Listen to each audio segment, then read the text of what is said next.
Live streaming of coverage of the 2017 Powerade Barbados Secondary Schools Athletics Championship is brought to you on Sports.bb with the support of our partners Flow, Sagicor Life Inc., Scotiabank, Inotech Services Limited, Carter's, the Lucky Horseshoe Salon, Powerade, the Barbados Public Workers Cooperative Credit Union Limited, Accra Beach Hotel and Spa, and Sanal Technology Solutions. I've never seen speed like this before. I've never seen such super speed. Flow's got me going with the speed that I need. I'm moving fast on every device. Information, super momentum, open up. I've never seen speed like this before. When you need space to grow, there's nothing like the home you own. Let Scotiabank open the door for you with competitive rates and support every step of the way. Visit us today and discover what's possible. Lucky Horseshoe Saloon, Steakhouse and Slots, open 24/7 and I like it a lot. Orange and Hastings were easy to find. Sports on the big screen, cold beer in a jar, spicy hot wings. I love this bar. Burgers and juicy steaks, breakfast with my pancakes. Hey, we got a kids menu too. At the Lucky Horseshoe, we got a lot to love.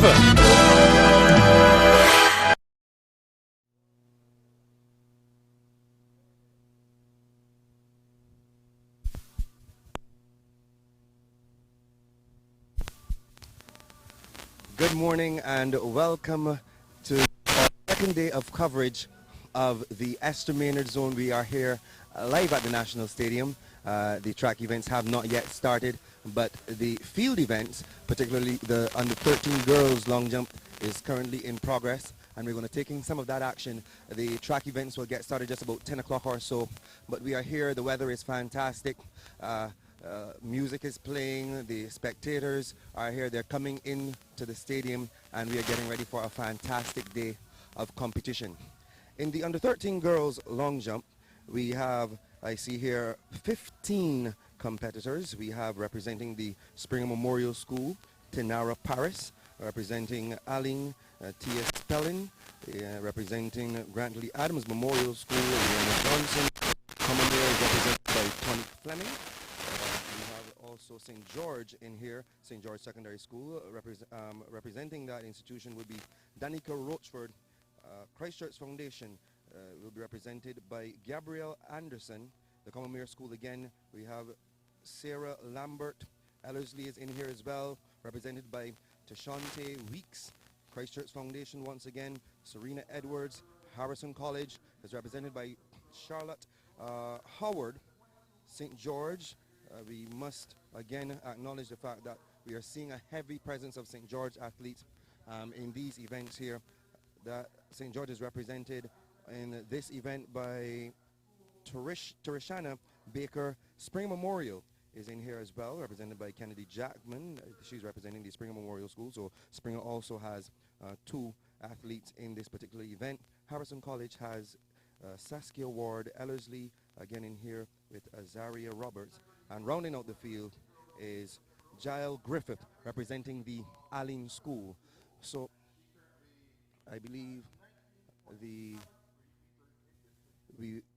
going to have about 4 flights or so, and the top 3 in each zone, and I think the next 6, if I'm not mistaken, will advance. It should be a final of about 12 or so. The coaches are here giving tips to their charges, making sure that the run-up are correct and everything is in order. I see the athlete from St. George Secondary. I'm just going to find out exactly where we are because they have 2 athletes in this long jump event.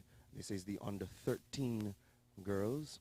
Just to remind you once again of what would have transpired yesterday at the end of day 1 of competition in the Esther Maynard zone. The boys from Harrison College were leading And among the girls, the Springer Memorial School are the defending champions in the Esther Maynard zone, and they would have been leading the competition at the end of day one of the Esther Maynard zone. Of course, we know about the Frank Blackman zone. The Frank Blackman zone having been concluded on Wednesday. St. Michael's in the girls and St. Michael's in the boys doing the double. Certainly a fantastic achievement for them. But we look forward to the 30th and the 31st. That is when the stars will collide, so to speak. And all of the schools will come together, both zones. Everybody will start again from zero. And we will have keen competition here at the National Stadium. Certainly something to look forward to. So I believe this would probably be, I think this should be Trishana Baker from St. George. Trishana Baker. Let's wait and see what that distance is. We have the athlete here from Ellerslie, is that? A little, no, she's from Christchurch Foundation actually. So there's a little confusion here in terms of the order. We don't seem to be following the sequence which I have on my list, but we will get it sorted out for you eventually. We have the athlete here now from, this is Ellerslie. I believe that was a good jump. So we will try to get the distance on this one. I'm going to try to make my way over here and see what that distance is. 2.96. A distance of 2.96. Still trying to get things sorted in terms of the exact order here. This is Aline jumping now.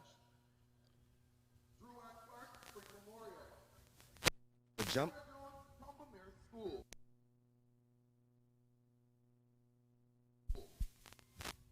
And as I suspected, that was Jael Griffith from the Aline School. Let's get the distance on this one. 3.98. A distance of 3.98.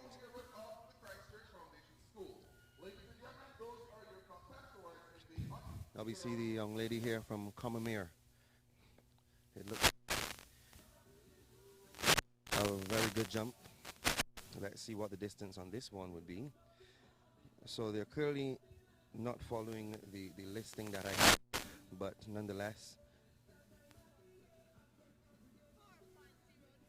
4.02.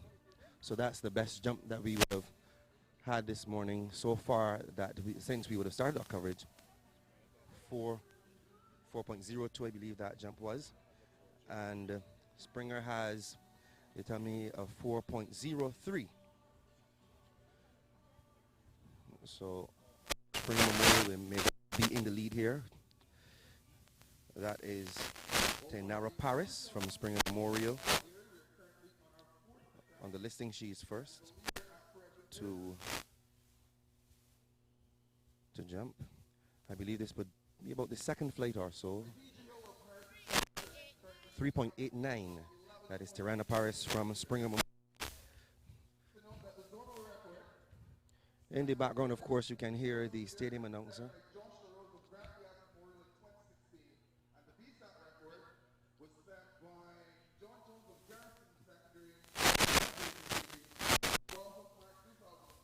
Just in case you're wondering where my colleagues are, they'll be joining me shortly. This is the young lady from Aline School, Tia Spelling. Just a distance of 3.92. So far we understand that Spring Memorial in this event with lead 4.03. He had a 4.02.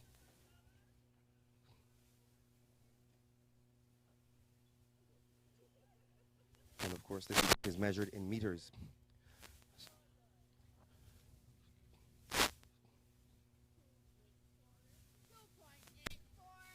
A leap of 2.84, I believe that was the athlete from Grantly Adams Memorial, Rihanna Johnson.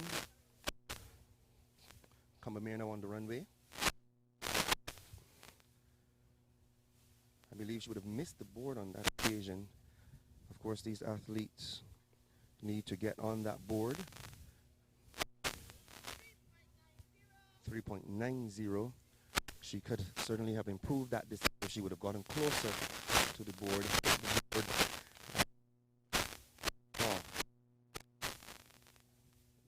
Young lady now from St. George. A legal jump. Looks good. Let's see what the distance would be for the young lady from St. George. Danica Rochford. Distance of 3.51. So these athletes, like I said before, the coaches are here and making sure that the athletes get everything the way they want them to run up. It's a very important part of this event. The Christchurch Foundation School. Gabrielle Anderson. She did hit the board pretty nicely, but unfortunately she didn't get the distance. And the distance is very important in this long jump event. You want to make sure that you, coming up that runway, you hit the board and you take off. Let's see what happens. This is from the Comamere School, Saria Lambert. Not a huge distance. A distance of 2.79.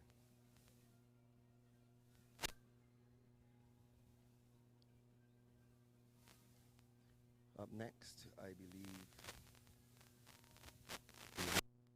from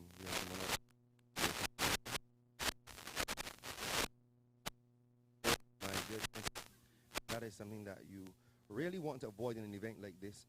She had a nice leap, but unfortunately, because her weight was, her body weight was kind of leaning back, she fell back after she had landed, and now they're going to measure from where she last placed her hand or wherever part of her body would have landed, and unfortunately that's going to cost her some distance. I know Coach Ricky Carter is certainly going to have a word with her now. In fact, he's making his way over there. We have from the Harrison College now, the young lady from Harrison College, her name is Charlotte Howard, and she got a distance of about 3.05. Not many jumps in the 4-meter mark this morning, just a few. We're hearing a lot of threes, a lot of twos. This is, of course, under 13, so they're developing. Young lady St. George, she did not hit the board. Again, hitting the board close to that board and using that takeoff leg to give yourself some momentum into the sandpit. Very, very important indeed. Now seeing on the track here we have Kennedy Jackman from the Springer Memorial School. That was Trishan Baker from the St. George Secondary. And now on is Kennedy Jackman from Springer Memorial.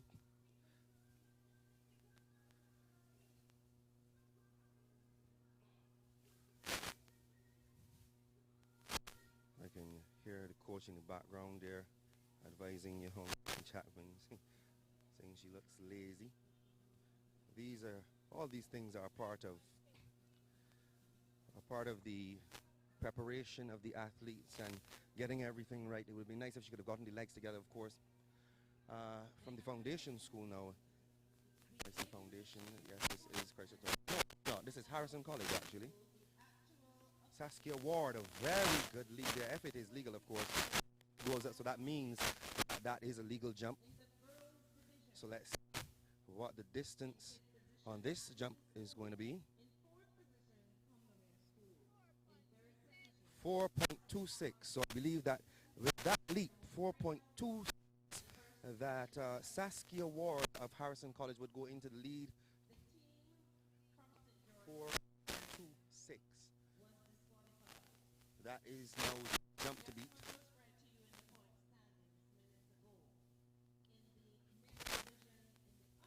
This was from Ellerslie. From Ellerslie, we had Azaria Roberts. A little more speed on her approach to the board would have been helpful. 3.74. That's the distance from Azaria Roberts of the Ellerslie Secondary School. Of course, you know, the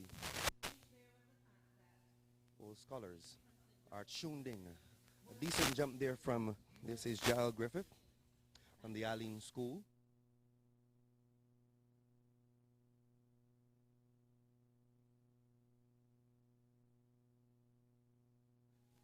So far the outstanding leaps would be 4.26, 4.05, 4.03, and 4.02. Saskia Ward from the Harrison College, she would have been able to get the furthest distance this morning. We're starting the game, the Spring Memorial. Now, that was a legal jump.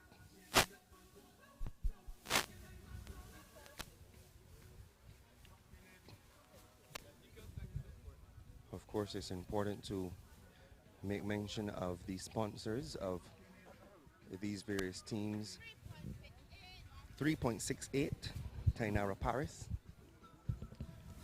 Have from Aline Tia Spelling, she's gone to run there already. So they're really flowing through these jumps. The team from Springer Memorial, Scotia Bank Springer Memorial.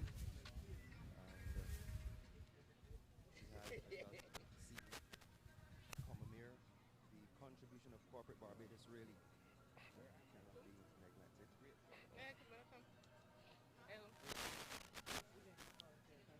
Okay, and they tell me that in a few moments we're going to have some live shot put action. So Tia Spelling from the Allen School just completed her jump, 4.04. That was her distance. Now we have from Grantley Adams, Brianna Johnson. Good jump. Let's get this final distance and then we go over to the shot put. Perry is over there. Let me say good morning to Perry. 3.18. And now we can go over to the shot put and get some action from over there. Yes, and I'm over here by in the field events that just concluded discus girls, junior girls discus, and the under 17 boys shot put, and have some results for you. And they're as follows. And for the junior girls discus throw, we have in 8th position Bridget McLean of the Christchurch Foundation. In 7th position, Janae Marshall of the Allen School. 6th place was Zaria Collymore of the Ursuline Convent. In 5th position, Jaden Jarvis of the Springer Memorial School. 4th place went to Shahida Headley of Ellerslie. 3rd position, Nafisa Codrington of the Grantley Adams Memorial School. 2nd place went to Ariana Fields of the Springer Memorial. And the winner, the champion of the junior girls discus with a throw of 20.86 meters, Agape Henry of Ellerslie. And moving on to the boys, just concluded boys shot put on the 17 boys shot put. We had in 8th position from the Commonwealth School, Matthew Ford. In 7th position from Harrison College, Kaylin King. In 6th position, Desani Griffith of Christchurch Foundation School. 5th position went to Jonathan Cox of the Allen School. And 4th place went to Krishna Quinton of the Commonwealth School. And the top 3. 3rd place, Malik Small of the St. Leonard's Boys School. He was 3rd. In 2nd position with the put of 10.63 meters, Rashawn Worrell, also of the St. Leonard's Boys School. And the winner and champion of the under 17 boys shot put, and these boys will be using their 5 kilogram shot put. The champion from the Harrison College, Ahijah Hill, he had a put of 11.45 meters. So that's what's going on right about now, and we have in progress right now. It's a high jump event. We're going to try to keep you covered with that as well. So I'm going to hand you back over to the studio as we see how these young ladies shape up in the high jump.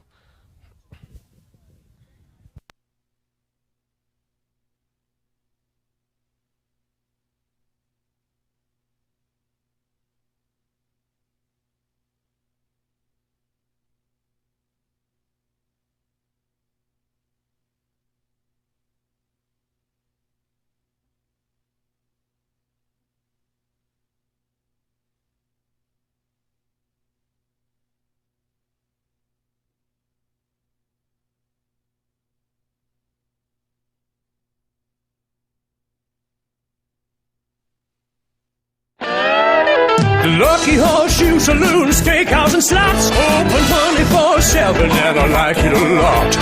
Warrens and Hastings were easy to find. Sports on the big screen, cold beer in a jar, spicy hot wings. I love this bar. Burgers and juicy steaks, breakfast with my pancakes. Hey, we got a kids menu too. At the Lucky Horseshoe, we got a lot to love.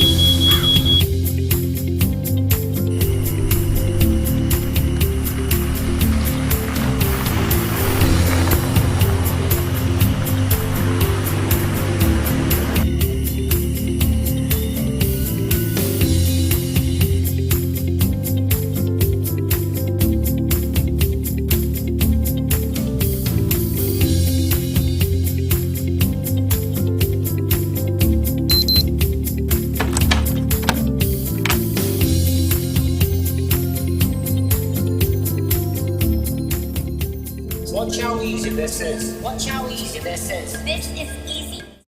When you have to go and go and go, reach for Interrimina, the healthier way to treat diarrhea. Interrimina treats and reduces bouts of diarrhea and helps rebuild the health of your stomach. Unlike other diarrhea medicines, infused with probiotics, it inhibits the growth of harmful bacteria and restores normal gastrointestinal function. Easy to administer and safe for the entire family, Interrimina is available at leading pharmacies.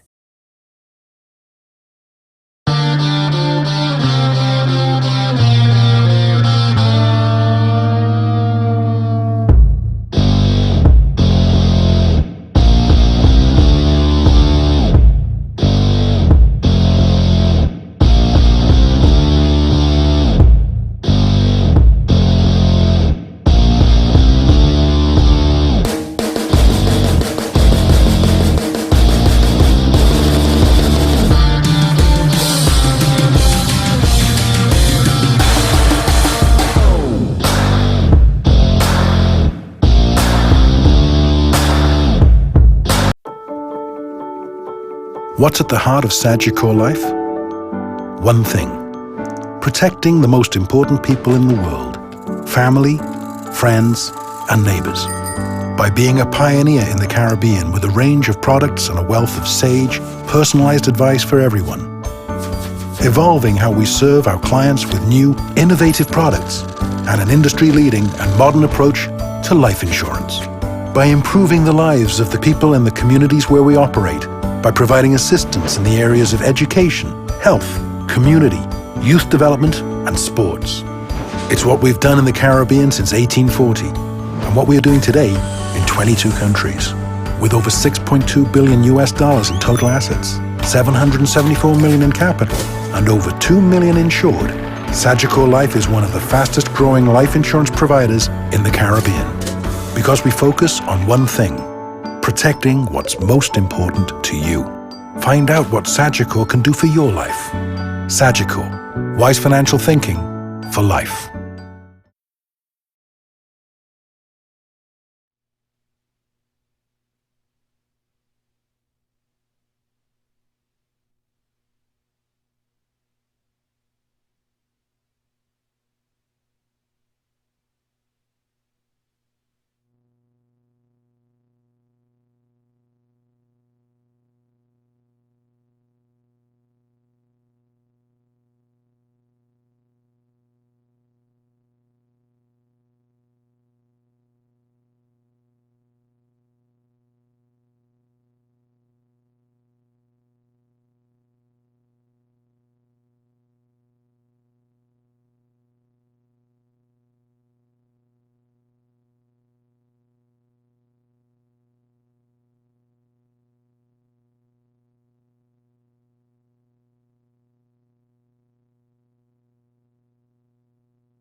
Morning again, and welcome back to our coverage here.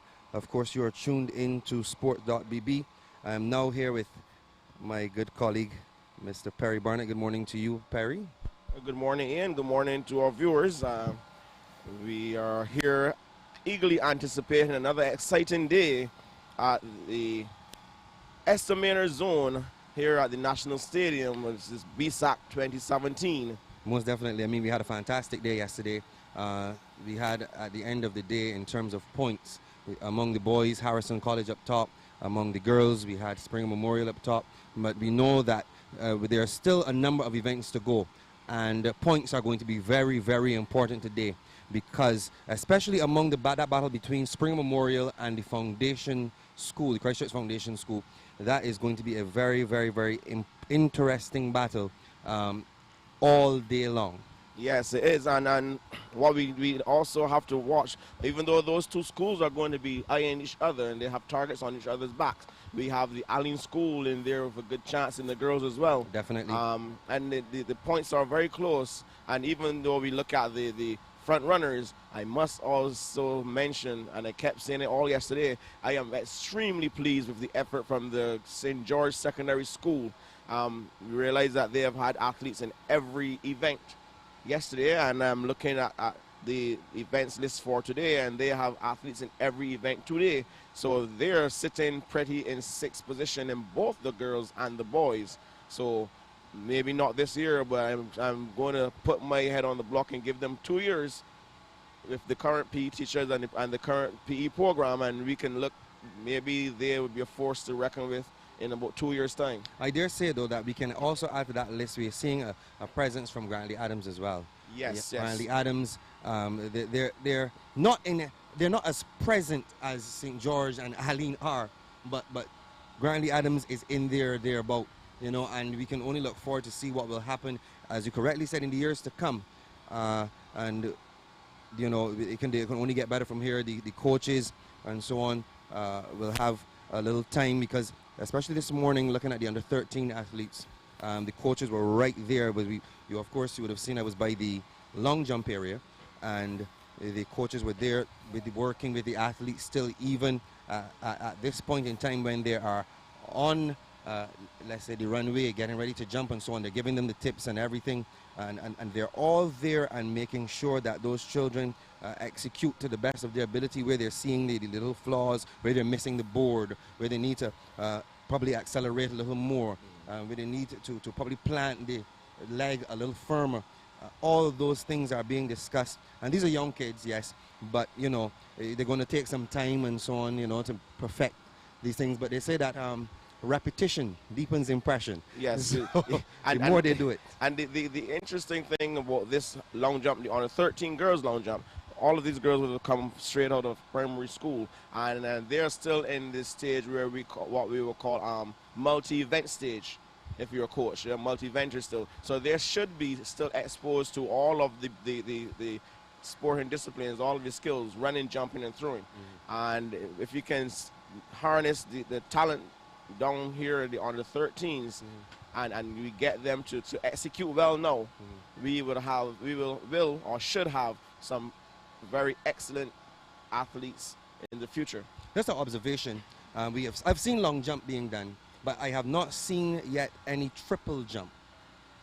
I think the triple jump will be today on the schedule. There is usually a triple jump. I think that would be that. As a matter, interestingly enough, I think on the I don't recall. In the first zone, there was triple jump. Yes, in the Frank Blackman zone, there was triple jump. We saw 1 or 2 of the athletes there warming up in the Frank Blackman zone. So maybe if it hasn't gone as yet, there will be triple jump as well. But the triple jump is kind of like a taboo, just like the pole vault. We don't have a lot of athletes who are really interested or keen in the triple jump, because if you understand the triple jump, you have it is really a hop, a skip, and a jump. Yes. And it puts a lot of a heavy toll on the joints of the jumpers. So we find a lot of the athletes shy away from triple jump, and we have some very excellent long jumpers who can triple jump, but they opt not to. because of the stress. Stress on the body. Stress on the body. It is very intense. And speaking from my experience, when I did my level 2 coaching course, we actually had to do triple jump because as the instructors said, you can't expect a child to do something that you haven't experienced yourself. Okay. And we got a healthy respect for triple jumpers because at the end of the day, your shins are burning, your knees are going, your ankles are so and we were the coaches and we had to do the triple jump. So if and put us in the frame of mind to respect those athletes, and you will find coaches would not force a child or athlete to do triple jump. They would ask the athlete if he or she wants to do it. So it has to be a love of the event for the athlete at this stage. That's why sometimes you see the triple jump goes and there may be only 4 or 5 athletes sometimes. Well, we're going to take a break here. And we're going to come back with some more action. Of course, we anticipate that the action on the track will get started at just about 10 o'clock, but we'll take a break and come right back. Live streaming coverage of the 2017 Power 8 Barbados Secondary Schools Athletics Championship is brought to you on Sports.bb with the support of our partners Flow, Sagicor Life Inc., Scotiabank, Innotech Services Limited, Carter's, The Lucky Horseshoe Saloon, Power 8, the Barbados Public Workers Cooperative Credit Union Limited, Accra Beach Hotel and Spa, and Sunal Technology Solutions. When you have to go, and go, and go, reach for Intermission, the healthier way to treat diarrhea. Intermission treats and reduces bouts of diarrhea and helps rebuild the health of your stomach. Unlike other diarrhea medicines, infused with probiotics, it inhibits the growth of harmful bacteria and restores normal gastrointestinal function. Easy to administer and safe for the entire family, Intermission is available at leading pharmacies. What's at the heart of Sagicor life? One thing. Protecting the most important people in the world. Family, friends, and neighbors. By being a pioneer in the Caribbean with a range of products and a wealth of sage, personalized advice for everyone. Evolving how we serve our clients with new, innovative products and an industry-leading and modern approach to life insurance. By improving the lives of the people in the communities where we operate. By providing assistance in the areas of education, health, community, youth development, and sports. It's what we've done in the Caribbean since 1840, and what we are doing today in 22 countries. With over $6.2 billion in total assets, $774 million in capital, and over 2 million insured, Sagicor Life is one of the fastest growing life insurance providers in the Caribbean.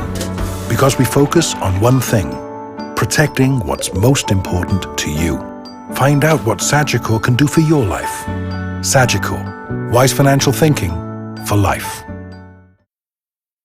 I've never seen speed like this before. I've never seen such super speed. Flow's got me going with the speed that I need. I'm moving fast on every device. Information, super momentum, open up. I've never seen speed like this before.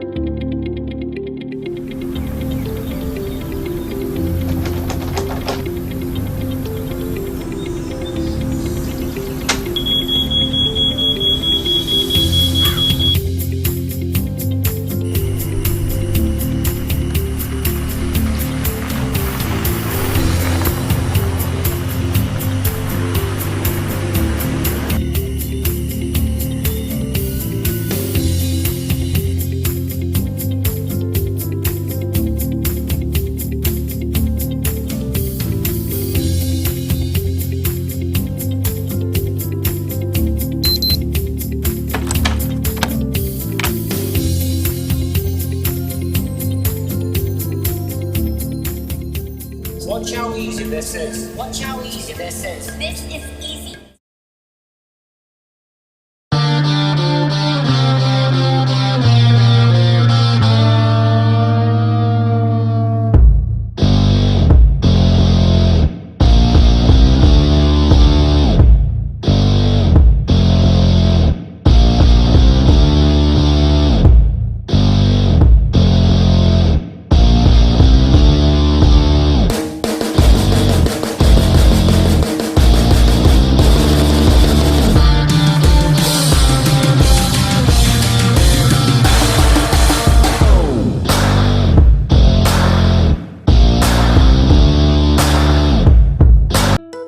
When you need space to grow, there's nothing like the home you own.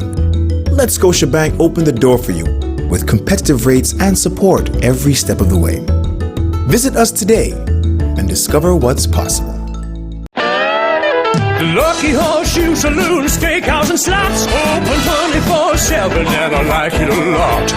Warrens and Hastings were easy to find. Sports on the big screen, cold beer in a jar, spicy hot wings. I love this bar. Burgers and juicy steaks, breakfast with my pancakes. Hey, we got a kids menu too. At the Lucky Horseshoe, we got a lot to love.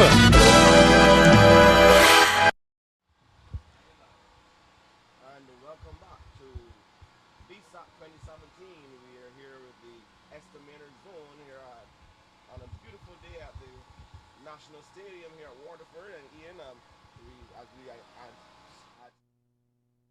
forward to some keen competition.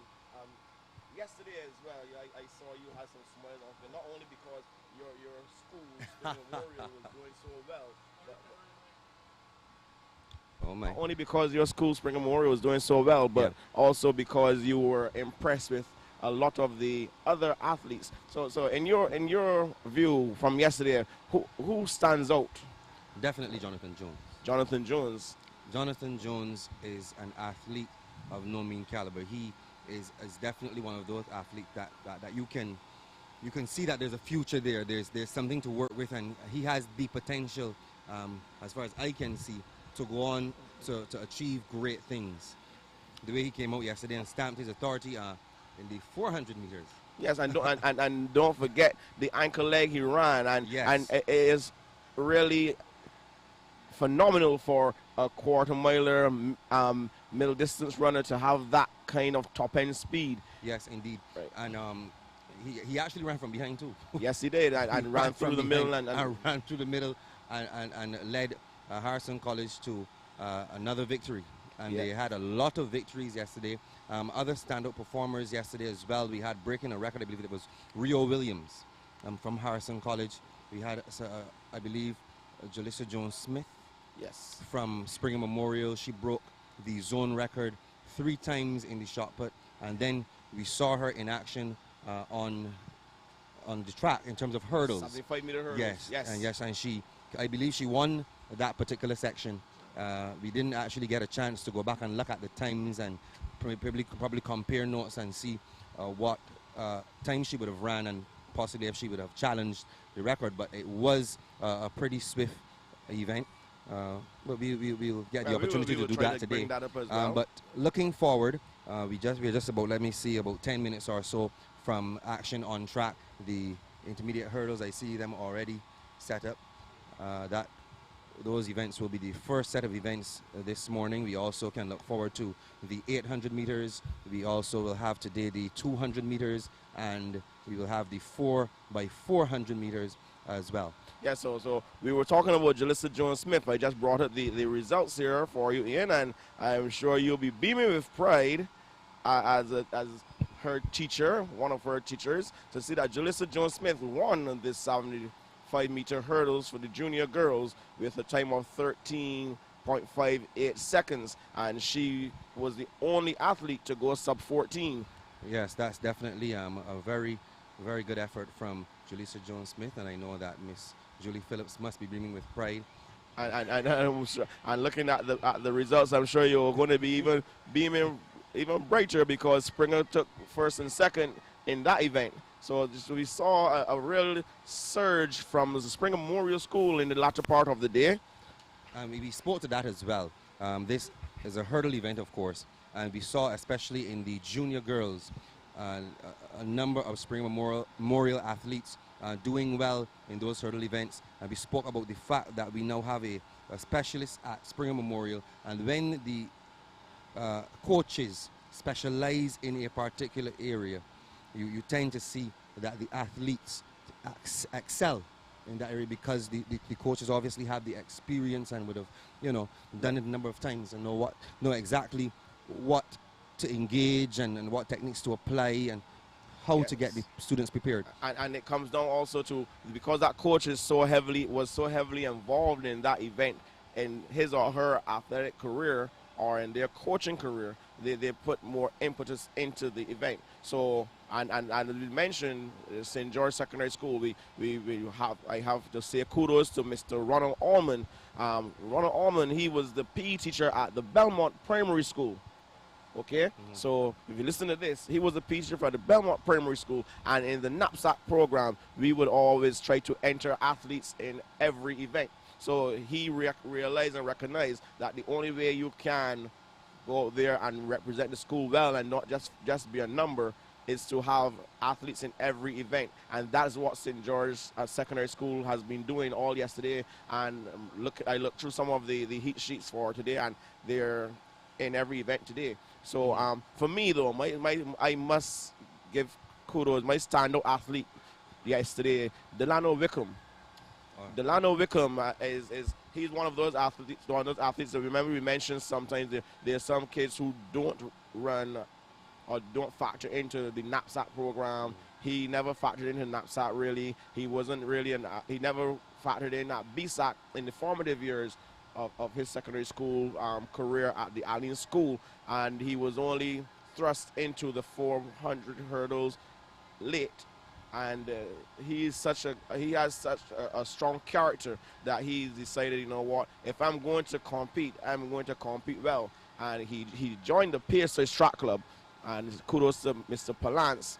He joined the Pierce's Track Club, and he has been going with leaps and bounds. I remember last year he ran a 400 meters in about 54 seconds, which was pedestrian, and now he's running sub 49 times consistently. So he's one to watch as well. Is he running up a division higher by any chance? No? I am not sure, but I'm going to tell you no. I have his stats here. But you can pull it up. No, he's actually under 20. He's actually on 20. He's 17 years old. 17 years old. Okay. Right. This year. Right, and we know that how they gauge the athletes' age categories. Once you're going to be that age within the year down to December 31st, you have to go up in the age group. So if you're 16 but you're going to be 17 anytime this year, you're automatically under 20. That's why Sarah Bell has moved up to the 17s, and she's only in, I think, second form, but she's going to be 15 at the end of third form, so she's going to be 15 at the end of this year. Now, from where we sit here, I can see the athletes making their way out a track side, so we can talk a little bit about what we can look forward to today. What are you looking forward to, Perry? I am here salivating at this on the 20 boys 400 meter hurdles, because in the second section we have Shem Ford and Delano Wickham. Okay, and we've seen Delano's fighting spirit already, and Shem Ford is another outstanding multi-event athlete. He's one of those athletes. Don't mind his stature may look a little diminutive. He may be a little smaller than that, but he has a heart of a lion. And Shem Ford always gives off his best. He always gives more than 100%. What I'm going to try to do here is see if I can pull up the schedule for the day, because we're going to need to know how we're doing in terms of time and stuff like that. We're also going to be, paying very, very, very close attention to the competition between Spring Memorial and the Christchurch Foundation School, and the progress of Allen as well. They're in contention, particularly among the boys. They can very well challenge. Of course, the leads are not large by any stretch of the imagination in terms of points. In fact, if you can pull it up there quickly, if we could, before we get onto the track, we can look at the points from yesterday. The points from the events this morning may not have yet been added, but we can look and remind the viewers of exactly what would have transpired yesterday in terms of points among the female team scores and among the male team scores. And we have it here already, so I can give you the female team scores and let you know that in the 11th place, Ursuline Convent with 2.5 points. In 10th, Grantley Adams Memorial School with 9.5 points. In 9th, Graydon Seeley with 15.5 points. In 8th, we have the Parkinson Memorial School with 17 points. In 7th position, the Ellerslie Secondary School, 23 points. In 6th, St. George Secondary School with 60 points. In 5th, Combermere School with 103.5 points. In 4th, the Allen School, 146.5 points. In the top 3 among the girls, Harrison College, they're in 3rd position currently with 189.5 points. And a ding-dong battle up top between positions 1 and 2. In the 2nd place at the end of day 1 of competition in the Esther Maynard zone, the lasses from Christchurch Foundation were in 2nd position with 266 and a slim lead, very, very slender lead of 10 points. Finishing at the top of the female team scores yesterday were the Springer Memorial girls with a score of 276 points. Yes, and it's a different picture with the boys because we saw Harrison College dominating those 1500s at the beginning of the day. They fired the first shots and they really stamped the authority early in the day. And in the boys, we have in 12th position the Alma Park School with 2 points, and we have a tie for 10th place, Ursuline Convent and the Parkinson Memorial, 3 points. Then we have Grantley Adams School, 28 points in 9th. 8th position, Graydon Sealy, 32 points. Ellerslie sitting in 7th with 53 points. Kudos to the St. George Secondary School. They're in 6th in both the boys and the girls. And the boys, they have 88.5 points. Combermere School is in 5th with 104 points. And the St. Leonard's boys doing quite well as well. They're in 4th position, 137.5 points. And the top 3, we have the Allen School making themselves seen and heard. They're in 3rd with 145.5 points. And Christchurch Foundation, 187.5 points. And the Harrison College, they really dominated the first day. They have a whopping 214 points. It's still early days here, and they can be caught. But it's going to take a mammoth effort from the Christchurch Foundation and the Allen School. Indeed, it will. I was just looking at the schedule of events. We're trying to pull that up. I have it here. We will have first according to my schedule, the first event, like I said, will be ran at 10 o'clock. That will be the boys 400-meter hurdles. Yes, the boys 400-meter hurdles. The hurdles will be at a height of 84 centimeters. That would, of course, be the under 20 boys. We will then go to the under 20 girls. I think they may do the They do the boys on the 17 boys after the under 20. It depends on how it comes. Oh, they're going to do the under 20 girls. Sorry, after the boys. Yeah. And get them out of the way. But right. But there's a name who that I must apologize. I forgot to mention. We have the defending champion and the zone and the record holder in the first seat, Rivaldo Leacock. And you know he would have represented the Leicester Vaughan School. When he set that Bssac record. He's now at the Christchurch Foundation School. And we talk about your drafts. we also have the draft. Shem Ford was at the Law School. And now he's at Christchurch Foundation. Okay.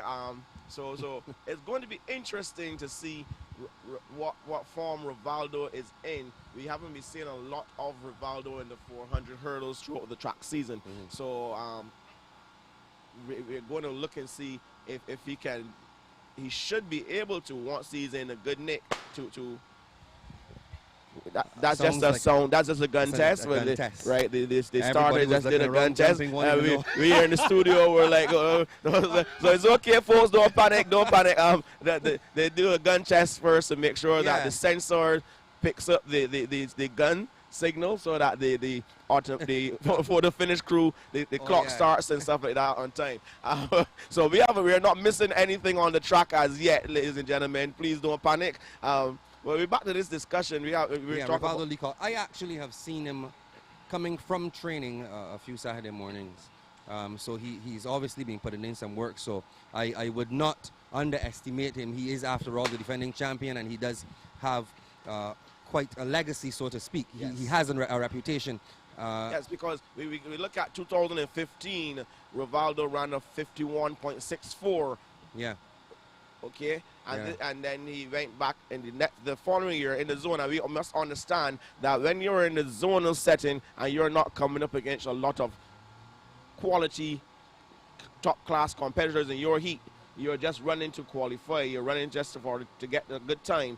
So he had a 44.30. It may look like he has fallen off the pace, but I can assure you that once Rivaldo Leacock is in good nick and he is in good shape, he can break this. He can run under this 44 very easily, and then maybe even go to the finals and threaten this 51-64. So we're going to see. It's going to be a good gauge to see. Wait and see. We got to wait and see. Right. That section. Well, let's take a look at section 2. See if we see any names that we may be familiar with in that particular This is the section. that is going to really be this is one that's going to be competitive, because Rivaldo's in that first section, and there are not really any athletes in there who should push him. But in this one, we should be seeing Shamford is sitting in lane number 2 in the second section, so he has a clear view of Delano Wickham's back. But Delano is in lane number 4, which means that he has 3 athletes on his right, and he's going to be very mindful of the fact that Shem is coming on his left. So this heat is going to produce some quick times between the two of these, because if everything goes through the form, I see these 2 athletes pushing each other to the finish line. And as long as Wickham is able to complete the race as well, I'm looking at the fact that Aline will also gain some important points. Yes. And that can change things around a little bit for them among the boys. It's all about points here in these zonal meets. And of course, well, Bssac is all about points. If you don't get the points, you can't win. The only thing I realized here, and St. George Secondary doesn't have any hurdlers in this, but like I'm saying, this is under 20. We have a fledgling program going on at the St. George Secondary School. So just maybe they've decided, well, we can't reach those big boys and get them interested in the 4 hurdles and train them as well. But we can start in the basement, so to speak. We can start in the basement, so to speak, and build up. So I am saying this with a lot of confidence, that maybe next Bssac 2018 we will be seeing some under 20 athletes in the 4 hurdles for St. George Secondary. So this now is actually the first event that the St. George Secondary School has not entered athletes in, and I think that is by choice, because if you're now starting out a program, it is very hard to start at the top. You need to really show up that basement, that on the 13, on the 15, dare I say on the 17 sometimes if you have the interest, and build from there. In addition to the 400-meter hurdle events, we have the 300-meter hurdles for the under 17 girls. The under 15 boys are going to run 300 meters as well. Then we have the under 15 girls running 200 meters. And then we go on to the 800 meters, the 200 meters, and we will close today with the 4x400 meters relays. Those are, of course, open events. Right, and what we need to let the audience know is that our viewers is that there is no internationally there are no 300 hurdles or 200 hurdles. These are really developmental hurdle events. So the 200 hurdles, there's a precursor to the 300 hurdles, and the 300 hurdles is a precursor to the 400 hurdles. And I also have been informed by reliable sources that this meet today is the last day. They've extended the qualifying deadline for Carifta. So this is the last day for those athletes out there who are desirous of getting to on that plane to Curacao to try to qualify.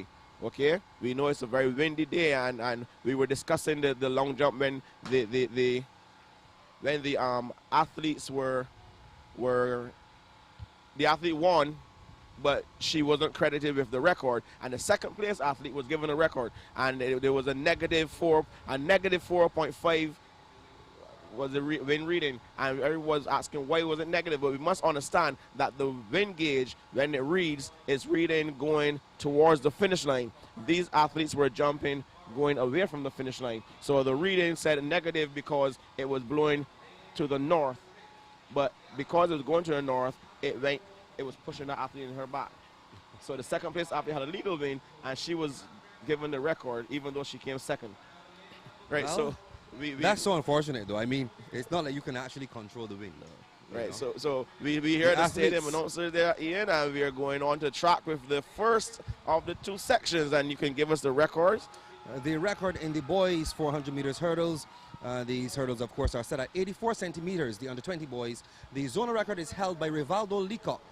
He was representing last year the Christchurch Foundation School, a time of 54.30 seconds. And the Bssac record, also held by Rivaldo Leacock, but he ran that time in 2015 when he represented the Leicestervaughan School, a time of 51.64 seconds, and he is, of course, in this heat.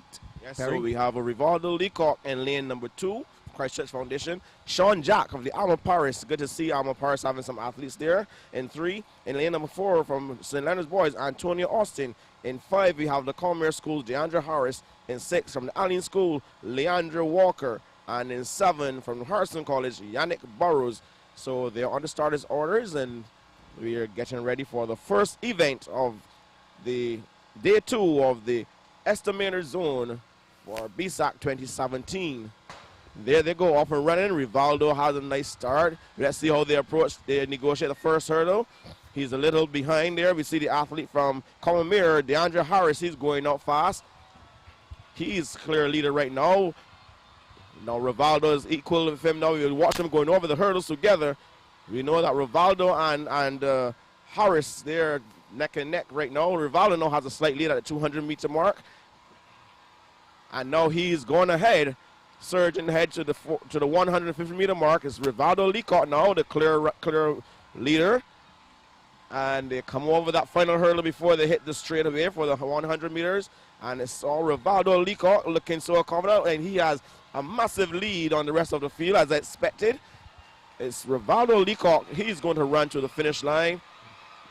Rivaldo Leacock, Christchurch Foundation School, firing the first salvo of shots across the bow, so to speak, as we say in the Coast Guard and the military. And he's set a clear warning to the field that he's still the big boy in charge of these 400-meter hurdles. So he's looking quite impressive indeed, huh? Yes. I know you did say that you had not seen a lot of him during the season, but I like I said to you, I would have seen him training on Saturday at Foundation. So I knew that he was obviously putting in some kind of work. And Foundation, again, they're going to be in the second section of this boys under 20 400-meter hurdles. It'll be interesting, as you said earlier, to see the competition between Shem Ford, Delano Wickham, but we all anticipate seeing them together. Rivaldo Leacock, Shem Ford, Delano Wickham. We want to see them all next week in the 400-meter event where they will meet each other and certainly give that additional impetus to each other to want to win. Yes, and we said next week, ladies and gentlemen, remember you can log on to Sports.bb on the 30th and 31st of March. That's when the semifinals and finals are. And as we say, Sports.bb, we thank you, the viewers, but we have to say a special thank you to a wonderful group of persons who made this broadcast possible. Ian? Of course, Perry, we can't bring this broadcast to you without the sponsors. Have to say thanks to Flow, Surgical Life, Scotiabank, of course, Inotech Services Limited, Carter's General Store, the Lucky Horseshoe, Powerade,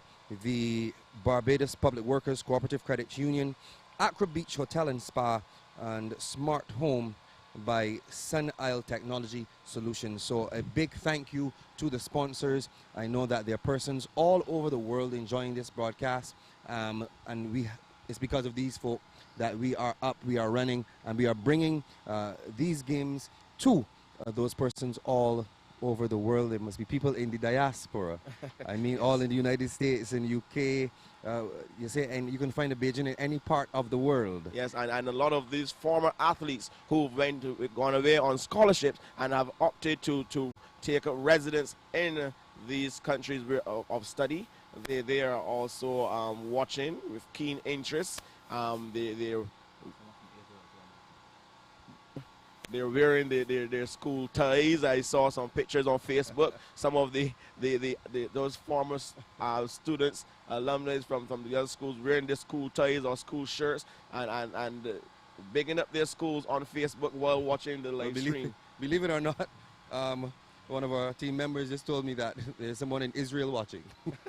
So welcome to Israel. Yeah. I welcome you, Israel. I know for a fact I have some colleagues of mine who are teaching in it is China.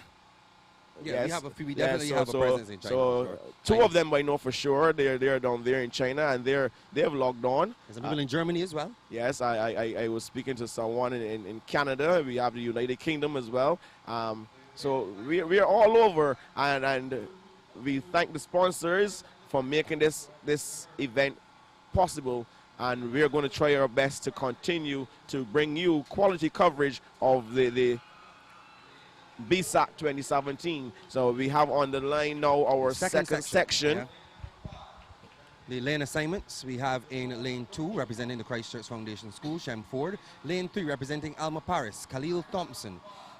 In lane 4 we have Delano Wickham representing the Allen School. In lane 5 representing Ellerslie, Devon Briggs Thompson. In lane 6 representing the Commermere School, Tyrell Barnes. Lane 7 rounding out the field, Harris representing Harrison College, we have Darian Bushell. Interested enough, we do not have the Alma Paris athlete there. Sometimes the athletes they have to get here on their own, and sometimes they don't make it in time. There are some schools that would have the athletes meet at the school and transport them to the stadium, but most schools opt to let the athletes get there on their own. That's just a matter of logistics. Yeah. So we are ready for this second and final section of the under 20 boys 400-meter hurdles. Remember, they're trying to eclipse this time of 54.30 seconds, the zonal record set by Rivaldo Leacock, who we saw in the first section. And there they go off and running, and we see Shem Ford and Delano Wickham looking so easy. Yes, the deceptive start from him. It looks very casual, but you see Wickham and Ford and the athlete on the outside from Commermere, Tyrell Barnes, they're the clear leaders. Ford now has a slight lead on the other two.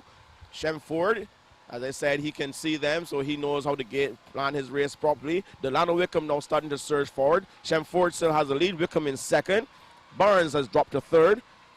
Just past the 150-meter mark. Shem Ford now turns on some more of that speed, and he comes down the straight first. Wickham now, they're in second. Ford, here Wickham trying to run back at Shem Ford. We have a battle on for first place. Wickham and Ford. Ford has a slight advantage, but here comes Wickham. If that finishes speed, he's going to beat Shem Ford on the line. And as expected, the race went between the two of them. It's going to be an exciting thing when Rivaldo Leacock is added to that mix. Yes, it's going to be interesting to see the time, because Shem Ford, he really had the advantage. He controlled the race for the first 250 meters or so. Yeah. And when they came off the turn for the home stretch, he had a clear lead. But like as I mentioned yesterday, I found that these coaches of these middle distance and half milers and stuff, the quarter milers and half milers, they've put in a lot of speed work with these athletes. And as Michael rightly said, track and field is about speed. It doesn't matter what event you're running. Track and field is still about speed. You have to have that speed to finish. And we saw Delano Wickham, who interestingly enough led off the relays for Allen School in the 4x1 yesterday, and he had a flyover start. You saw him really opening up those long legs of his and really passing Shem Ford in the last 20 meters or so. Well, we see already getting their blocks organized. The under 20 girls are on the track. We know that they organize themselves in terms of the blocks, make sure that they're comfortable with their placings of the, well, I should say positioning really of the blocks, and then they're going to come off again and come back on where they will be introduced by the stadium announcer, who do we have in this particular event, this under 20 girls 400 meters? I believe we will probably see one section in this, I'm not sure, but that's been the trend. Yes, you're very right. Girls, you're very right, Ian. One section, and well, you mentioned the blocks. I am going to challenge you viewers to plug in and give me your take on this question. Should the starting blocks be made mandatory? We had a very interesting discussion about this, myself and Michael Jules and some other pundits who come to watch all track and field. Should the starting blocks be made mandatory for these under 17s and under 20s? And for the benefit of the viewers who are probably wondering, but where is Michael Jules? I would let you know that he's receiving an award. Yes, Michael Jules is a man of many hats, and he has donned his beret this morning for the Barbados Defense Force sports program, of which he is the director, and so Captain Jules is out receiving an award on behalf of the Barbados Defense Force sports program. This being given to them by the Special Olympics of Barbados. So we say congratulations to Captain Jules and the Barbados Defense Force sports program, and he will be joining us as soon as he can get here after that award presentation. He most definitely will. But we have this section 1, the zone record for this under 20 girls 400 meters hurdles. The height of the hurdles have been set at 76 centimeters. The zonal record held by Laniqua Gibson of Christchurch Foundation set last year a time of 73.05 seconds, and there is, I mean, a significant difference between the zone record and the Bssac record. The Bssac record is held by Shakira Hall, and she represented the Corrigan Parish School. That time was set back in 2012, a time of 60.69 seconds. Yes, and as we alluded to, I've been alluding to throughout the whole week, you're going to see these records dipping and dipping until they get what is called a base level, where you see the athletes have more or less topped off, and then you're going to see records are going to be standing for a longer period of time. But don't forget, the zone records were only set last year. Yes. Right? We have now Laniqua Gibson. She's in this heat as well, and she's the record holder. So maybe we will see her go under that 73, maybe even under the 70 second. Do you have your stopwatch, Perry? Where is your stopwatch? I've taken some time. I've taken a page out of Michael Jules' book. Every good coach should have some kind of timing apparatus, and I have here with me, yes, I do have something I can time with, Ian. So we're going to try to see what this race coming. Remember, this one now is straight points. There's only one heat, and so the points are going to come from this. And these girls' races, this is very, very important. And we see Christchurch Foundation has Springer Memorial, 2 athletes in there. Commonwealth has 2 athletes at Harrison College. So out of all the schools, we only have 4 schools in this under 20 girls 400-meter hurdles. But I reckon that Christchurch Foundation may very well have the upper hand in this event because of the quality of their athletes. Laniqua Gibson being the record holder. And Tiana Boyne. Tiana Boyne is in there as well, a name that we are familiar with. Yes. So we have the athletes on the start line ready. They're being introduced now. So you see them in the background. So we see in lane number 8, Shanna Jones of the Commerce School. In lane number 7 from Spring Memorial, Joanne Clark. In lane 6 from Christchurch Foundation, Laniqua Gibson. She's the defending champion. In lane 5 from the Harrison College, we have Danielle Grant. In lane number 4, Commerce School, a good athlete here, Keneal Gale. In lane number 3 from the Springer Memorial, we will see Neviandra Greenwich. And in lane number 2, Christchurch Foundation, another strong athlete, Tiana Boyne. And lane number 1 from Harrison College, we have Regina Carter. These are the young ladies who are going to compete in the under 20 girls 400-meter hurdle. This is a straight time final, only one heat, ladies and gentlemen. So we're going to try to see if we can get the time. Let's see if my reflexes and my eyes are as good as Mr. Jules. Yes, the reaction time, Perry. You need to have that reaction time on point when you're taking the time for these races. We're looking to see what will happen here. We have 2 from Springer, 2 from, I believe, Harrison College. I believe we have 2 from Christchurch Foundation as well. 2 from Commonmere. They're really paired off here in 2s. Yes, they are. Very important points, though. Let's see how it goes. Awaiting instructions from the starter. Yes, the starter's assistants, they have just done their final checks and given him the all clear, and they're on the rostrum ready to call. They're now on the starter's orders, and they've been instructed to get on their marks. Of course, the hands need to be behind the line. The officials are going to be checking all of those things as they get ready to get this under 20 girls 400 meters hurdles underway.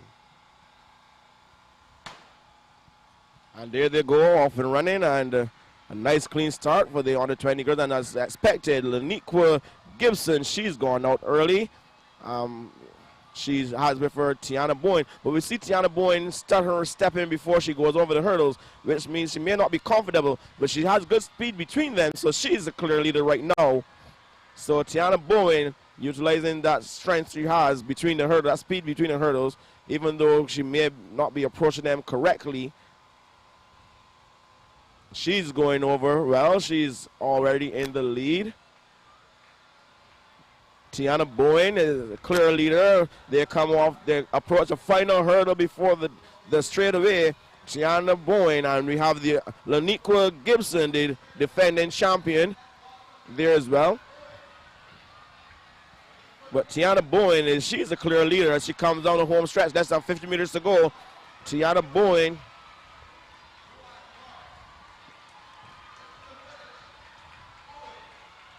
Very good win there. Tiana Boyne, and then you have Laniqua Gibson and Springer out there. And Commonmere, sorry, Shannon Jones. Oh, no. So we have... No. That was Joanne Clark. Joanne Clark came third. Joanne Clark came third from Springer Memorial. So Springer in there with some points. Remember, all of these athletes in this finals will get points because there's only one heat. Yeah. And we see the very appreciative crowd encouraging the final athlete home. That's Regina Carter of the Harrison College. And as she makes her way to the finish line now. Now you would remember that, of course, in our last points update, Foundation would have been trailing Springer by only 10 points. 10 points. Right. And they would have gotten 18 just now from that. But don't forget that Springer Memorial, they will still get, they had get the points third as well. And I think it was the fifth. So it's going to balance out. Right now it's going to be very, very interesting. It's going to be very interesting. Right. It's going to be very interesting all day. These two are going to battle it out all day. Right, so I have on my watch, I have a 65 point. 65 points. So we anticipate that Tiana Boyne will be the new record holder. Tiana Boyne will be the new record holder. Unofficially, though. Unofficially. Remember, there's no clock.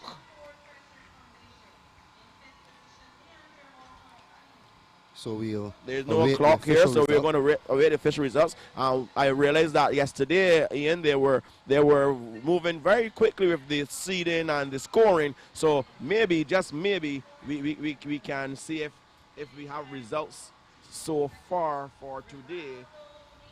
Yeah, we have a few the events. Let's see. This is day two. So, see, there you go. It is done. On the 20 boys, so we can give you that result. And Rivaldo. Well, as expected, we know Rivaldo Leacock should be the dominant athlete. So we see here, in terms of these results, we take the top 3 or the top 5. We're going to take the top 5. Top 5. All right. In the 5th position, we had Leandre Walker from the Alling School, a time of 55.53. In 4th position, Delano Wickham also from the Allen School, a time of 54.0. Am I reading that correctly? No, 54.86. And then in third, we have DeAndre Harris from the Combermere School, running a time of 54.01. In second, Yannick Burrows from Harrison College, and he ran a time of 53.50. And standing up top, large and in charge, Rivaldo Leacock, a time of 53 seconds flat. So we realize the top three, they all ran in the heat with Rivaldo Leacock. So it really helps you when you run against a quality athlete. So we realize now, I hope the viewers are understanding this time final format. The top three ran against Rivaldo Leacock. Delano Wickham, although he won his heat, his time was the fourth fastest. And I think it's because he really had no one to push him after he realized he had dispatched Shem Ford. So it'll be interesting to see him running against the likes of Rivaldo and Yannick Burrows and the lot. If I remember correctly, though, I do believe that the zone record was 54 something. It is possible that we may have witnessed a new record. Zone record, yes. Zone record, but the same record. But the same record holder. Right, so we're going to go back now. We're going to bring up the finish line. Let's see. Sheets for we have. This should be the under 17 boys. Under 17 boys hurdles. Want to get that event pulled up quickly for you. Of course, let me just take this opportunity to remind you that next week there will be no more zones. There will be only schools competing for glory. Right, so we're here with the under 17 boys 400-meter hurdles, and Ian, you can give us the lane assignments, and we will discuss the record as the athletes go out. So let's go to the lane assignments quickly. In lane 1, representing St. George Secondary, Zari Paris. In lane 2, representing Harrison College, Jide Griffith. In lane 3, Shamari Shepherd, representing Christchurch Foundation. In lane 4, Jaden Miller, representing St. Leonard's Boys. Lane 5, Demetrius Richards, representing Ellerslie. In lane 6, Matthew King, representing Harrison College. In lane 7, Jamula Estwick, representing St. Leonard's Boys. And rounding off the field in lane 8, Andel Dash, representing Christchurch Foundation. And as I would have said earlier, we now see a St. George Secondary School athlete in the under 17s, which means that, as I rightly assumed, they did not put that impetus in the under 20s. Those athletes are going on the way out of the school system, and they're focusing on building. So we now see an under 17 athlete, and there's only one heat in this under 17 boys 400-meter hurdles, and we are getting ready to go with them. They want to start his orders. The records held by Nathan Ferguson of Combermere. The zone record 57.35. The Bssac record 51.38, held by Rivaldo Leacock. You would have already seen him for the morning. So Rivaldo Leacock is a double record holder in the 4 hurdles from Bssac and the zone. I think he went under his zone record as well this morning. So they're settling once again in their blocks, under starters orders, as we get ready for this under 17 boys 400 meters hurdles. Just to remind you, the height of the hurdles are 76 centimeters. They've been asked to stand for yet a second time. We see the athlete there is Zari Paris of the St. George Secondary, looking a little frustrated as he was asked to stand again. and this sometimes throws athletes off their game when they come out. They're in competition mode. They're wired to compete, and then you have these misfires and these delays. It kind of throws the athlete off his or her game. So let's see if we're going to get it right this third time around. They're under starters orders. Set. And there they go. A good start there from Paris on the St. George Secondary School. He's in the lead so far. In the middle, we have the St. Leonard's Boys. Jaden Miller are now on the outside looking nice and comfortable. We have Jamula Eswick now taking control, and he's a tall lad. And you see him just striding nicely up the backstretch. and he's going over the hurdles first. He's the clear leader. His compatriot there looks like he's in third. St. George Secondary is in second, but out front and way out front, Jamula Eswick, the St. Leonard's boys, he's having it his own way like Burger King right now.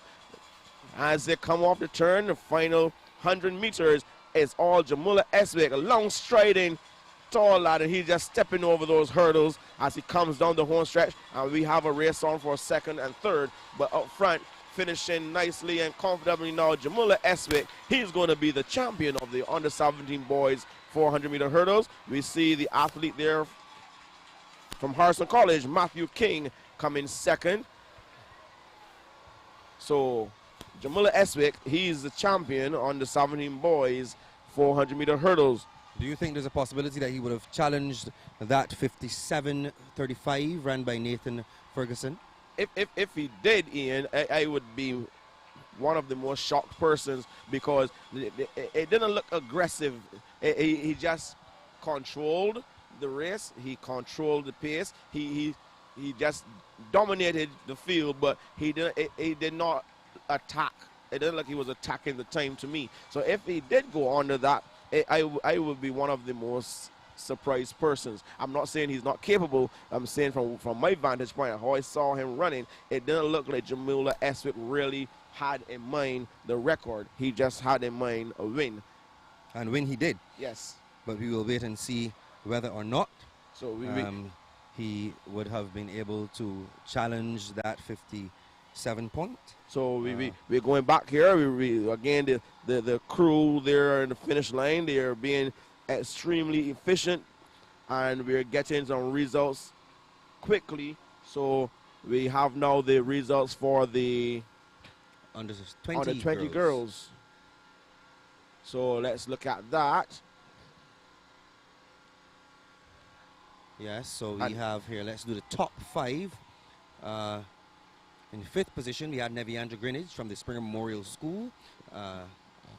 She ran a time of 76.89. In 4th, Danielle Grant from the Harrison College. She ran 73.81. In 3rd, Drew-Ann Clark from Springer Memorial, 69.73. In 2nd position, Laniqua Gibson, representing Christchurch Foundation, a time of 69.20. And we had then Tiana Boyne running a time of 66.39. And so we see here a situation where I think the top 3 all actually ran, the top 4. The top 4 ran under the old record. The old record. And when Mr. Jules comes, I'm going to let him know that my reflexes and my eyes are just as good as his, because I would have estimated hand time as 65 seconds, and we are here 66 low, which means that I'm learning from the master, and Mike the Kung Fu is strong within me, so the force is strong with me. So Michael Jules, when he comes, I'm going to let him know. So kudos to Tiana Boyne, who is now the new record holder, zone record holder, 66.39 seconds. As was expected. Let's go quickly before the next event comes out, Ian, and see if we can have any more luck with any other results. Let's see how that goes. Beautiful. Those are the under 17 boys. They're already scored, and again, kudos to the finish line crew. No. Jamula Eswick. All right, let's give the top 5 positions here. This is, of course, the official result of the boys under 17 400 meters hurdles. In 5th place from the Harrison College, we had with running a time of 63.69, we had Matthew King. In 4th from St. Leonard's boys, running a time of 61.73. We had Jaden Miller. In 3rd, Shamori Shepherd, representing Christchurch Foundation, a time of 61.71. In 2nd, Jade Griffith from the Harrison College, running a time of 61.35. And Jamula Eswick from St. Leonard's boys, he came out on top in a time of 57 1:11.11. Right, and like I said, the record was safe, and as I anticipated, he didn't look attacking aggressive enough, so he wasn't attacking the time. He was just running to win, and so that's what we have there, the results that we're going to be seeing next. The 300-meter hurdles for the under 17 girls and the under 15 boys. So we're going to try to get some scores since those results have been scored already. We're going to see if we can get some points now for you. Keep you up to date with what's happening in the boys and the girls. It's going to be a really, really, really interesting thing here. Let's see. They have been scored. Oh, looking interesting. Whoa. Still looking interesting here. Ian, you can Still looking interesting here. You can call that nail biter there. Oh my goodness. For all of the fans at home listening, the female team scores are as follows. In 11th place, Ursuline Convent, 5.5 points. There is a tie for 9th. Graydon Sealy and Granley Adams are tied on 15.5. In 8th, we have Parkinson Memorial, 17. In 7th, Ellerslie Secondary, 39. In 6th, St. George Secondary, 60 points. 5th, Commermere School, 109.5 points. In 4th, the Allen School, 161.5 points. In 3rd, Harrison College with 206.5 points. And then Christchurch Foundation still in second with 291 points. And now, with 304 points, the Springer girls are leading among the females. 13-point lead. A 13-point lead. Yes. So we're going to get to the boys' scores as soon as we finish covering this under 17 girls 300-meter hurdles, and you see the scores there in the girls. They can cause you some serious anxiety attacks there, Ian. Oh yeah. I know how the folks at Springer feel about winning, but I also know that Foundation is also here to win, and there's going to be a ding-dong battle. Oh, yes. Harrison College, all the schools are here to compete and compete fiercely, but the battles, the bragging rights, the opportunity to say that I beat you. Yes. I came out on top, I'm better. Right, so we now have the girls there ready for the under 17 girls at 300-meter hurdles, just one heat again. And we see 1, 2, 3 schools in this, and the schools that factor into the top 3. Oh yes, they're there again. yes. So we don't understand. We don't understand why you're going to see this. Yeah, the top 3. Difference. Definitely, right. definitely. They're going to be looking to track this record of 44.81 set by Hannah Connell of the Christchurch Foundation School. The Bssac record held by Akila Jones, who tuned in to our broadcast yesterday, set back in 2010, a time of 42.61 seconds. That's one of her 7 records. One of her 7. And Michael Jules, he called it from memory. Yes. He seems to have quite a few gigs up there. Yes. Yeah, I think he upgraded his software. So yeah, he definitely upgraded. Okay, so we have in the lane assignments. In lane 2, we see an exceptional multi-event, and I think this young lady is going to be the next big multi-venture for Barbados. Sarah Bell. In lane number 3 from the Harrison College, we have Sahidia Russell. In lane 4 from Springer Memorial, Davina Phillips. In 5, Christchurch Foundations, Venetia McNichols. In lane 6 from Harrison College, Sharissa Moore. And in lane number 7 from Springer Memorial, Selena Johnson. And I didn't get the start on time, but we are going to estimate. And there they go up the backstretch. We see Sarah Bell. She's running nicely. She's the leader right now. Sharissa Moore is in 2nd. And on the outside, Selena Johnson of Springer Memorial. But Sarah Bell is the clear leader. She is extremely dominant. Sharissa Moore now going with her. Sarah Bell still leading as they attack that final hurdle. And they come around the bend. Sarah Bell has a good lead. Sharissa Moore, she has good top-end speed, finishing speed. Let's see if she can get some more speed between the hurdles as they approach the last 50 meters. Sarah Bell still leading. Sarah Bell, now she sprints for home. Sharissa Moore is trying to run it down, but Sarah Bell, she crosses the line first. It's not going to be a record, but Sarah Bell is going to be the champion of the under-17 girls 300-meter hurdles. Sharissa Moore is finishing in second for Harrison College. So once again, Christchurch Foundation, they have slightly closed the gap on the Springer Memorial, even though Springer Memorial has 2 athletes in here, and the points will balance out. So I think Springer is still going to be leading for now. It's going to come down to an athlete not finishing an event, or it's going to come to an athlete not finishing an event, or it may be not showing up for an event.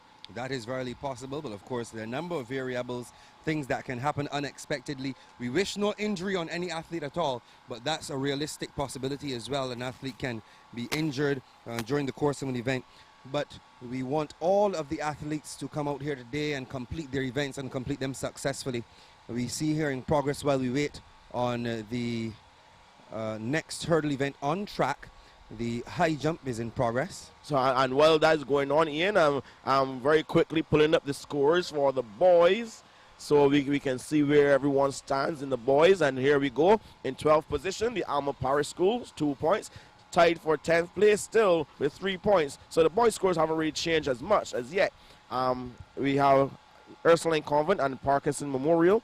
In 9th place, the Grantley Adams Memorial, they have 34. In 8th position, you have Graydon Sealy, still 41 points. Ellerslie School has 54 points, and they are 7th. The St. George School still there in 6th, sitting pretty, 90.5 points. The Commonwealth School is in 5th, 119 points. Allen School has made a slight improvement. They have 159.5 points, and they are 4th.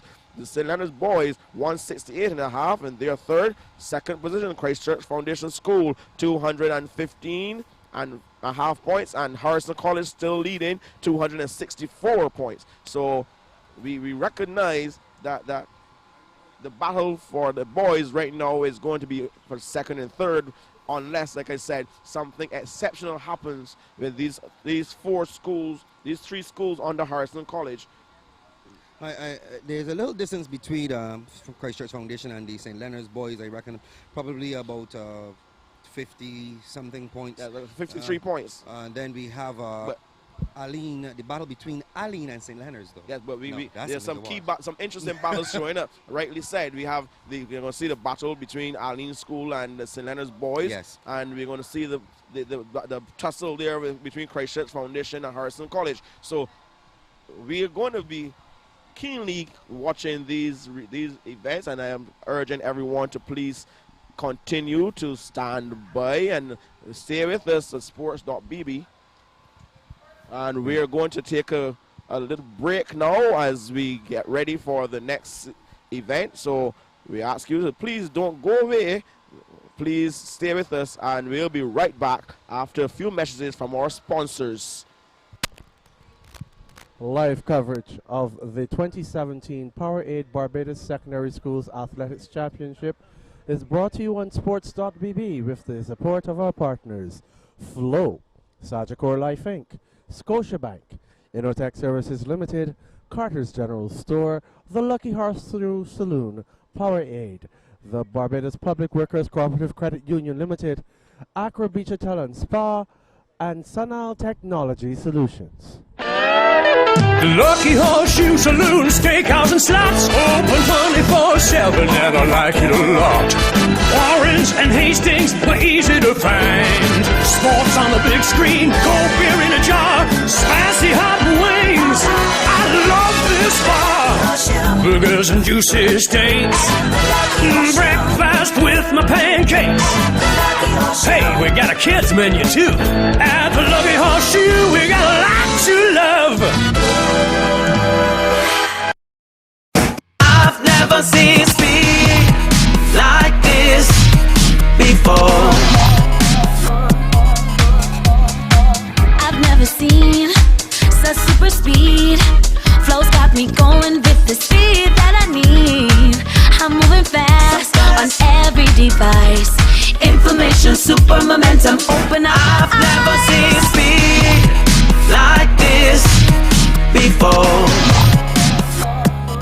When you have to go and go and go, reach for Intermission, the healthier way to treat diarrhea. Intermission treats and reduces bouts of diarrhea and helps rebuild the health of your stomach. Unlike other diarrhea medicines, infused with probiotics, it inhibits the growth of harmful bacteria and restores normal gastrointestinal function. Easy to administer and safe for the entire family, Intermission is available at leading pharmacies.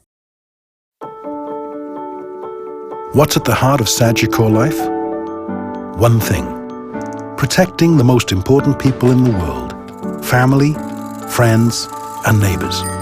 By being a pioneer in the Caribbean with a range of products and a wealth of sage, personalized advice for everyone. Evolving how we serve our clients with new, innovative products and an industry-leading and modern approach to life insurance. By improving the lives of the people in the communities where we operate. By providing assistance in the areas of education, health, community, youth development and sports. It's what we've done in the Caribbean since 1840 and what we are doing today in 22 countries. With over $6.2 billion in total assets, 774 million in capital and over 2 million insured, Sagicor Life is one of the fastest growing life insurance providers in the Caribbean. Because we focus on one thing, protecting what's most important to you. Find out what Sagicor can do for your life. Sagicor. Wise financial thinking for life. When you need space to grow, there's nothing like the home you own. Let Scotiabank open the door for you with competitive rates and support every step of the way. Visit us today and discover what's possible.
Watch how easy this is. Watch how easy this is. This is easy. And we're back here at the National Stadium. Welcome to all our viewers of Bssac 2017, the Esther Maynard Zone, Day 2. And we're here joined now by Mr. Michael Jules, Captain Michael Jules. And I apologize, sir. We're here and we're ready to go with the under 15 boys 300-meter hurdles. We must extend congratulations to you, Captain, on your award. Thank you very much.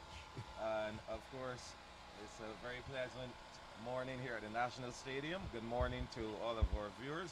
It's good to have you back with us for the final day of the Esther Maynard Zone. And I would have missed all of that action in the 400-meter hurdles. However, I have caught up, and some great results coming there, especially in the under-20 boys. But we are right back on track here with the under-15 boys. They're two-time finals in the 300-meter hurdles. Ian, could you tell the viewers what the records are for this event? In the under-15 boys 300 meters hurdles, the zone record held by Andel Dash a time of 45.97 seconds, and he would have represented the Christchurch Foundation. The Bssac record is held by Rivaldo Leacock. A time of 38.03 seconds set back in 2012. For sure, that was a really fast time there of 38.03 from Rivaldo Leacock. Perry, the lane assignments for this first time final. Okay, in this one, Michael, we are going to see in lane number 2, Natari Sargent, St. George Secondary School. In lane 3, from Ellerslie Secondary, Randall Stevenson. Allen School is represented by Nikolai Kennedy. Christchurch Foundation has Johnny Watkins in 5. In lane 6, Harrison College, Trevino Aline. And in lane number 7, from the St. Leonard's Boys School, Jadon Pierce. These are the young gentlemen in the first of 2 sections in the under 15 boys 300-meter hurdles. And I believe Jadon Pierce from the St. Leonard's Boys will be one to watch. So they're on the starters' orders now. And no one... They pretty much have cleared that first hurdle pretty equal. The youngster from Ellerslie, though, Randall Stevenson, seemed to have gained a little as he's the first over the hurdle. And that's how you know exactly who's really in the lead, who gets to the hurdle and goes over first. Jadon Pierce of the St. Leonard's Boys, he's now the one in charge here as he rounds the final turn into the straightaway. Jadon Pierce, we said all eyes should be on him, from the St. Leonard's Boys, over the final hurdle now.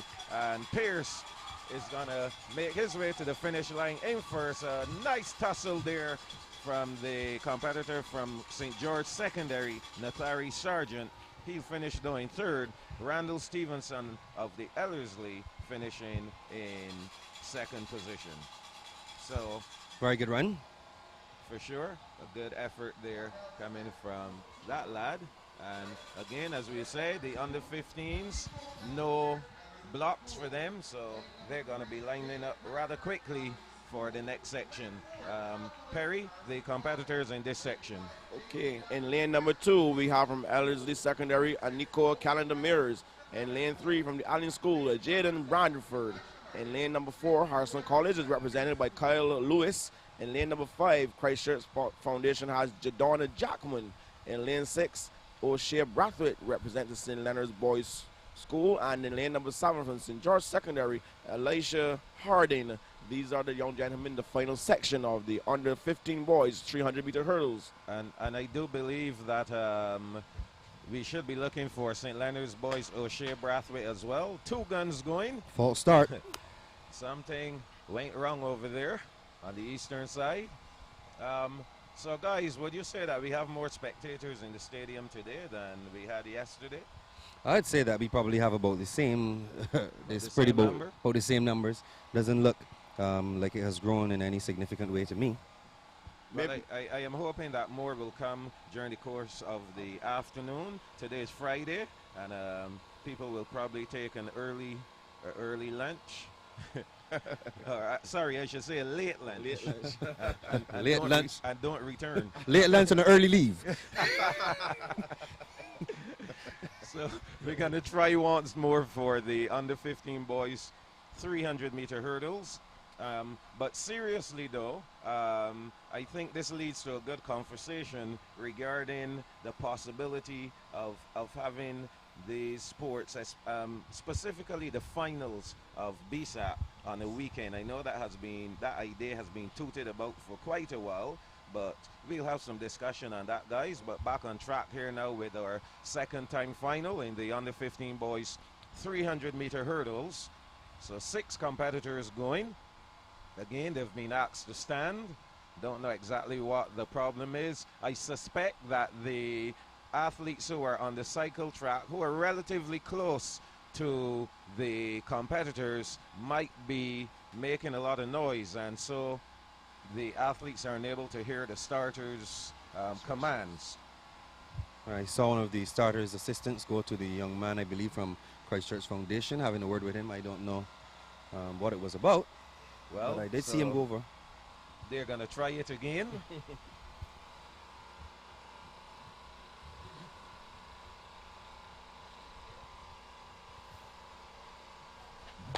So they're off to a good start this time, no hiccups.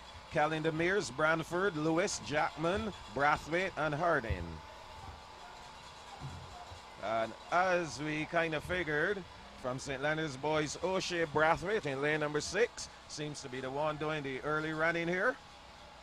So St. Leonard's looking to rake in some points in this one.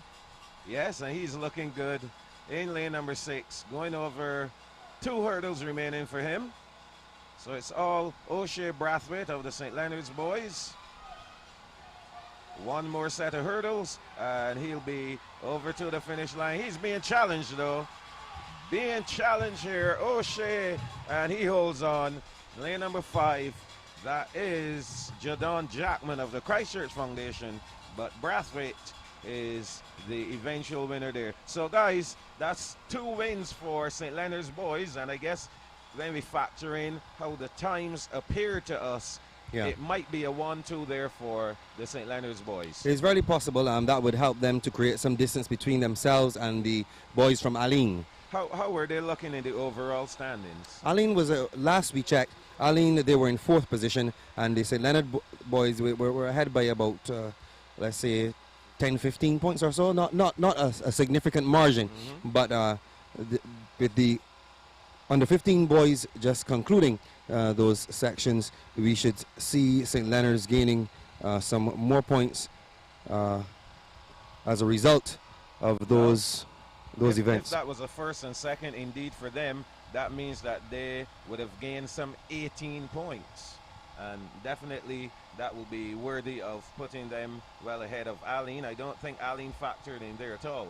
I was saying that to myself just now. I don't recall seeing Aline. Not at all. And those points will certainly help them to lengthen their lead. So while Perry looks for the scores, I want to again initiate this discussion to get your thoughts, and probably viewers. You can also give your input as to the idea of having the Bssac finals on a weekend.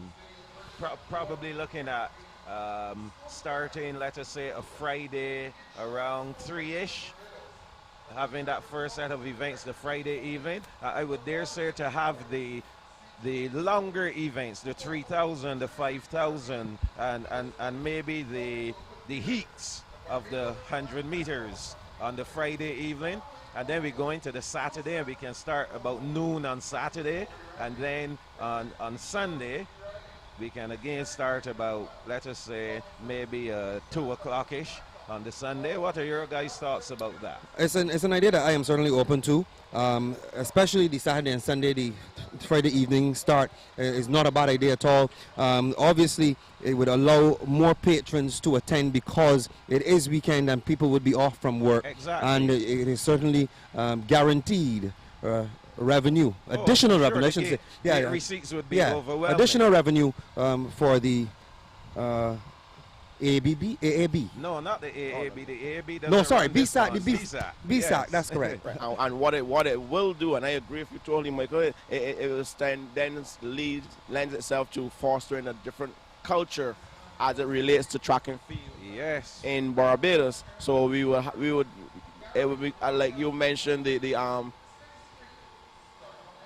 Jamaica. The champs in Jamaica, and Barbados' heyday when we had all those school league meets on the weekends. So it will bolster track and field in Barbados. I think what is needed really is that sense of that school pride, that old school tie, where you will find guys who would have been to school in the 60s, 50s, 60s, 70s coming out and supporting their various schools. So you'll have, but I'll say this can only happen though once we get this stadium fixed, because as it is, if we try that, I think people would cry because they would be outside with nowhere to sit. Certainly, and also as an addition, I'm not giving out any ideas here, but there can be something like we have during crop over, for example, an old school after party. Oh my! Oh, yes, well, yes.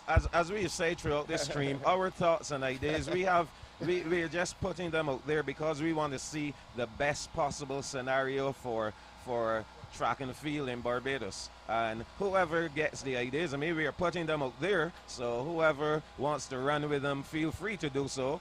But, you know, at the end of the day, we have to think about Barbados. We cannot be in a shell. We have to open up ideas, thoughts, and maybe you never know what could happen coming out of what we are discussing here. That is so correct. We hope that the right persons are listening, though. Ian, you've hit the nail on the head. And not only listening, but ready to make decisive action as well. Willing to take decisive action. So, Perry, you have some scores up. But before you get to those scores, we need to see what's happening here on the track. So we're going to get back to the scores, Michael. We seem to have the 200-meter hurdles ready, and these should be for the girls on the... These are the under 15 girls? Yes. So we can pull them up quickly, Perry.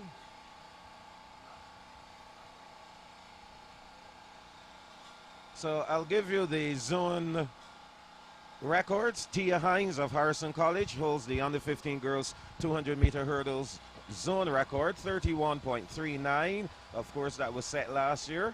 And the Bssac record, 27.24 seconds, set in 2009 by Shakira Hall of the Coleridge and Parry School. The starting lineup, Perry? Yes, we have in lane number 2, Haley Haynes of the Springer Memorial School. In lane 3, St. George Secondary is represented by Zadana Bell. In lane number 4, Christchurch Foundation has Tyra Aline. Ellerslie is represented in lane number 5 by Catalia Archer. In lane number 6, the Aline School has Sakina Messiah. And in lane number 7, Harrison College has Sana Best. And of course, we know Sana Best and her sister, Sakia Best, who would have now migrated to the Lodge School. The Lodge School, yes. Yeah, so we'll see what she will do here in this field. 31.39, the time they will be aiming for. Of course, you would have seen Sakia Best in the Frank Blackman zone. Yes, of course. Some field events in progress. We see the javelin on the northern end. We have a high jump going on, a shot put, and a discus. So, lots of action here in the arena.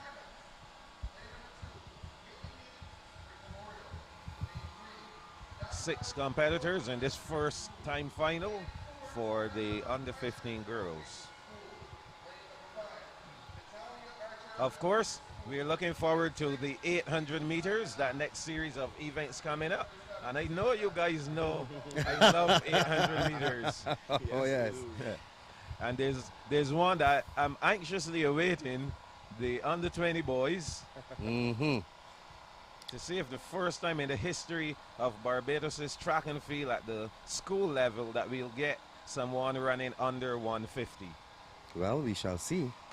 So they're off. Haynes, Bell, Aline, Archer, Messiah, and Best. The first one over. Oh my, again, we're going to discuss that shortly about the technique used for the hurdles. But on the inside, Haley Haynes of Springer Memorial, she's really doing the running in this one. All Haley Haynes, one hurdle to go. Haynes being challenged by Aline of Christchurch Foundation. And Aline ends up the winner. Haynes in second. Third going to Messiah of Aline, and Best finishing in fourth position. Now, guys, you would have observed coming over that hurdle, the young lady there, her foot, she almost had a serious injury there with her ankle. Is it from Springer? Or was it I think she might have been from Ellerslie. Ellerslie, okay. The thing is, hurdling technique. Now, the 200-meter hurdles, you need to have a little hurdling technique. And part of that whole hurdling process is the approach to the hurdle, the actual lead leg, the trail leg, and what you do when you get off the hurdle. There we saw her foot was not planted well, and she almost wrung her ankle. So you have to be very careful as well, hurdlers, in the execution of the entire phase of hurdling. Perry, did you ever have the opportunity to do any hurdles? Yeah, Mike, Mr. Jules, you were there when I did the level 2 coaching course, and I was alluding to Ian. We had to do every event. Yes, you had to. So we are ready with the second section, final section on the 15 girls, 200 meters, and we see in this one, Springer Memorial's Amber Gill, Christchurch Foundation, Rihanna Morris in 3, Harrison has Amani Kerman in 4, Ellerslie has Zoe Paris in 5. They come off the turn now, and we see on the inside the running is being done by Christchurch Foundation Rihanna Morris, and she's not having her own way. Springer Memorial's there as well, Amber Gill. So they approach the final hurdle, and Gill again with that planting Michael Jules you mentioned, she stumbled, giving Foundation School the opportunity to run away with it. But as you mentioned, the first event, the first heat, the athlete from Springer Memorial School not planting properly, and she also had a wobble in that final hurdle. Have to be extremely careful there coming off the hurdles. But the young lady from Christchurch Foundation really executing that. And we talked about what happens. I remember Ian, you asked about what happens in the hurdles, those intermediate hurdles. Yeah. Coming off that final hurdle, there's only one thing left for you to do. That's sprint to the finish. And surely we saw good execution there from the young lady from Christchurch Foundation, where she actually got off that final hurdle and sprinted all the way to the finish line. Very good finish for her. So it seems as though Christchurch Foundation gained some points, as double points in that event. As did Springer, however. They also gained some points as well. The technique, though, of Amber Gill, she was jumping the hurdle. I thought even at one point she stepped on it almost, and then propelled her way forward. So but we have to be very, very careful. Very careful. Let's see what's happening here. We have a points update that we can give to our viewers. We can begin with the girls, Ian. Yes, in 11th position, the Ursuline Convent, 5.5 points. There's a tie for the 9th spot, so we don't have a 10th. Tied in the 9th position, we have the Graydon Seeley School along with the Grantley Adams Memorial School. They both have 15.5 points. In 8th, Parkinson Memorial, 17 points. In 7th place, Ellerslie with 39 points. In 6th, St. George Secondary with 60 points. In 5th, Combermere School with 109.5 points. In 4th, the Allen School, 161.5 points. And the top 3 among the girls, Harrison College with a score of 219.5 points. They're in 3rd currently.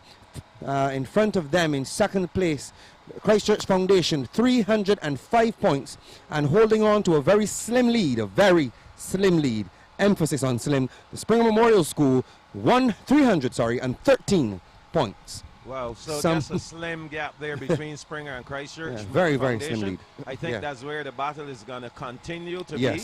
Harrison College still a way off, and if we only have the 8s, the 2s, and the 4x4s left, I don't think that they will have enough in the tank to catch up to Christchurch Foundation and Springer. But Perry, let's look at the boys' scores. Yes, in the boys, 12th position, Alma Paris, 2 points. Parkinson and the Ursuline Convent still tied for 10th with 3 points. In 9th position, the Grantley Adams Memorial, 34 points. Graydon Seeley sits in 8th position with 41 points. Ellerslie Secondary is in 7th with 54 points. St. George Secondary still holding on to that 6th place in the boys, 90.5 points. The Combermere School is in 5th with 119 points. Allen School in 4th, 159.5 points, and the top 3 in 3rd position, the St. Leonard's boys, 168.5 points. Christchurch Foundation in 2nd, 215.5 points, and Harrison College sitting pretty, 264. And we were discussing the different races in the point standings, and we're going to be seeing a tussle there between Allen and St. Michael and St. Leonard's boys, for that 3rd spot. And then we're going to see Christchurch Foundation trying to surge ahead and devour that gap that Harrison College has. But it's not going to be easy. The 800 meters coming up, and Harrison College has what we would call a bomb squad in 800 meters. I mean, if you look through the divisions Oh, for yes. the Harrison College boys, already we know that Jonathan Jones will get 10 points. Then that pair in the under 17 boys, Kai Aline, they could probably earn another 18 or 16 points from that one. So immediately Harrison College will open the gap there in the 800 meters. Will Rio Williams also be featured in there as well? There you go. Yes, Rio Williams as well. So it seems as though Harrison College we can probably say at this point. I don't know how if one of you will be brave enough to say that Harrison College will run away with the boys championship. It's looking that way. There's still some time left. We mentioned it earlier. But I know there are some Harrison College folks who are tuned in. Diana Atwell, I know you will begin to rejoice hearing us say that Harrison College will run away with the boys championship. My good friend Kieran Holder, sorry that Christchurch Foundation, I know you're tuned on. I'm sorry that Christchurch Foundation may have to settle for second position in the boys. Nevertheless, I want the listeners and the viewers to understand, though, that there are 3 distinct competitions because next week, when we get to the 30th and the 31st, everything will be a clean slate. All of the points, everything will be out through the door, and then we're going to start fresh from Thursday to see who really will be crowned the Bssac champions. And of course, we know that foundation in the Bssac competition, they are the defending champions in the girls. So we know that the strategy that has been employed in the zone is going to be completely different when we get to the big finale, those Bssac finals. Most definitely, I believe Leicester Vaughan would be the defending champions in the boys for Bssac. Yes, they Leicester are. Vaughan. They are the defending champions. But of course, So, they were in the... And you know, we've seen Leicester Vaughan in the zonal meet. Yes. And they have some bright spots, but honestly, I am not sure if they have the depth this time around to defend that title. That is what I was going to get to, because you notice that in the boys, in the Frank Blackman zone, and as well as in the girls, the St. Michael team look extremely strong going into Bssac 2017. Yes, they look extremely strong. I believe that they're going to be the ones to beat. Both in the boys and girls category, people will be looking out for the St. Michael's School. The St. Michael's School is has a very strong team. It's a very solid unit there, and they're the ones to watch, as you rightly said. But we have some spoilers that may come up. And, of course, right, of course. But my good friend Shawndine Thornhill, I know that she's going to be up here the 30th and the 31st. Shawndine, I hope you took your appropriate leave so that you can come and cheer on. But Shawndine, she cheers on everyone. I know her alma mater is the St. Michael's School, and she will be so excited if they can pull off anyone. The double, oh my goodness, we won't be able to contain her in this stadium. Nevertheless, we always encourage the old scholars to make comments, to cheer on the various teams. And you know, this is exactly part of what I was saying in terms of having the sports on a weekend, because then you have the opportunity for so many more people to have the opportunity to be here and to cheer on those teams, and the athletes do need as much support as possible. Very, very true, Michael, and it also helps the athlete to understand when they go to meets like Carifta or any of the other meets that they need to be ready and willing. And I think right now we only have this mindset that the only track meets that these athletes will compete on weekends are AAB meets, and they need to understand that this Bssac should be bigger than where it's at right now in terms of the format and the running of it, and what it lends to as well is it doesn't interrupt the teaching time. If we do it Friday afternoon, Saturday, Sunday, it doesn't interrupt the teaching time, and a lot of these athletes are doing their CAPE and their CXCs and stuff like that, so it doesn't interrupt the teaching time. So I think the form teachers should should come on board and push the idea as well, and let the principals know where, hey, this is a better format. Well, all leaves to be seen. I want to talk a little bit about to you guys, because both of you have experience in terms of coaching and coaching for an event like Bssac. In terms of strategies employed, because there are so many things that can happen at an event like Bssac. I heard one coach quarreling with a student because they were late.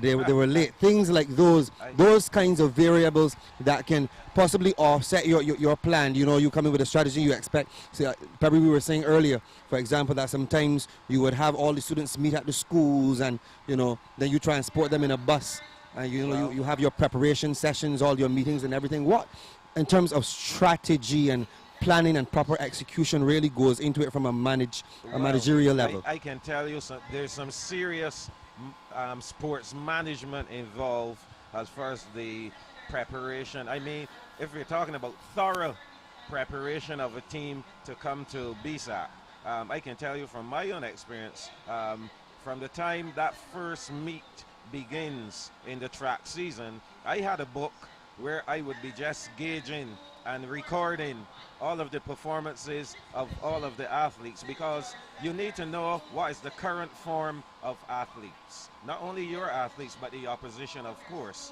I also look back at the results from the previous year. Who are the athletes who are moving up into a new age category? One of the variables I wasn't too sure about would be the athletes coming into the system, the under-13s. However, I can tell you that I kept note of everything, and I presented 3 scenarios: the best case, the worst case, and the quite possible. And with that, I was able to determine points. So I had a scenario where I kind of knew going into the sports if we could realistically win, where we would realistically be, and what we needed to do if we wanted to capitalize on some points here and there. So that was the kind of strategy. Also, if you had, let us say, 2 athletes in an age category who were sprinters, where would be the best place to place those sprinters to really capitalize on points? So those are some of the things that I believe coaches will be spending some time looking at in terms of making sure that they had the right athletes, the right place to get the maximum amount of points. I see the team indicating to us that they want to take a pause for commercial calls, so we're going to do that. We have no problem with that at all. Come back. Before we go on this break, and Michael Jules, I know Mark Fingal is listening. I'm going to throw this name out so he's talking about stats. Farid Degir. And we'll discuss that when we come back. So, folks, don't go anywhere. We'll be right back with our live coverage of the Powerade Barbados Secondary Schools Athletic Championships, live from the National Stadium, Waterford, St. Michael, Barbados. And remember, live streaming coverage of the 2017 Powerade Barbados Secondary Schools Athletics Championship is all coming to you on Sports.bb with the kind support of our partners: Flow, Sagicor Life Inc., Scotiabank, Innotech Services Limited, Carter's General Store, The Lucky Horseshoe Saloon, Powerade, the Barbados Public Workers Cooperative Credit Union Limited, Accra Beach Hotel and Spa, and Smart Homes by Sunile Technology Solutions.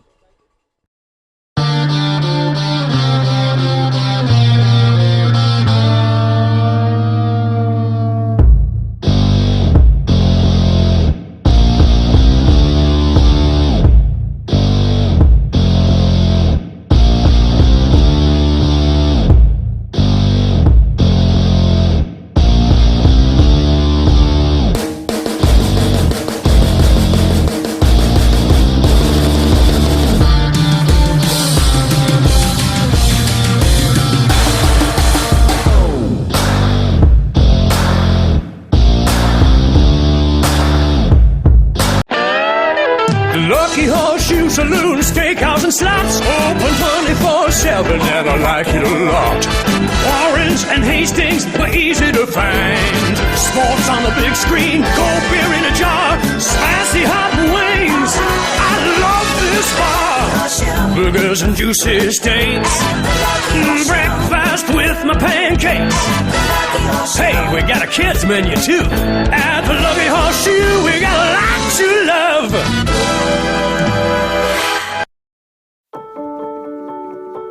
What's at the heart of Sagicor life? One thing: protecting the most important people in the world. Family, friends, and neighbors. By being a pioneer in the Caribbean with a range of products and a wealth of sage, personalized advice for everyone. Evolving how we serve our clients with new, innovative products and an industry-leading and modern approach to life insurance. By improving the lives of the people in the communities where we operate, by providing assistance in the areas of education, health, community, youth development, and sports. It's what we've done in the Caribbean since 1840, and what we are doing today in 22 countries, with over $6.2 billion in total assets, 774 million in capital, and over 2 million insured. Sagicor Life is one of the fastest growing life insurance providers in the Caribbean, because we focus on one thing: protecting what's most important to you. Find out what Sagicor can do for your life. Sagicor, wise financial thinking for life.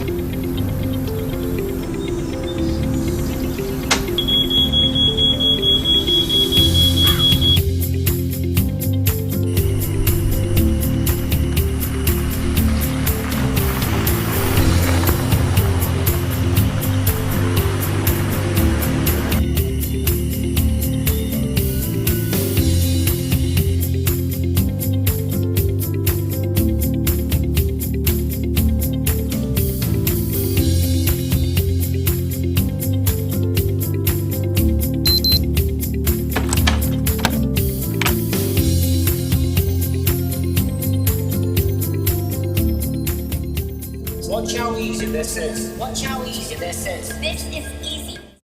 When you have to go and go and go, reach for Interrimina, the healthier way to treat diarrhea. Interrimina treats and reduces bouts of diarrhea and helps rebuild the health of your stomach. Unlike other diarrhea medicines, infused with probiotics, it inhibits the growth of harmful bacteria and restores normal gastrointestinal function. Easy to administer and safe for the entire family, Interrimina is available at leading pharmacies.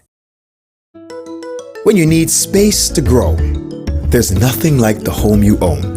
Let Scotiabank open the door for you with competitive rates and support every step of the way. Visit us today and discover what's possible. I've never seen speed like this before. I've never seen such super speed. Flow's got me going with the speed that I need. I'm moving fast on every device. Information, super momentum, open up. I've never seen speed like this before.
Check and see if we got anything else.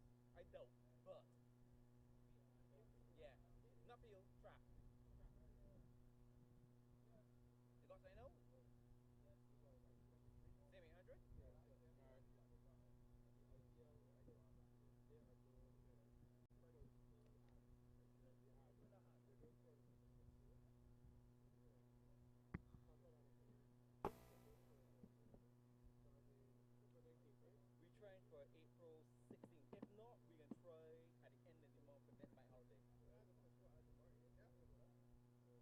but it's still work in progress.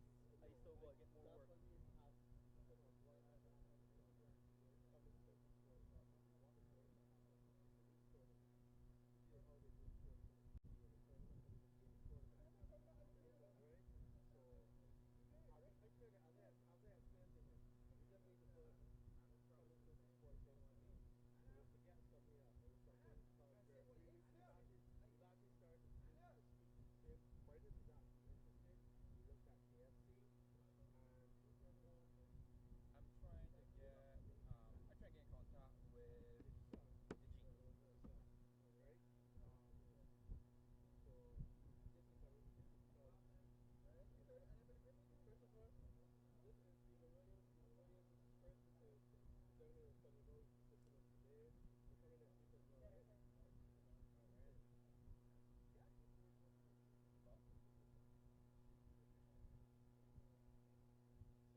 And we welcome you back here to the National Stadium, and we are getting ourselves ready to witness the under-13 girls 800 meters. And Perry, this will be the first of a series of 800 meters. We're starting with the under-13 girls. It's good to see that there are two sections for the under-13 girls here in this 800 meters. Yes, Michael, as we would mention, these young ladies will be coming out of the primary school setting, and they would have been running 600 and stuff at Knapsack, so they're still eager to run at this level. Of course. So the zone record, 246.08, and that was set by Delicia Williams of the Alling School. And the Bssac record, 229.76, set in 1994 by Nakisha Maynard of the Alling School. Perry, if you could give us the lineup quickly for this first section. Okay, we have in lane number 2, Shade Innes of the Ursuline Convent. Spring Memorial is represented in 3 by Ayana Nurse. I'm not seeing any athlete in lane number 4. St. George Secondary Shamaya Bailey is not there. In lane 5, the Allen School Amber Sudat Seeley. In lane number 6, Christchurch Foundation Adara Stoddard. In lane 7, Harrison College is represented by Layla Haynes, that we remember her from yesterday. And in lane number 8, Ellerslie has Shania Cummins. Well, I guess all eyes will be on Layla Haynes. Outstanding middle long distance runner, and I understand that she'll be running the 3,000 meters next week as well. Already a winner in the 1,500 meters, and so we'll see how she will fare in the shorter distance. No doubt that she'll probably do better in that 3,000 meters. We've seen her before running cross country and doing extremely well. Yes, she's one to watch for the future, Michael. She's Sure. exceptional. So that record, 246.08. We'll see if any of these girls will get close to it. And as you rightfully said, these under-13s are all fresh out of primary school, where they're accustomed to 1.5 laps around the track. This time they'll have to go 2 laps, an additional 200 meters. And hopefully they would have prepared themselves and get the right coaching necessary to handle this distance. We know, of course, the under-13 boys also coming out of primary school. They will be running 800 meters at primary school level at Knapsack. So this is nothing. This will be nothing new for them. For those boys, for sure. Exactly. So they're just there on the line, waiting. You think they're waiting to go at exactly 11:45? We're being extremely particular about the timings, Michael. Yes, and there's no difficulty with being spot on and right on the ball. Especially when you have a television production where there's a schedule and maybe someone is rushing to get in front of the TV in time to see a specific race or specific event which is going to be broadcast. So seems like the starters in position now, getting ready, and they're gone. The first of 2-time finals in the under-13 girls 800 meters. So we're gonna see here though, Ian, you see the difference here. We have 7 girls started, and they've started in lanes. Just certainly. as we were talking about, we didn't see it happen before, but they've made the correction. Yes, they have made the correction. You spoke about that just on Wednesday or so in the Frank Blackman zone. So they've all now gone down. Well, some not yet going across down into lane number 1. A strange style of running there from Layla Haynes, though. It looks like she's really just holding back, like she doesn't want to go. I don't think she was quite sure as if she should have gone into lane number 1. But nevertheless, she's now currently in 2nd position as they now come around to hit the front straight for the first time. So it's all Layla Haynes leading this one. She is followed by Ayana Nurse of Springer Memorial. As the bell go, we will try to get a split here. Now 246.08 is the record, and we'll see what her split is for the first 400 meters. So 114. Now if she runs another 114, which is a very hard thing to do, that's called a negative split, she will run 228. If she runs about 130, even if she runs 1 minute and 30 seconds, she will still be under the record pace here of 246.08. So she's heading down the back stretch now. Remember her from yesterday? Yes. Let's see if she's going to pick the pace up. Normally in the 800 meters, when we're talking about strategy, and probably the most correct way to run at 200 meters, some kick before two. Right now we should be seeing a kick to the finish line, and it gets progressively faster. So now as she approaches the 150 mark, we got 2:08 on the clock. So still within record pace of 2:46. And now she comes around the final turn into the straightaway. No pressure at all. Now putting her head down and really running. 2:22, 2:23. Yes, she will. She will break the record. She will break the record.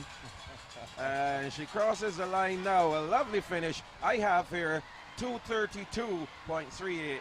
So even with my hand time, that's definitely way past the record. So we wait and see and get the official time. I remember yesterday in the 1500 meters she miscounted the laps and she began to run. She began to run as though she was running for the home stretch. Well, we might have thought that, but maybe she had a different plan. But no, she actually told me that when we did the interview. Oh, she told you that? Yes, she told me that, and she said she miscounted. Oh. And so when she then got to the finish line here, she then heard the bell and realized that she now had one last moment to go. This is the thing, you were downstairs waiting to have an interview with the winner, and we were up here saying maybe this young lady thinks that she has 200 meters to run. So, and then we say maybe that's a strategy to open a gap on the field. But now we know the truth. Yes. She miscounted. So a good run from that young lady there, and as you said, Perry, loads of promise for the future in the 8, the 15, and the 3,000. Looking forward to seeing her in the 3,000 come next week. Most definitely, she certainly has been. She appears to be well prepared for these events. Yes. So we see another 7 athletes coming out for the second time final. Perry, you can start giving us the starting lineup for this. Okay, in lane number 8 from Ellerslie, Rakira Williams. In lane number 7, St. George Secondary has Shaquilla Coward. In lane 6, Christchurch Foundation represented by Bethany Aline. In lane number 5, the Harrison College has Adair Dean. In lane number 4, Parkinson Memorial has Abian Burrows. In lane number 3, Aline School is represented by Brianna Boyce. And in lane number 2, on the inside, Spring Memorial has Malia Edwards. A bit of trivia for you guys. You know, I was always taught to try to be as well-rounded as possible and try to know a little bit of as much. So we have a young lady here running out of lane 5, Adia Dean from Harrison College. The bit of trivia about her. You know, she was the top student in the common entrance exam. Did you guys know that? I remember the name. Adia Dean. I remember the name. She was the top performer in the common entrance exam. So there we go. The second section in the under 13 girls 800 meters. And while doing the trivia, I forgot to start my stopwatch. That's all right. These things happen. Okay, we'll have the official time. Oh, yes, we will. Thanks to technology here. So they're off on the run-in. And leading now from the Aline School, that's Brianna Boyce, going down the back stretch. And we should also note that Adia Dean is a swimmer. And we find swimmers make good middle distance runners, yes, Michael. They sure do. They sure do. Well, in this case, though, she will have to pick that pace up a bit. But current leader here, Brianna Boyce of the Aline School. And from Ellerslie Secondary, Rakira Williams, currently in second spot. Now moving up, Malia Edwards of Springer Memorial. She now takes over the second position. So that's how they are in single file as they come at the straightaway for the first time, Perry. Yes. Indian file. Hearing the bell? They're coming to the bell lap, final lap, and nothing much has changed at the front. But we see Dean, I think she has moved up at least one position, I believe. 2 positions up. See Edwards lengthening her strides a little bit, trying to reel in the athlete from the Aline School. So our leader still from the Allen School, Brianna Boyce. And she led from the start. Now just under 300 meters to go. Currently in second position, Edwards of Springer Memorial. And in third, that's from Parkinson Memorial, Abby-Ann Burrows. But for sure, this young lady from the Allen School, Brianna Boyce, looking rather comfortable here. Nice even strides as she approaches now the 150 mark. Still holding on to the lead. Edwards of Springer Memorial trying to close the gap within the last 100 meters coming up. Don't think she'll catch Brianna Boyce today. So Boyce on her way to winning the second section in the under 13 girls 800 meters and finishing quite comfy the same way she ran the entire race all the way through the finish. Malaya Edwards of Springer Memorial finishing in second. Coming up to finish in third, Abby-Ann Burrows of Parkinson Memorial. Fourth spot will go to Williams. And now Dean of Harrison College finishing up. And we still have two more competitors out there. What I like about the crowd, the spectators, Michael, is that they're very encouraging to all of the athletes. And remember the young lad from Alma Paris, yes. Right? When everyone was finished, he had another 400 meters to go, and they really got behind him and encouraged him to finish the race. And I like to see that kind of atmosphere from the spectators. For sure. Certainly the does. Athletes must be encouraged. It certainly does give the athletes that additional impetus to continue running and run all the way to the finish. They're clapping them all the way home. For sure. They do need that encouragement.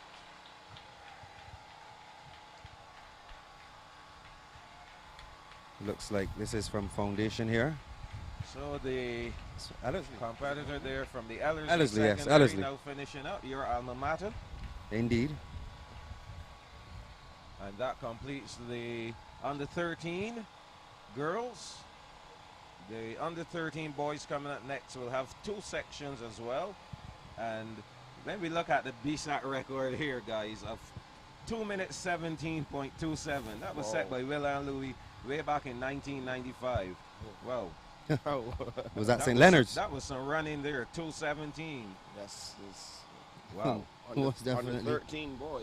Yes. And the zone record here was set by Simon John of St. George Secondary, 2:33.85. So if we break down this 800 meter Perry, 2:33, that's around, if we do it evenly, it's about a minute. Secondary, Kai Marley Cruikshank, you remember that name? And also from Parkinson Memorial, Nathaniel Holmes. And round out the field from Christchurch Foundation, Isaiah Folks. So these are the young gentlemen in the first of two sections in the under 13 boys 800 meters. Yes, and of course we'll have our unofficial time here to see if any of these can break the record of 2:33.85, and after this we can glance at the results to see what the official time was for the under 13 girls. I believe that we will have a new record in that as well. I think you're right. Again, the athletes being introduced.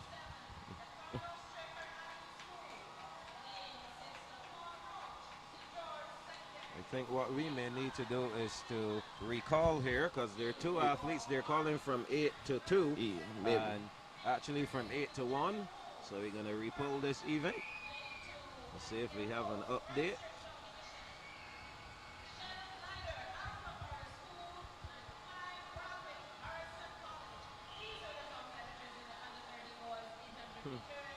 Well, not much of a difference there. Maybe some athletes opted not to run, or maybe they haven't reached the venue as yet. Well, so we'll see.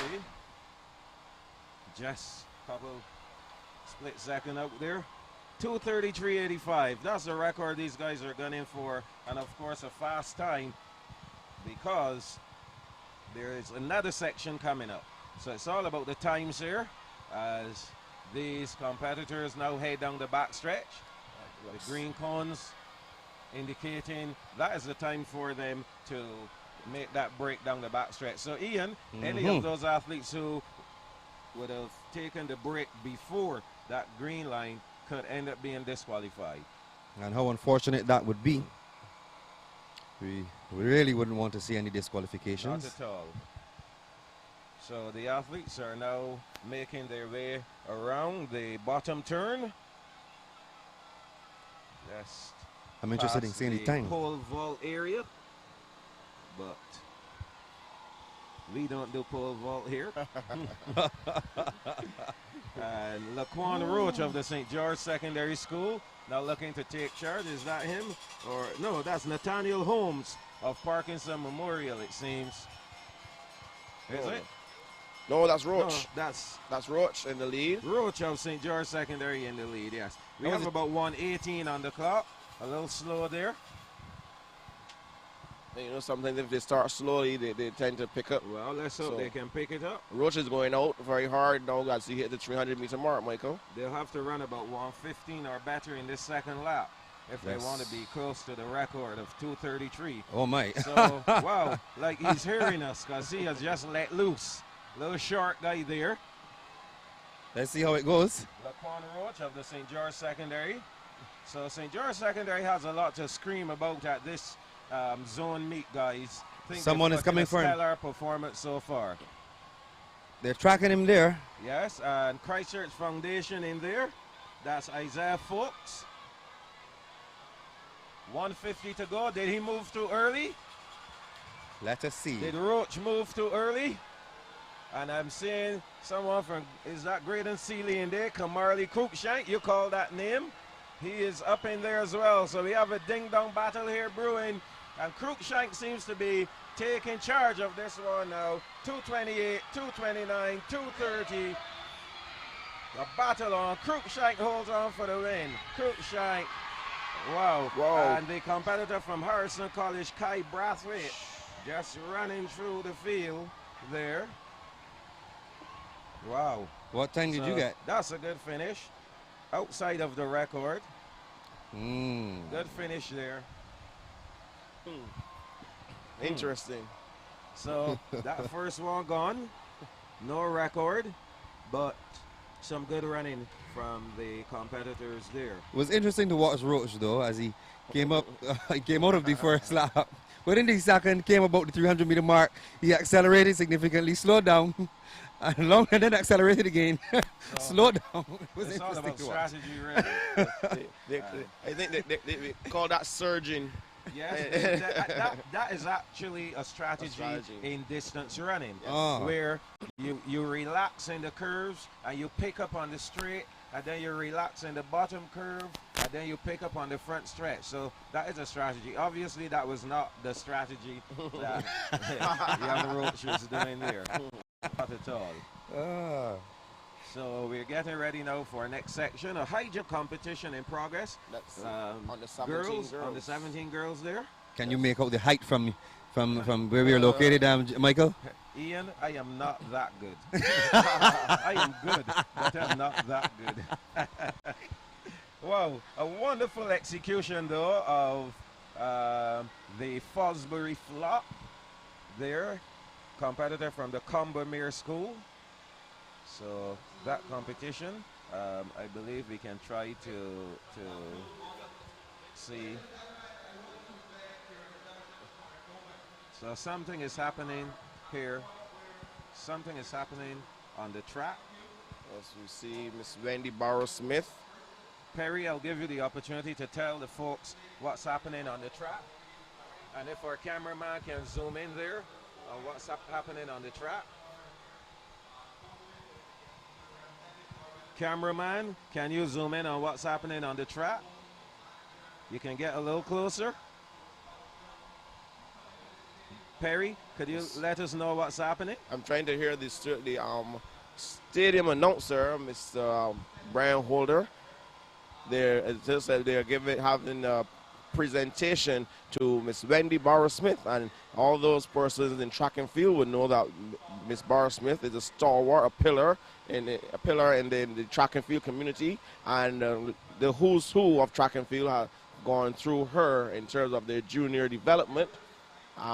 We can call names from now until next year. We go start from the recent and go backwards. We have Mario Burke. Nikisha Maynard is also as well. Ramon Gittins, I think he had a little. Not Ramon Gittins. Greg Swift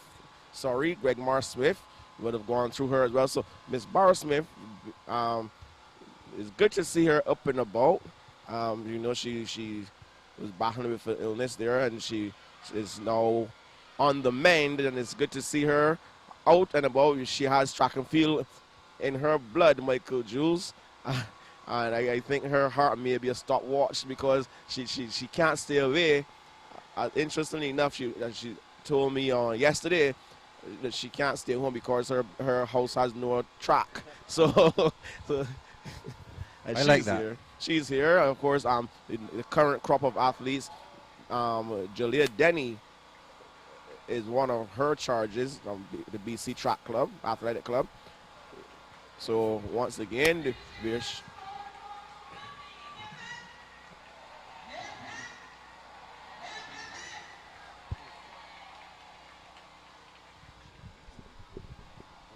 Well, yes, indeed. Wendy Barrow-Smith, a legend in her own right, one of the founders of the BC Track Club, which has been going for eons. And as you rightfully said, Perry, Wendy Barrow-Smith, she has been instrumental in the development of so many athletes. Mario Burke, yes. You can go as far back as Althea Belgrave and Debbie Cobbler. Wow. You name them. She's been around. Wow. And it's really good. I visited her while she was in the hospital, and the remarkable thing is, while I visited, Wendy had right next to her the results of a track meet that was happening, and that's what she was interested in. It's her life. It's in her blood. And we really thank God that he spared her life to be around. And let's hope that she will be with us much longer. Yes, because she still has so much more to give. I myself, as one of the coaches of BC Track Club, I'm learning a lot from her. I'm improving my coaching style as well. So I need her around so I can complete my learning process. Yes, for sure. We're happy to see that she has been recognized. I am not one who believes, Ian, that you should recognize people when they're dead and gone. I don't believe in that. I don't believe. You can't see any flowers, you can't see any awards. So once you are alive and kicking, I think people need to start recognizing contributions that persons make. And, Wendy is one who has made a significant contribution to the sport of track and field. I definitely agree with you. So we are back on track now to Section 2, time finals in the under 13 boys, 800 meters. There seems to be a change here, Michael. I think the Ellerslie lad is not here, just Tim Brown. And Ethan Taylor, who we have here on the outside, he's actually in lane number 1. And then we can follow the rest. Kobe Hoyt on a Parson 2. Christchurch Foundation's Harrison Griffith in 3. St. Leonard's Boys, Christian Nelson looks like in 4. Aikil Ellis from Graydon Sealy is in 5. Aline School represented by Khalid Padmore in 6. The St. George Secondary School has Isaiah Straker in 7. And Harrison College's Jared Howard is out there in lane number 8. We await the instructions from the starter. The starter for this event is Mr. Vincent Burke.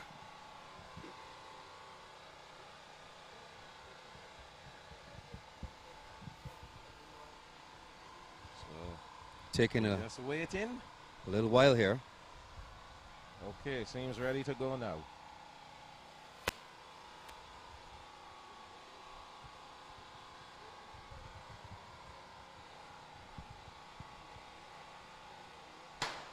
So they're off. The second section for the under 13 boys, chasing the meet record of 2:33.85 and the Bssac record of 2:17. Don't believe any of these guys will be close to 2:17. Willan Louis was a special kid. That's true. So, Combermere School's Ethan Taylor taking this one out. We have another St. George guy in here, Isaiah Straker, who's currently in second position. So at the 200-meter mark, 33 seconds unofficially. Not a bad first 200 meters, Perry. Not at all.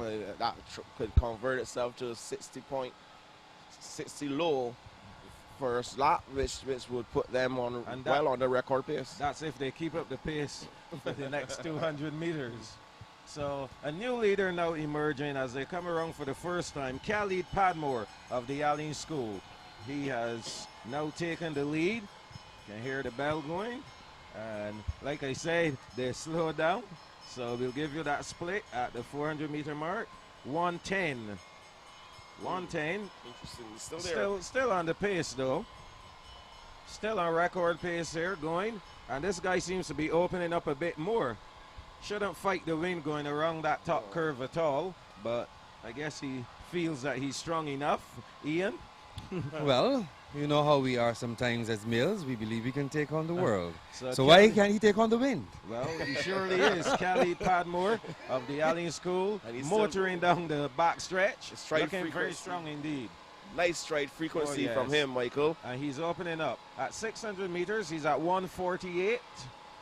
Looking really strong indeed. Impressive run here from this young man. He's really pouring it on, though. Not easing up. Is Khalid Padmore of the Allen School.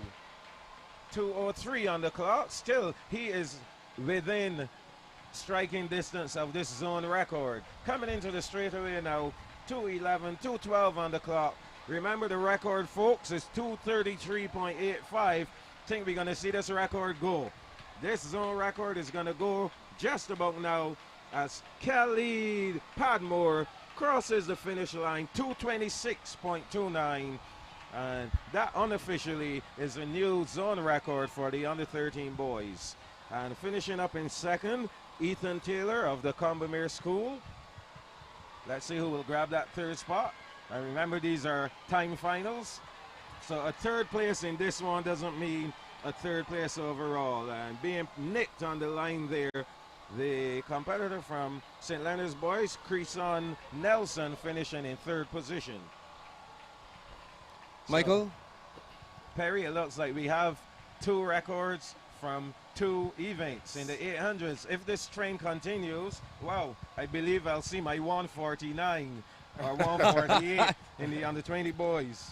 Michael, you were mentioning Willan Louis a little earlier, and the fact that he was a special athlete. I know there are some of the viewers who may be wondering whatever became of Willan Louis. Well, I can't answer that. I know that he's here in Barbados. Last year, I believe it was, Willan specially came to the stadium to shake hands with, I think it was either Anthony Hoyt Small or Rasheem Griffith, one of them who broke his record. And he came to the stadium to shake that guy's hand to say congratulations. That's fantastic sportsmanship. Very, very, very fantastic. You can't ask for anything better than that. So we're going to look at the scores. Well, actually, we don't want scores. We want results. Yes, we do. To see if the under 13 girls 800, not yet. It's not up as yet, so we have to wait a little longer. But maybe we can look at the scores and see if there's any drastic change to the point standings. Is there? Yes, there is. Yes, there is. Okay, folks, hold on to your seats wherever you are. Hold on to your seats. Hold on to your seats. Wow. Whoa. Trust me, folks. Should we keep the viewers in suspense, or should we just tell them the news? My friend My friend Karen Holder, are you listening? Please do not. Karen, do not. If you're at work, do not jump up in the air, please. So, go ahead. Tell us the news in the girls' course. We have in 11th place the Ursuline Convent, 5.5 points. In 9th, still tied. There's no 10th place because of the tie. Graydon Sealy Secondary and Grantley Adams Memorial, they're tied on 15.5 points. In 8th position, Parkinson Memorial, 17. In 7th, Ellerslie Secondary School with 41 points. In 6th, St. George Secondary with 60 points. Then we have in 5th position, the Commermere School with 113.5 points.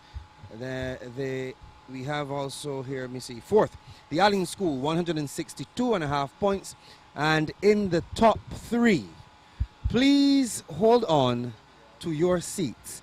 The heart palpitations are real. In 3rd, we still have Harrison College. They have amassed some 222.5 points. But the top two are separated by a mere 1 point. In second position, are you ready for it? The Christchurch Foundation School with 323 points, still leading the girls by 1 point. The Springer Memorial School with 324 points. Wow. This is a battle royale that we have on our hands. So I know the CCFS fans are rejoicing here, but still early days. Perry, do we have a similar position in the boys? Hardly, Michael. In 12th position still, Alma Power is 2 points. We still have a tie in 10th place between the Ursuline Convent and the Parkinson Memorial Schools. They have 3 points. 9th position, the Grantley Adams Memorial School, 34 points. Graydon Sealy is still in 8th with 41 points. Ellerslie Secondary School, 62 points. They are 7th. The St. George still sitting in 6th position with 98.5 points. Commermere School has amassed 119 points and they're in 5th. The Allen School still sits in 4th, 159.5 points. St. Leonard's Boys, they open up a little gap between themselves and the Allen School. They're in 3rd, 183.5 points. And the Christchurch Foundation still trying to track the Harrison College. Actually, they've closed the gap a little, 22.5 points. Harrison College still standing at the top of the table. They're in 1st position, 267 points. Well, so that's the position. I know, as we said, Christchurch Foundation girls not letting up. Harrison College still holding on to that lead. So we're going to take a quick break. And when we return, we will be heading back on track for the first section in the under 15 girls 800 meters. A live streaming coverage of the 2017 Powerade Barbados Secondary Schools Athletics Championships is brought to you on Sports.bb with the support of our partners, Brighton Stokes, Flow, Sagicor Life Inc., Scotiabank, Innotech Services Limited, Carter's General Store, the Lucky Horseshoe Saloon, Powerade, the Barbados Public Workers Cooperative Credit Union Limited, Aqua Beach Hotel and Spa, and Sunal Technology Solutions. Lucky Horseshoe Saloon, steakhouse and slots, open 24/7 and I like it a lot. Warrens and Hastings were easy to find. Sports on the big screen, cold beer in a jar, spicy hot wings. I love this bar. Burgers and juicy steaks, breakfast with my pancakes. Hey, we got a kids menu too. At the Lucky Horseshoe, we got a lot to love. When you need space to grow, there's nothing like the home you own. Let Scotiabank open the door for you with competitive rates and support every step of the way. Visit us today and discover what's possible.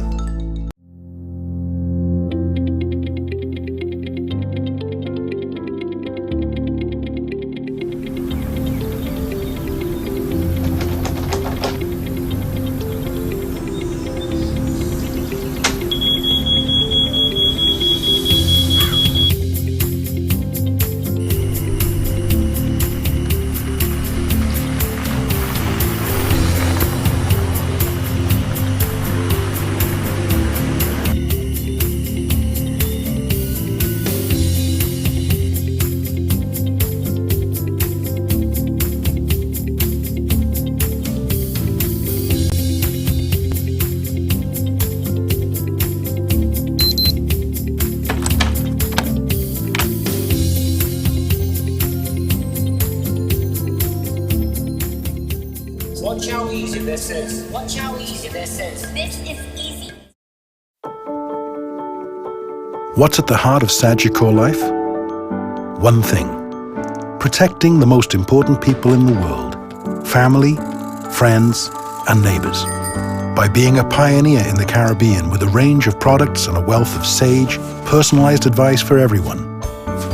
Evolving how we serve our clients with new, innovative products and an industry-leading and modern approach to life insurance.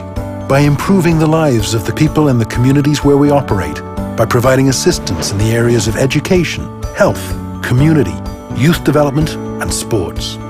It's what we've done in the Caribbean since 1840, and what we are doing today in 22 countries, with over $6.2 billion in total assets, 774 million in capital, and over 2 million insured.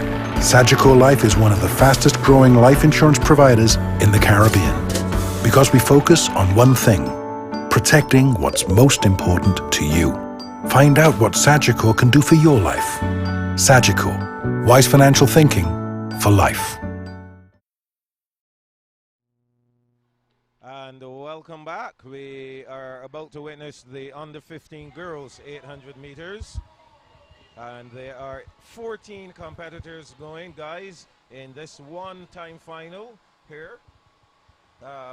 Seeing some inconsistencies, though, in how the officials are carrying on these 800 meters. Because we have 14 competitors here, and I'm quite sure in the under 13 boys and girls category, we had a total of 14, and they had 2 time finals, but here now we're seeing 1, so a bit of inconsistency. If it's a straight final, I don't see really much sense at the 800 meters to run 2 sections. With the start of these, with the waterfall start, Michael? Yes. It's a big field. Yes, it is indeed. So Points are important now.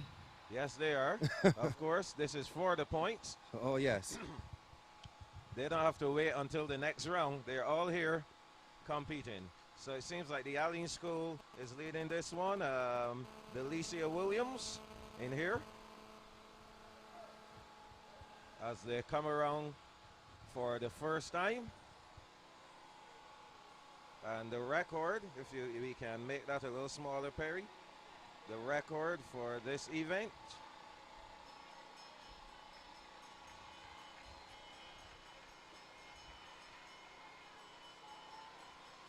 2:32.11, set by Christiane Sherlin of the Allen School in 2016.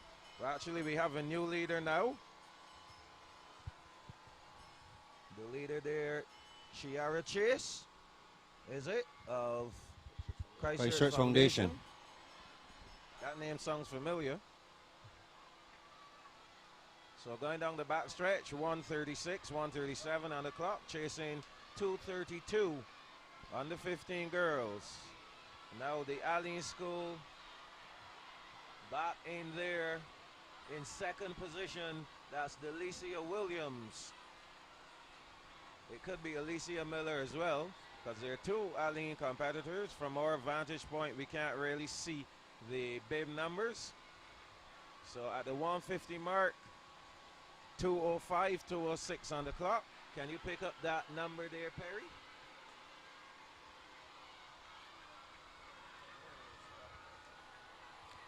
As the battle continues. Yes, it is.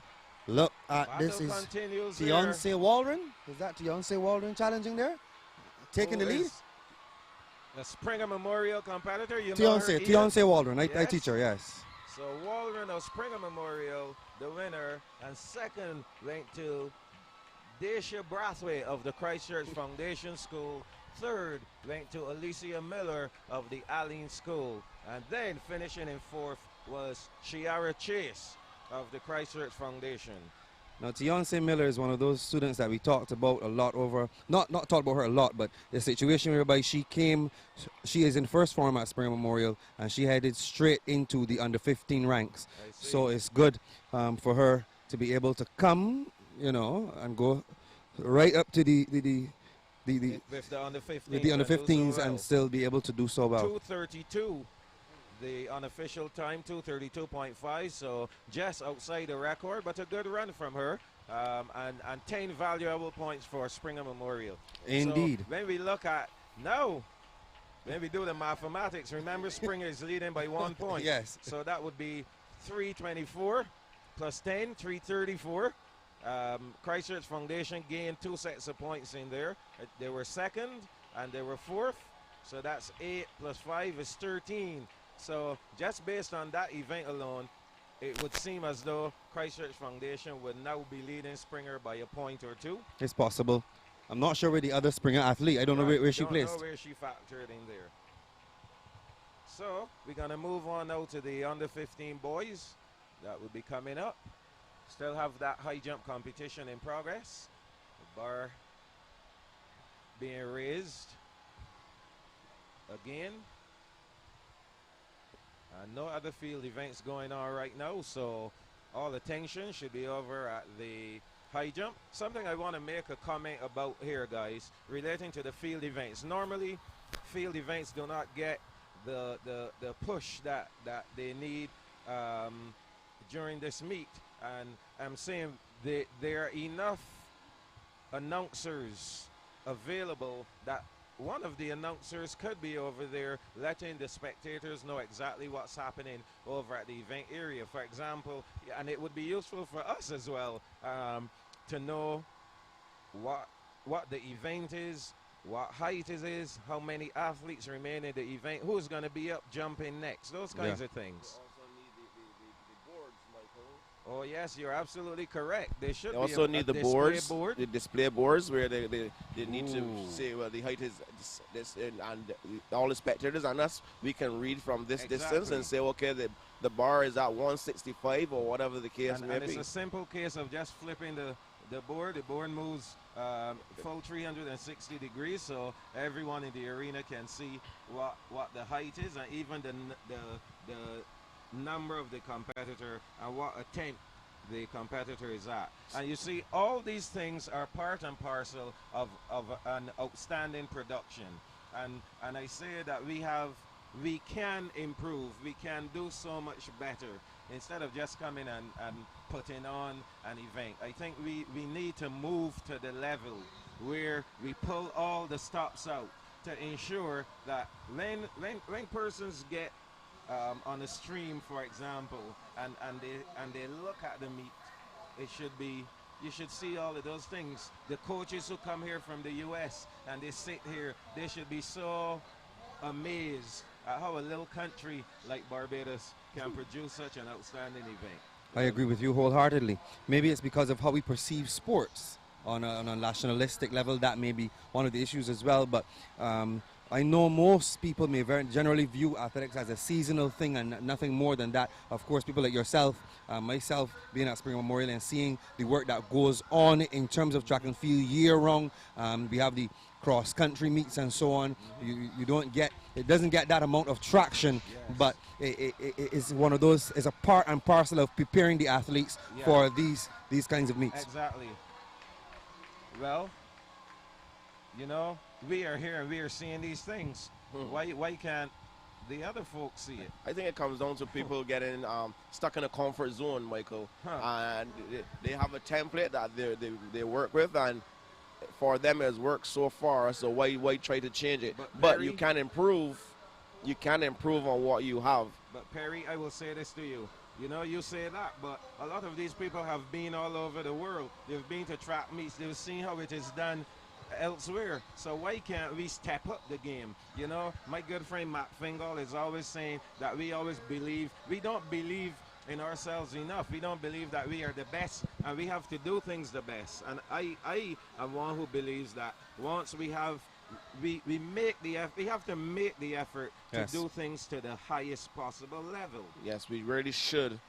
And don't be satisfied with mediocrity. Yes. I won't finish that phrase. That's all right. I finish it for you. Thank you so much. Oh my goodness. We're having fun here. But yes, indeed, we need those aspects of infrastructure to be added. We spoke yesterday about the clock as well, and how valuable the digital clock would be and it would add, of course, to the optics of the entire event as well. You know. And another thing, Michael and Ian, one of the organizers of Bssac should be following all the other media that takes this out, so they can get a feedback as to how it looks, how the final product looks. On Sports.bb, maybe they listen to the radio if it's on CBC or whatever, and they need to get that feedback as well. Well, maybe someone is listening and someone is going to tell them what we are seeing, even if they have no one who is specifically doing that. And then hopefully we'll see a change. If we don't see the change come the 30th and the 31st, let's hope that we'll see it come 2018. We can only hope. Most definitely, most definitely. I think we're going to take a short break here, and when we return, we'll be in time for the under 15 boys 800 meters, and they'll have 2 sections coming up. Remember that live streaming coverage of the 2017 Powerade Barbados Secondary Schools Athletics Championship is coming to you on Sports.bb with the kind support of our sponsors: Bryden Stokes, Flow, Sagicor Life Inc., Scotiabank, Innotech Services Limited, Carter's, the Lucky Horseshoe Saloon, Powerade, the Barbados Public Workers Cooperative Credit Union Limited, Accra Beach Hotel and Spa, and Sunel Technology Solutions.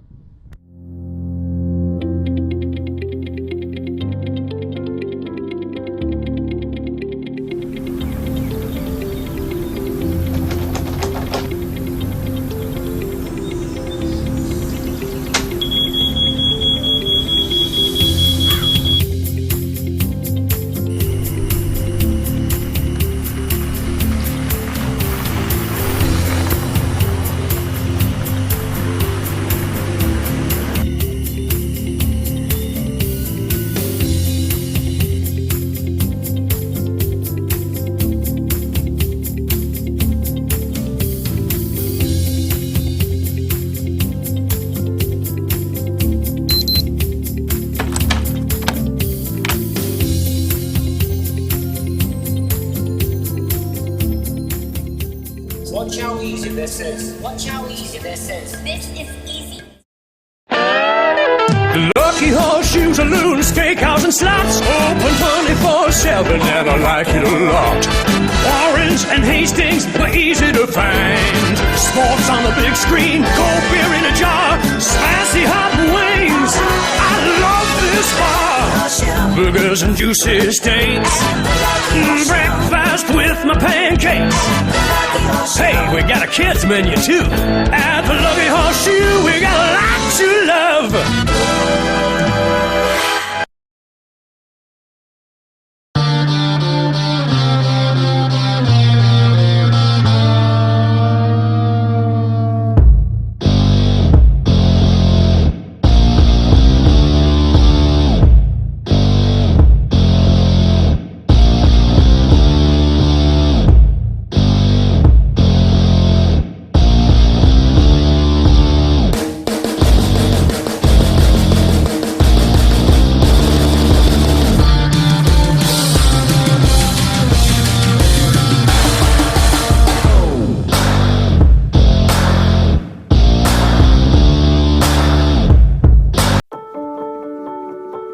What's at the heart of Sagicor life? One thing: protecting the most important people in the world, family, friends, and neighbors. By being a pioneer in the Caribbean with a range of products and a wealth of sage, personalized advice for everyone. Evolving how we serve our clients with new, innovative products and an industry-leading and modern approach to life insurance. By improving the lives of the people in the communities where we operate, by providing assistance in the areas of education, health, community, youth development, and sports. It's what we've done in the Caribbean since 1840, and what we are doing today in 22 countries. With over $6.2 billion in total assets, $774 million in capital, and over 2 million insured, Sagicor Life is one of the fastest growing life insurance providers in the Caribbean. Because we focus on one thing: protecting what's most important to you. Find out what Sagicor can do for your life. Sagicor. Wise financial thinking for life. When you have to go, and go, and go, reach for Interrimina, the healthier way to treat diarrhea. Interrimina treats and reduces bouts of diarrhea and helps rebuild the health of your stomach. Unlike other diarrhea medicines, infused with probiotics, it inhibits the growth of harmful bacteria and restores normal gastrointestinal function. Easy to administer and safe for the entire family, Interrimina is available at leading pharmacies. I've never seen speed like this before. I've never seen such super speed. Flow's got me going with the speed that I need. I'm moving fast on every device.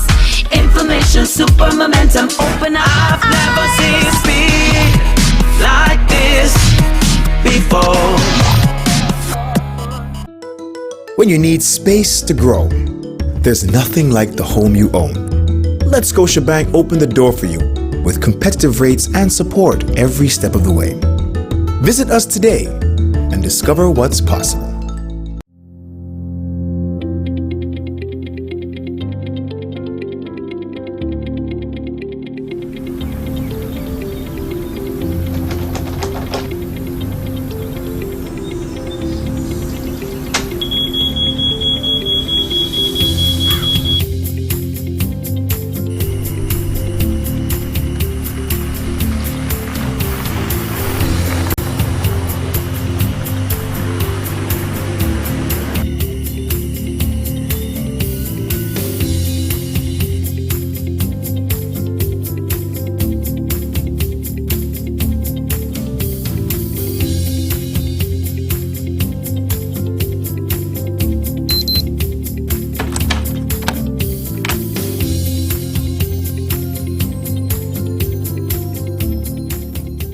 Watch how easy this is. Watch how easy this is. This is easy.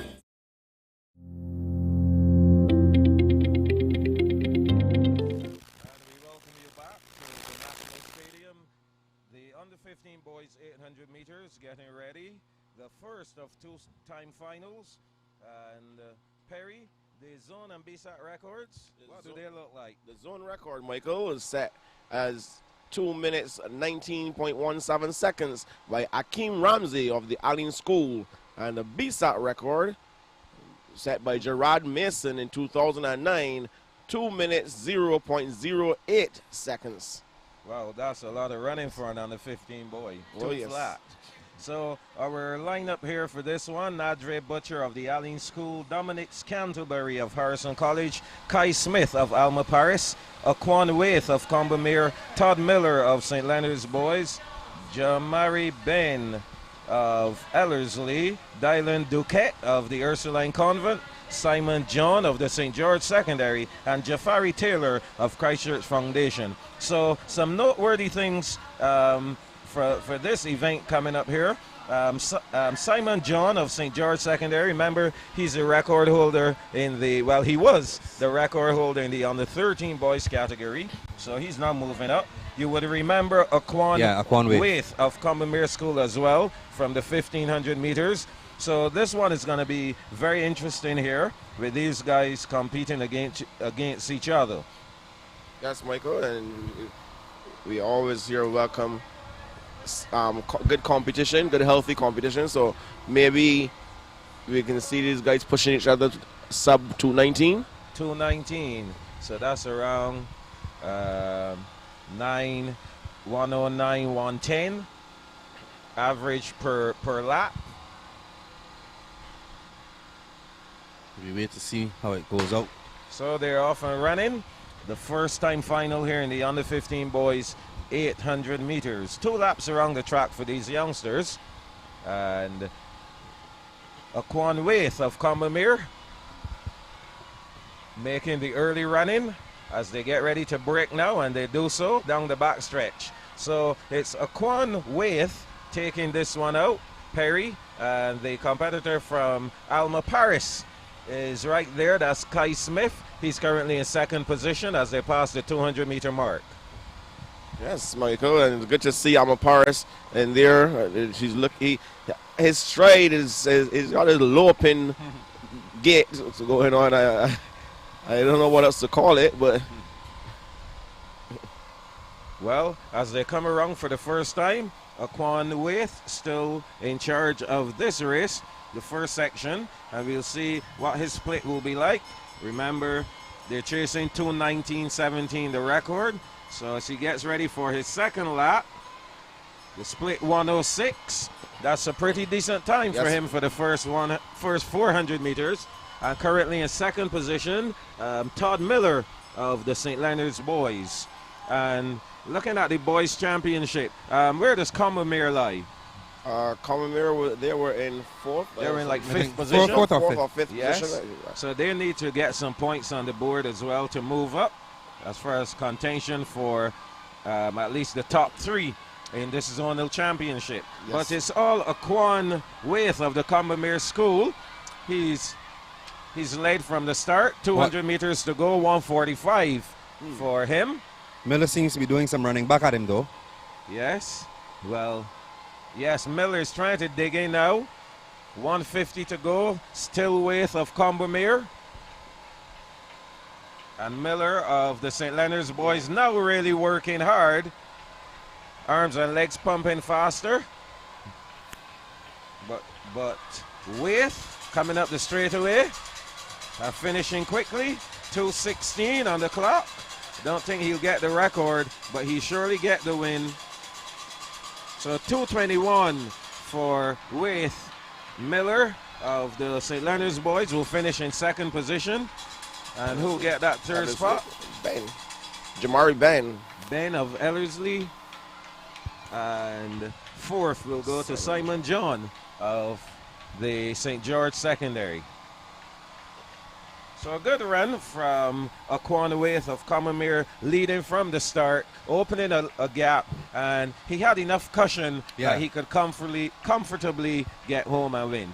Oh, he most definitely did. We saw that Miller from St. Leonard's Boys sought to run back at him at the end, but as you correctly said, Michael, he had already, that's Waith, would have already given himself enough space and enough distance between himself and the second place. And we have the Alma Paris athlete now finishing. A good job from him. Completing the 800 meters. I think that's the same lad who ran in the 1500 meters. Yes. Yeah, so he did much better in the 800 than he did in the 15. I think it's a footwear, Michael. He has on track shoes today. Yes. Yeah, I think yesterday he ran in his school shoes. Yes, it did. I think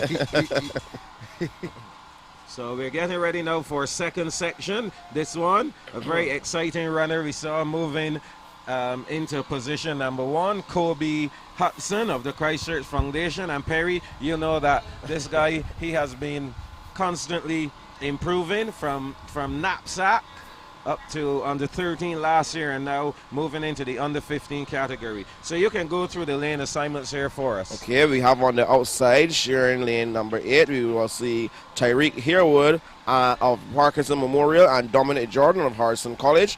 Then on the inside of them in lane 7, Ursuline Convent is represented by John Raven. Ellerslie has Ezekiel Pierre. He's another one to remember his name, Michael. And St. Leonard's Boys, they have in the middle of it Brandon Fan. Another one. Another name there. And we have Allen Schools, Xavier Springer in 4. Kevin Wickham of the Grant Allen Memorial School. And I would have had the pleasure of working with Kevin Wickham at the Cuthbert Moore Primary School. Hard to believe he's on the 15. We have there now in 2. St. George, Jonathan O'Neill, and Kobe Hudson on the inside. Oh yeah, so this one should be a pretty exciting one to watch here. The under 15 boys second section. The lad on the outside there from Parkinson Memorial, Tyreek Harewood, just looking quite lazy going down there. Nice and relaxed though, not a care in the world. No. His arms high. He just seems to be just going along like nothing really matters. But I can tell you that Kobe Hudson is not going to let that happen for too long. 34 seconds past the 200-meter mark. So Tyreek Herwood of Parkinson Memorial, the current leader, and he's trailed by Kobe Hudson of Christchurch Foundation, and currently in third from the Allen School, Xavier Springer. Yeah, so here they come off the turn, and we expect Kobe Hudson. He's going to run his type of race, and we know that Kobe is a very focused young lad, and we're going to see him make a move, a gradual move as they approach the bell lap.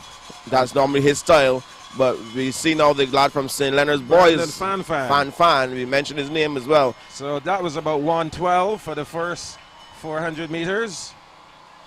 They'll have to run about 67 seconds for this last 400 meters if they want to be anywhere near the record. Yes, but those two guys they're gone, and Kobe doesn't look interested in chasing them down.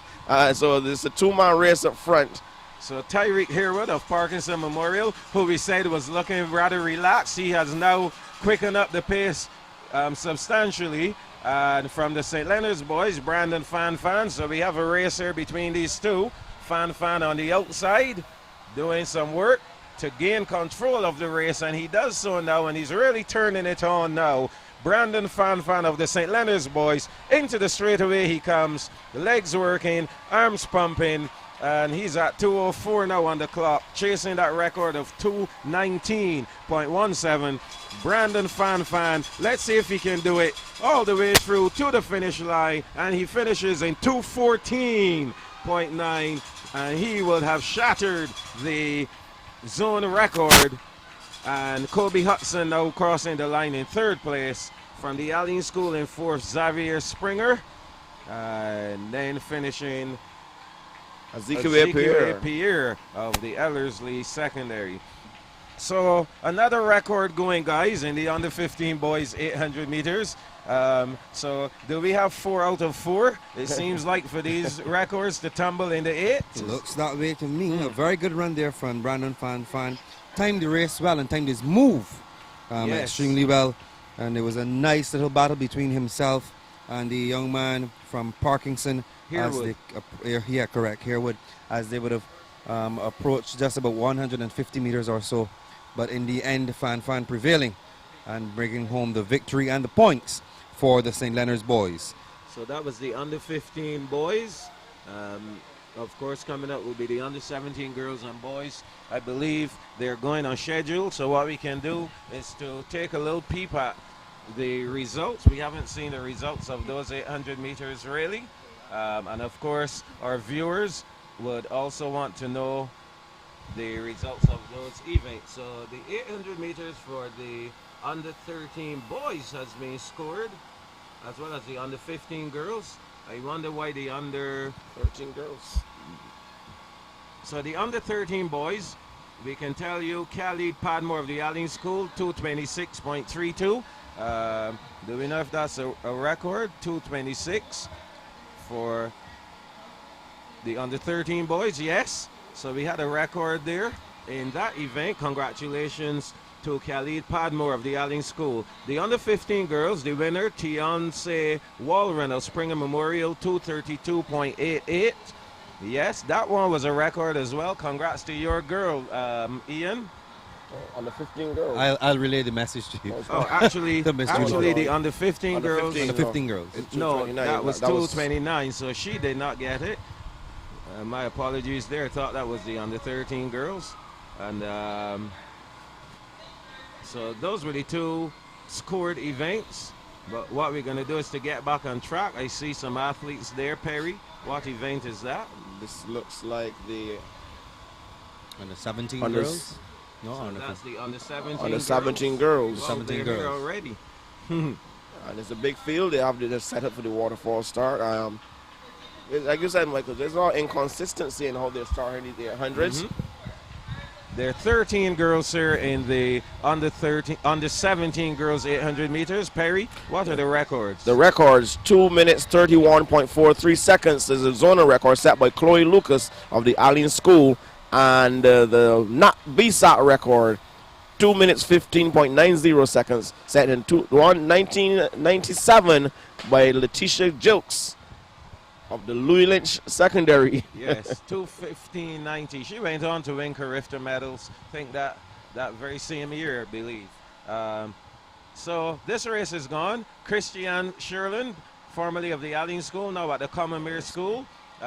We have Sharissa Moore of Harrison College, who is actually leading the field right now. Sharissa has run 2:20 a couple of times for the year, so we'll see if she can repeat that performance. If she does, then she would be the holder of the, and if she wins, she'll be the holder of the zone record of 2:31.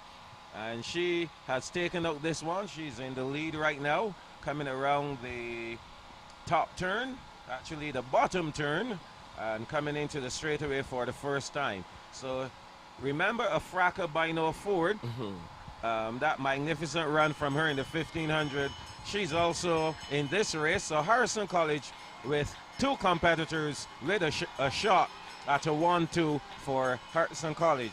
68 seconds, Perry, for the first 400 meters. She's looking good, Michael. She's looking very good. And she looks very comfortable and relaxed. Let's see how she negotiates the back stretch. That's going to be a clear indication as to if she has any more in the tank to really, really obliterate that record. Well, the thing is, she must show a change of pace. That's one of the requirements of distance runners. They have to be able to change the pace. Yes. They have to be able to accelerate and know when they really need to put the foot down and run. So a Fracca Bino Ford moving now into third position, but Sharissa Moore all out there by herself. And sometimes it is hard to run by yourself if you don't have people right there with you. However, once she knows what kind of time she needs to run at each point, I'm quite sure she will be able to take charge. And so she comes into the straightaway, arms pumping, rather good form throughout the entire race. Yes. 2:09, 2:10 on the clock now for Sharissa Moore as she races towards the finish line. 2:15, 2:16. Let's see if she will run that 2:20. Again, she's been rather consistent for the year. 2:21, my hand time. That's a very good run. Again, that 2:20, she ran against some stiffer competition as well.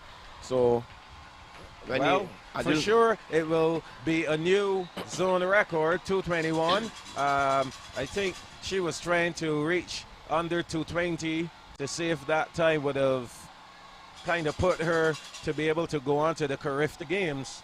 Yes. But unfortunately, she did not get under the 2:20, but that 2:21 will surely be a new zone record for the under-17 girls. And the Harrison College girls running 1-2. We still have an interesting battle in terms of the points with the girls. We saw one of the Christchurch Foundation athletes finishing before one of the Springer girls. Wow. But then Springer had two of their athletes finishing before the second Christchurch Foundation girl. So but there were points for the one of the first 8 places. It's right, and so I think one of the foundation school girls, she may have missed out on being in that top 8. We'll see what happens there. We definitely will. Points for the high jump, have those been scored already? Because I know there was a high jump event going on over there as well. That would have been of interest. What we can do is to have a peek before the under-17 boys come out. Hopefully they'll wait a second or two, and we'll look at some more results. We don't see any more scored as yet. No results scored there. We're gonna peep here though at the field events for day 2. You were asking about the high jump for what age category? I think that would be... Well, that one is not being scored as yet, but maybe we can take in some results of some field events so that our viewers and the 20 girls will have an idea of how those field events went. And we can go through them quickly. So the under 20 girls high jump event. Go ahead, Ian, tell us what happened there. Okay, the under 20 girls high jump. You had Eureka Yearwood of Christchurch Foundation. She cleared a height of 1.60 meters. And then you had Shante Seal of Springer Memorial. She cleared a height of 1.55 meters. And then there was Joanne Clark in third position from Springer Memorial as well. She also cleared 1.55 meters. So when we look at things in terms of points, that's a situation where Springer would have gained 14 points in that event because they got positions 2 and 3, and Foundation 13. Would have gotten 10. Plus 4. Plus 3, plus 3, that's 13. And last I checked, so it's still 13. Close. Yes. Ding dong battle between those two, 14, pretty close. Congratulations to Yuriko Herwood. She has surpassed the old mark, the record, zone record of 1.55 meters, which was equal by Shantae Seeley. So Yuriko Herwood, the new record holder in the under 20 girls high jump. Congratulations to her, coming from your alma mater, Ian, going on to Christchurch Foundation. Let's look at the under 17 girls discus throw. Some results from there. Yes, and we're going to give you the top 8. Syria Gibbs, Grant Adams Memorial Secondary, she's 8th. 7th position, Mariah Hill of Harrison College. Gibbs would have thrown 19.43 meters. Hill 20.79 meters. 6th position, Jada Smith of the Springer Memorial, 20.96 meters. Shakoya Roach of Allen School, she's in 5th with 22.42 meters. Her compatriot, they're in 4th from also Allen School, Deshonta Addison, 22.49 meters. And the top 3, Christchurch Foundation's Kenise Watkins, 22.81 meters. And Sadea Russell of Harrison College, she's 2nd, 23.57 meters. And the winner and champion of the under 17 girls discus throw, Rashana Thorne of Springer Memorial, 24.77 meters. No record there for them in that event. In the under 13 girls long jump, Ian, you can give us the top 5 in that one. Kennedy Jackman from Springer Memorial, I beg your pardon, that should be Scotia Bank Springer Memorial. We need to acknowledge the sponsor. She was in 5th. She would have jumped about 4.03 meters. Not about at all. Well, she jumped 4.03 meters. Got it covered. Tia Spelling from the Allen School jumped 4.04 records. Meters. I know, Ian, you were thinking about records. I'm thinking about making music. A different kind of record. It's true. Serena Edwards came 3rd. She represents the Christchurch Foundation School. She jumped 4.15 meters. In 2nd place was Jal Griffith from the Allen School, leap of 4.27 meters. And coming out on top from the Harrison College Saskia Ward, she jumped 4.48 meters. That's the under 13 girls long jump. So no record there in that one. We just give you the top 3 in the junior girls discus throw. Okay, the 3rd position from Grantlands Memorial, Nafisa Codrington, a throw of 15.83 meters. 2nd position, Springer Memorial, has Ariane Fields, she threw 19.59 meters. And the champion of the discus throw for junior girls, Agape Henry of Ellerslie Secondary, 20.86 meters. Well, that junior girls discus was 27.32. So no record there in that one. And if we can look at some more field event results here. The under 20 boys high jump, Anderson Graves of Christchurch Foundation winning that one, 1.90 meters. 2nd going to Coyote Nurse of Combermere, 1.80. We had a tie for 3rd between Christian Holder of Harrison College and Akil Williams of St. Leonard's Boys, 1.70. Also at 1.70 meters in 5th, Dominique Hart of Harrison College. And 6th place, Terrell Hines of St. Leonard's Boys, also 1.70 meters. No record there. The record is still 2 meters flat. Ian, in the under 20 boy shot put, what were the top 5 performances? In 5th, we had Joshua LaRose from St. Leonard's Boys. He would have threw 12.82 meters. In 4th, Casey Williams from the St. Leonard's Boys as well. He threw a distance of 13.03 meters. In third, Justin Adams Yearwood from the Christchurch Foundation School, 13.75 meters. In second position, we had Jonathan Greenwich, also from the Christchurch Foundation School, 13.76 meters, so a very slim lead there. And then we had Tristan Gibson from Harrison College, throwing 14.77 meters to come out on top in the boys shot put under 20 shot put. Well, again, no record there in the boys shot put under 20. In the under 17 boys shot put, Perry. And we have the top 8 are Kaylin, top 5, sorry, we're going with the top 5. The top 5 are in 5th position from the Allen School, Jonathan Cox, 10.14 meters. 4th position, Krishna Quinton of the Commonwealth School, 10.21 meters. In 3rd position, Malik Small of the St. Leonard's Boys, 10.26 meters.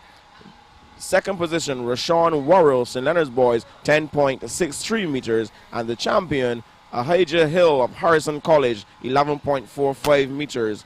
And no record broken there.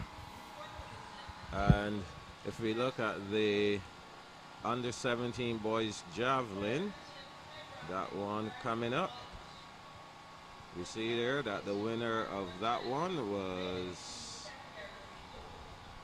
Ahijah Hill of Harrison College with a best of 49.56 meters, and that was a new record, 49.56. The under 17 boys javelin. Congratulations to that guy there. And the other competitors in the under 17 boys javelin. In second was Malik Small of St. Leonard's Boys, 46.58. In third, Matthew Ford of Combermere, 44.67. Fourth was William Gordon of Harrison College, 38.16. And fifth, Dasani Griffith of Christchurch Foundation, 33.60. Ian, the top 5 in the under 13 boys long jump. You can give those quickly. DeCarlo Stricker, representing Allen School, he jumped 4.24. Rajani Hunt, representing Ellerslie, he came fourth with a jump of 4.29. In third was Kemar Butler, representing St. Leonard's Boys, with a leap of 4.47 meters. Achilles Brown, representing the Allen School, came second in that event, 4.49 meters. And taking the top spot, Jelani Best, a leap of 4.82 meters in the boys under 13. So we have one athlete, the third place athlete, equaling the record of 4.47 meters, and the top 2 surpassing that distance. Yeah, so again, we saw a number of records going there in the field events, which is good news, and we are going to head back onto the track for, this should be the under 17 boys 800 meters, is it? Yes, it is. Looks that way to me. So let's look at the record for this, the 2 records for the under 17 boys. And the zone record, Kai Aline of Harrison College. Of course, we saw Kai in action already. And his time, 2:04.89 from last year. And Gerard Mason also holds the under 17 boys 800 meter record at 1:52.74, which he set in 2011. And of course, Gerard would have gone on to the Carifta Games and won the gold medal in the 800 meters. And there was a year at the Carifta Games where we won gold in the under 20 boys 800.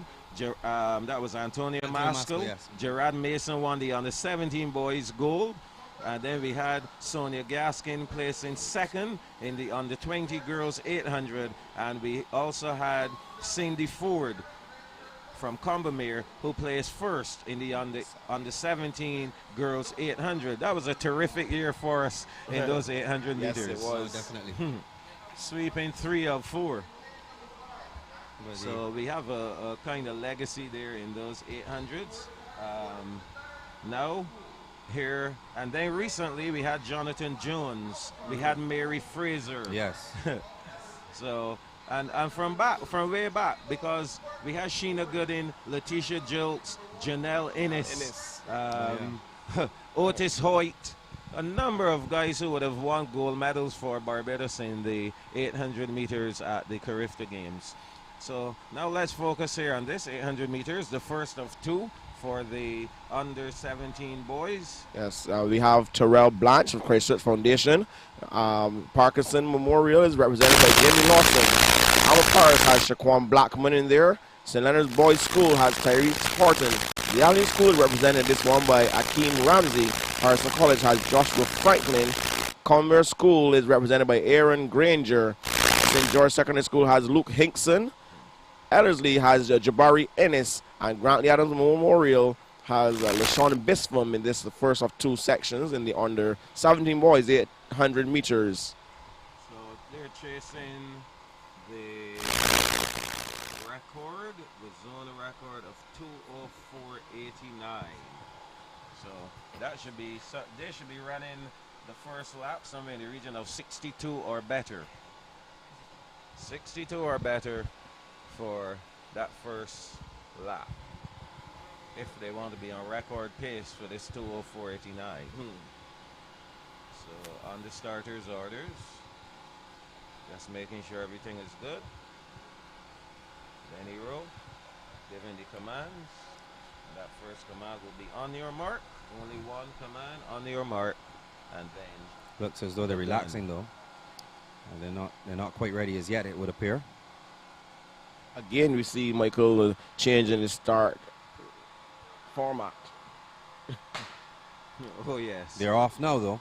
So all going for this first time final in the under 17 boys. Let's see how things will shape up here. Whoa, look at the athlete from St. George Secondary. That's Luke Hinkson. Luke Hinkson out front, going out pretty strong. From Parkinson Memorial, Jamie Lawson. So those are the top two. And Joshua Franklin of Harrison College currently in third position. So after 200 meters, about 32 seconds for the first 200 meters.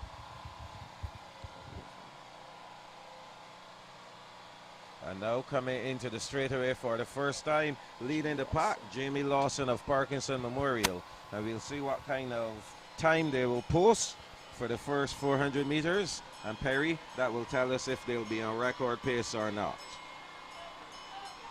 So Luke Hinkson now in charge at 1:01.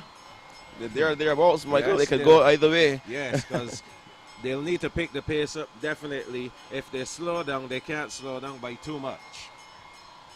So a tight bunch going around for the second time. Could be anyone's race at this time. Seeing the movement there on the outside, one man is down. That's what happened when you're in a box like that, guys.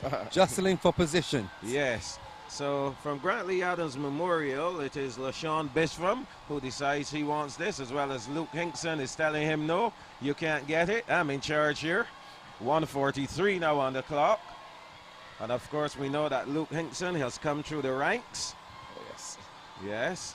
And now he opens up as he comes into the straightaway. 1:55 on the clock. Chasing 2:04 for the zone record. And he's finishing strong. So it's Hinkson finishing strong. Here comes from the St. Leonard's boys, Tyrese Horton. But it is Hinkson who will finish now 2:11. 2:11. That's the winning time for Luke Hinkson of the St. George Secondary. And Perry, when you look at those splits, he ran a 1:01 and then he came back and ran a 1:09. That's a far cry from what we would expect a good 800-meter runner to give you in terms of splits. Not so far apart. That's true, Michael. He needed to, as you said, rightly said at the bell lap, they needed to go out a little harder. And you saw them sitting, and saw him letting the bunch catch back to him on the top bend before they hit the 300-meter mark. And you really don't want that. You really should have established your dominance on the field, and then let them, if anything, let them run at you. But I maybe he wasn't concentrating on the time. Maybe he was just looking at winning. Well, the thing is with 800 meters and running close as possible to the required splits, it calls for practice. You have to practice. You have to be able to feel what 63 seconds is like, what 64 is like, what 61 is like, so that you know that if you're in a field that is going at a fast pace, you don't need to be right up front.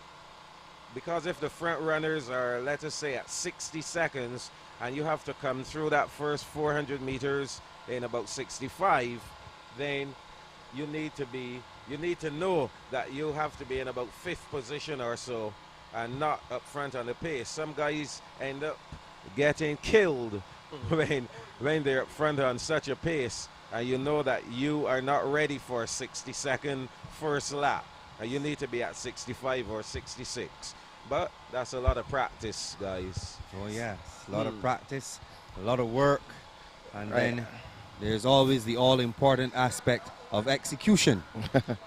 That's correct. So we are on the track with the second and final in this, the under 17 boys 800 meters, and on the outside we see Grantlands Memorial is being represented by Corey Hoyt. Harrison College has Kai Aline. We see there Christchurch Foundation's Kamaria Grant. The Allen School is represented by Noel Gordon. Ellerslie has Miguel Nichols in the middle of the field. Admiral Paris is supposed to have in there Kimo Beard. Commonwealth School has Nathan Goddard McCarthy. We will remember that name. St. Leonard's Boys has very excited Jamila Exwick. And on the inside, St. George Secondary School, Shamar Smart is there as well. These are the competitors in the final section of the under 17 boys 800 meters. And of course, you say the name Kayalin. He's the record holder for this zone, 2:04.89. Let's see if he has improved this year and will get close to that 2:04 he ran last year. Or, well, I know he has been putting in the work, so we'll see what can happen. Of course, we can't rule out Nathan Goddard McCarthy. We saw him from the Commonwealth School in the 1500 meters. So these two are going to be doing a ding-dong battle here. Kai Aline immediately goes into the lead. And this guy is a runner, one that we should keep our eyes on for the future as far as the 8 and the 1500 meters is concerned. Yes. Rather exciting chap. 44 seconds on the clock as he comes into the straightaway now for the first time. So he'll be looking to eclipse his old record of 2:04.89. So we'll give you the split now. 57, that's what I'm talking about, Ian. Yes. 57, that's a good time there for that first lap. Still seems to be going strong. Yes, and for these under 17 boys, if they're thinking about the next level, they should be looking to run well under 2:04. They have to be running under 2 minutes flat, but rather. Kai Allen has an insane stride frequency, yes. Michael. His legs are just turning over. And they continue to do so. Goddard McCarthy of Commonwealth in second, and Jamula Eswick, long, gangly runner. He'll have to really speed up in order to catch up to Kai Allen, who is now with 150 meters to go, 1:41 on the clock here for him. So he's still within striking distance. He'll have to run a very fast last 100 meters. 1:49, 1:50 on the clock here for Kai Allen of Harrison College, looking to improve on his time of 2:04.89 from last year. 1:59, 2 minutes. And I think he's going to do it. 2:02.85 for Kai Allen, running all by himself from start to finish. And Goddard McCarthy of Combermere finishing in second. Miguel Nichols, Ellerslie in third. Jamula Eswick and Leonard Boys in fourth. Coming up there to take that fourth position. So a really good run there. I think he timed the race very well. You can see he had a strategy in mind coming into this one, Kai Allen. So he would repeat, it seems. But we saw him yesterday in the 1500 meters. He did impress in a significant way, and again, he's here putting in a very good performance in the 800 meters. Solid performance from him. What I really love, Michael, is how he went up that back stretch on the second lap. Yes. Yes, he very businesslike. Of course. So 2 800-meter events remaining. Only one section for the under 20 girls.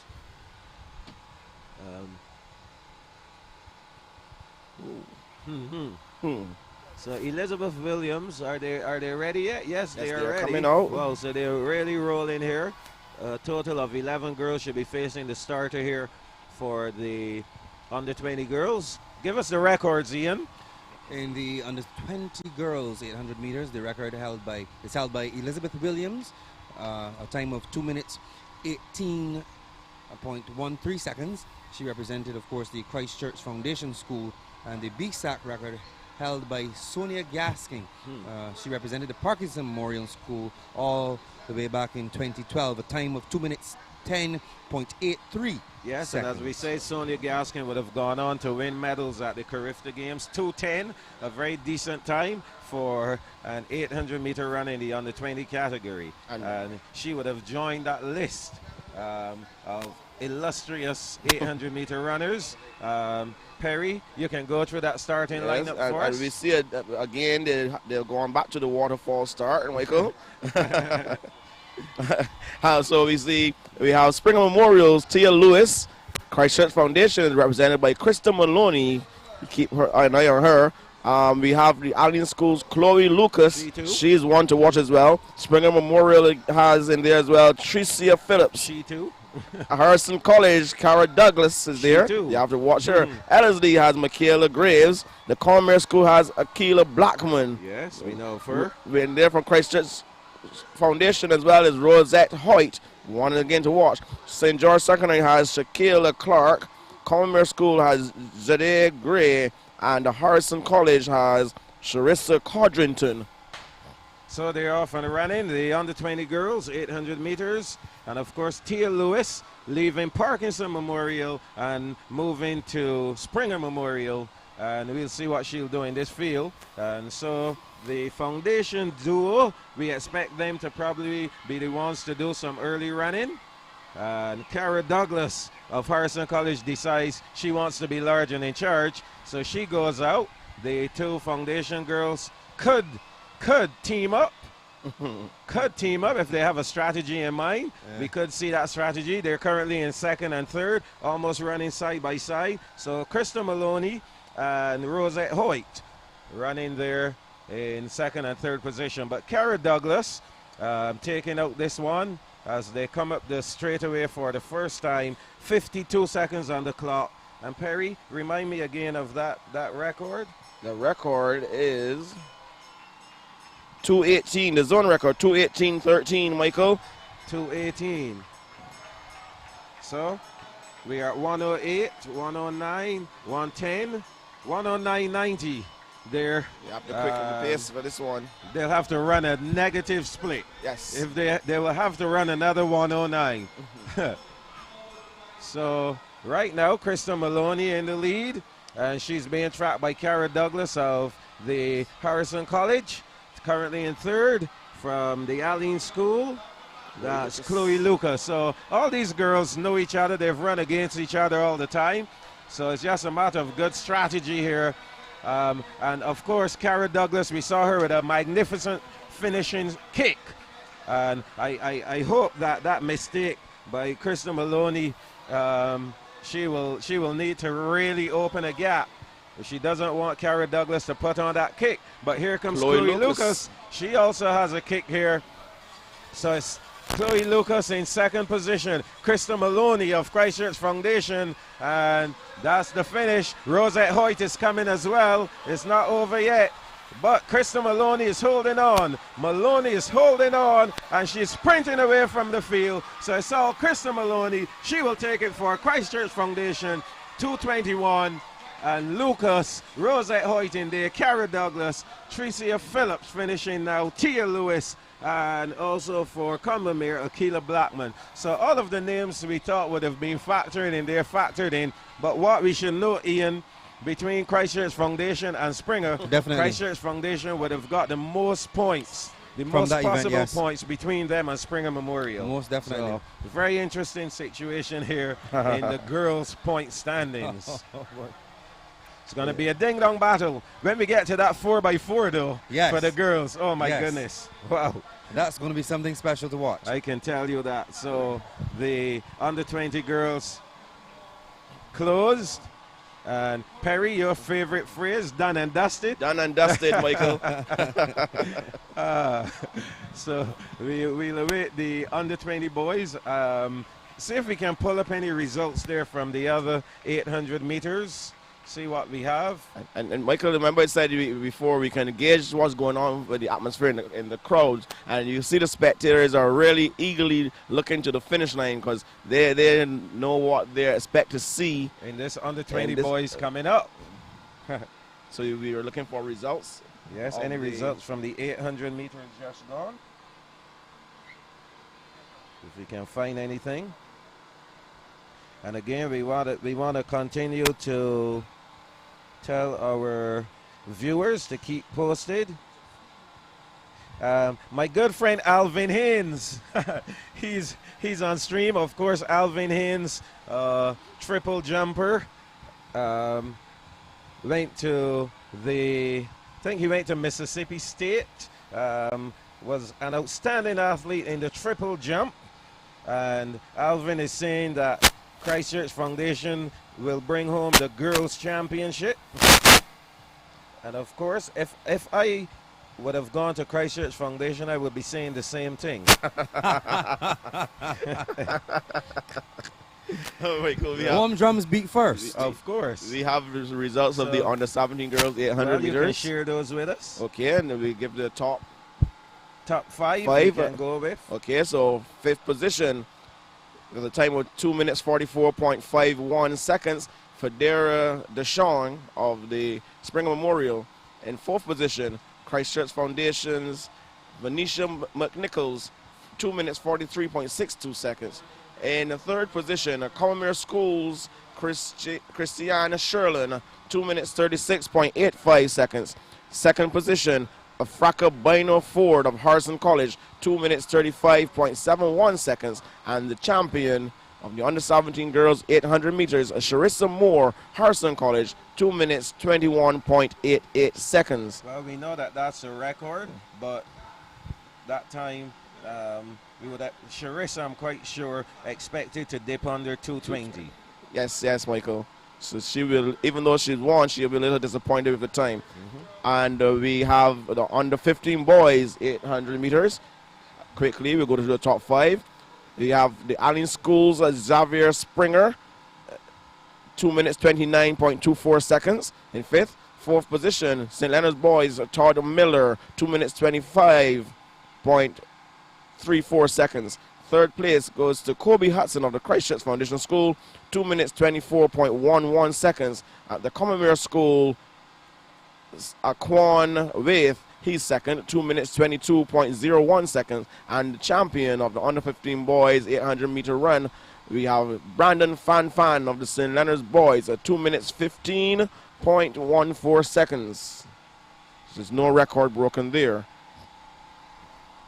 Well, I think we will have to check back on the start list to see that record. Yes, let's.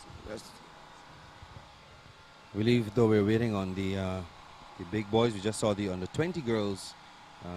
There was only one section in that particular event, and now we await the big boys, as they say.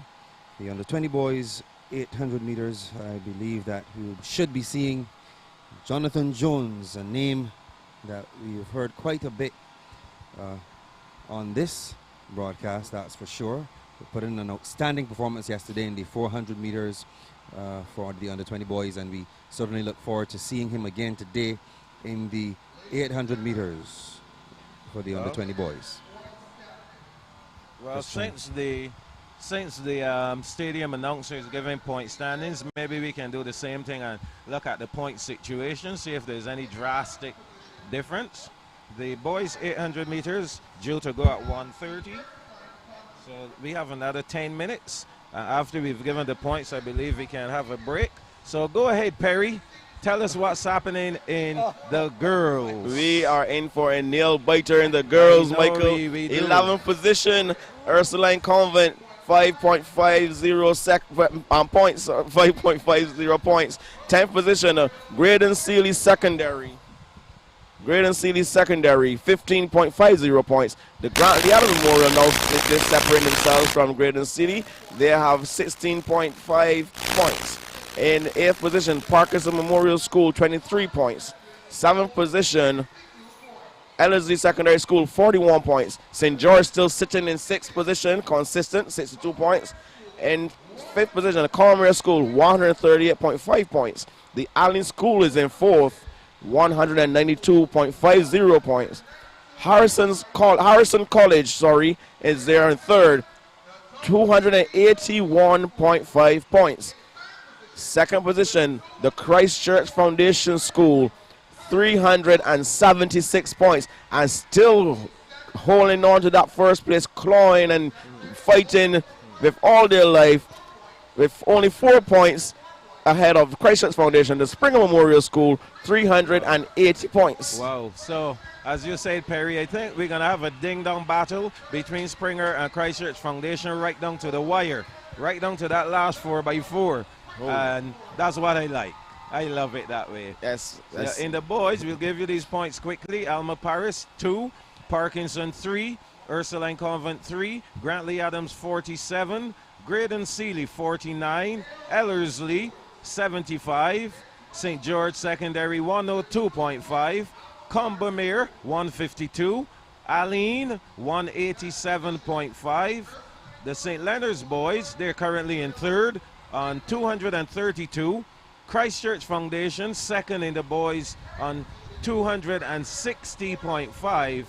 And Harrison College, 310 points. So Harrison College leading the boys. I think I am safe to say that Harrison College will hang on and win the boys. All right, let me put it this way. I'm going to put my money where my mouth is and say that Harrison College will hold on and win the boys. As far as the girls are concerned, I will say nothing. All I will say, we will have a ding-dong battle right down to the end. So we're going to take a break here. We'll take a break and we'll come back in about 6 minutes or so. But when we return, we'll return with the under 20 boys, 800 meters. Live streaming coverage of the 2017 Powerade Barbados Secondary Schools Athletics Championship is brought to you on Sports.bb with the support from our partners Brighton Stokes, Flow, Sagicor Life Inc., Scotiabank, Innotech Services Limited, Carter's, The Lucky Horseshoe Saloon, Powerade, the Barbados Public Workers Cooperative Credit Union Limited, Accra Beach Hotel and Spa, and Sunal Technology Solutions.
Watch how easy this is. Watch how easy this is. This is easy. What's at the heart of Sagicor life? One thing: protecting the most important people in the world, family, friends, and neighbors.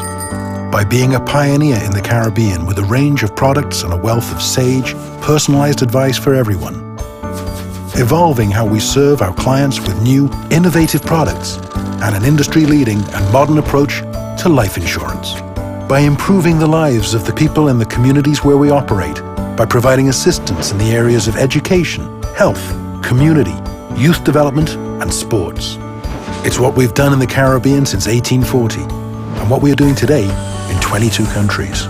With over $6.2 billion in total assets, 774 million in capital, and over 2 million insured, Sagicor Life is one of the fastest growing life insurance providers in the Caribbean. Because we focus on one thing: protecting what's most important to you. Find out what Sagicor can do for your life. Sagicor, wise financial thinking for life.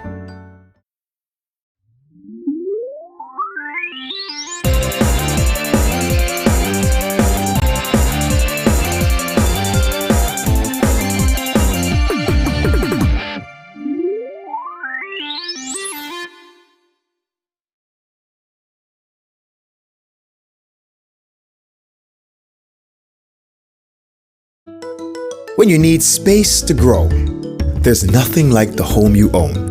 Let Scotiabank open the door for you with competitive rates and support every step of the way. Visit us today and discover what's possible. When you have to go, and go, and go, reach for Intermission, the healthier way to treat diarrhea. Intermission treats and reduces bouts of diarrhea and helps rebuild the health of your stomach. Unlike other diarrhea medicines, infused with probiotics, it inhibits the growth of harmful bacteria and restores normal gastrointestinal function. Easy to administer and safe for the entire family, Intermission is available at leading pharmacies. Lucky Horseshoe Saloon, Steakhouse and Slots, open 24/7 and I like it a lot. Warrens and Hastings were easy to find. Sports on the big screen, cold beer in a jar, spicy hot wings. I love this bar. Burgers and juicy steaks, breakfast with my pancakes. Hey, we got a kids menu too. At the Lucky Horseshoe, we got a lot to love.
Watch how easy this is. Watch how easy this is. This is easy.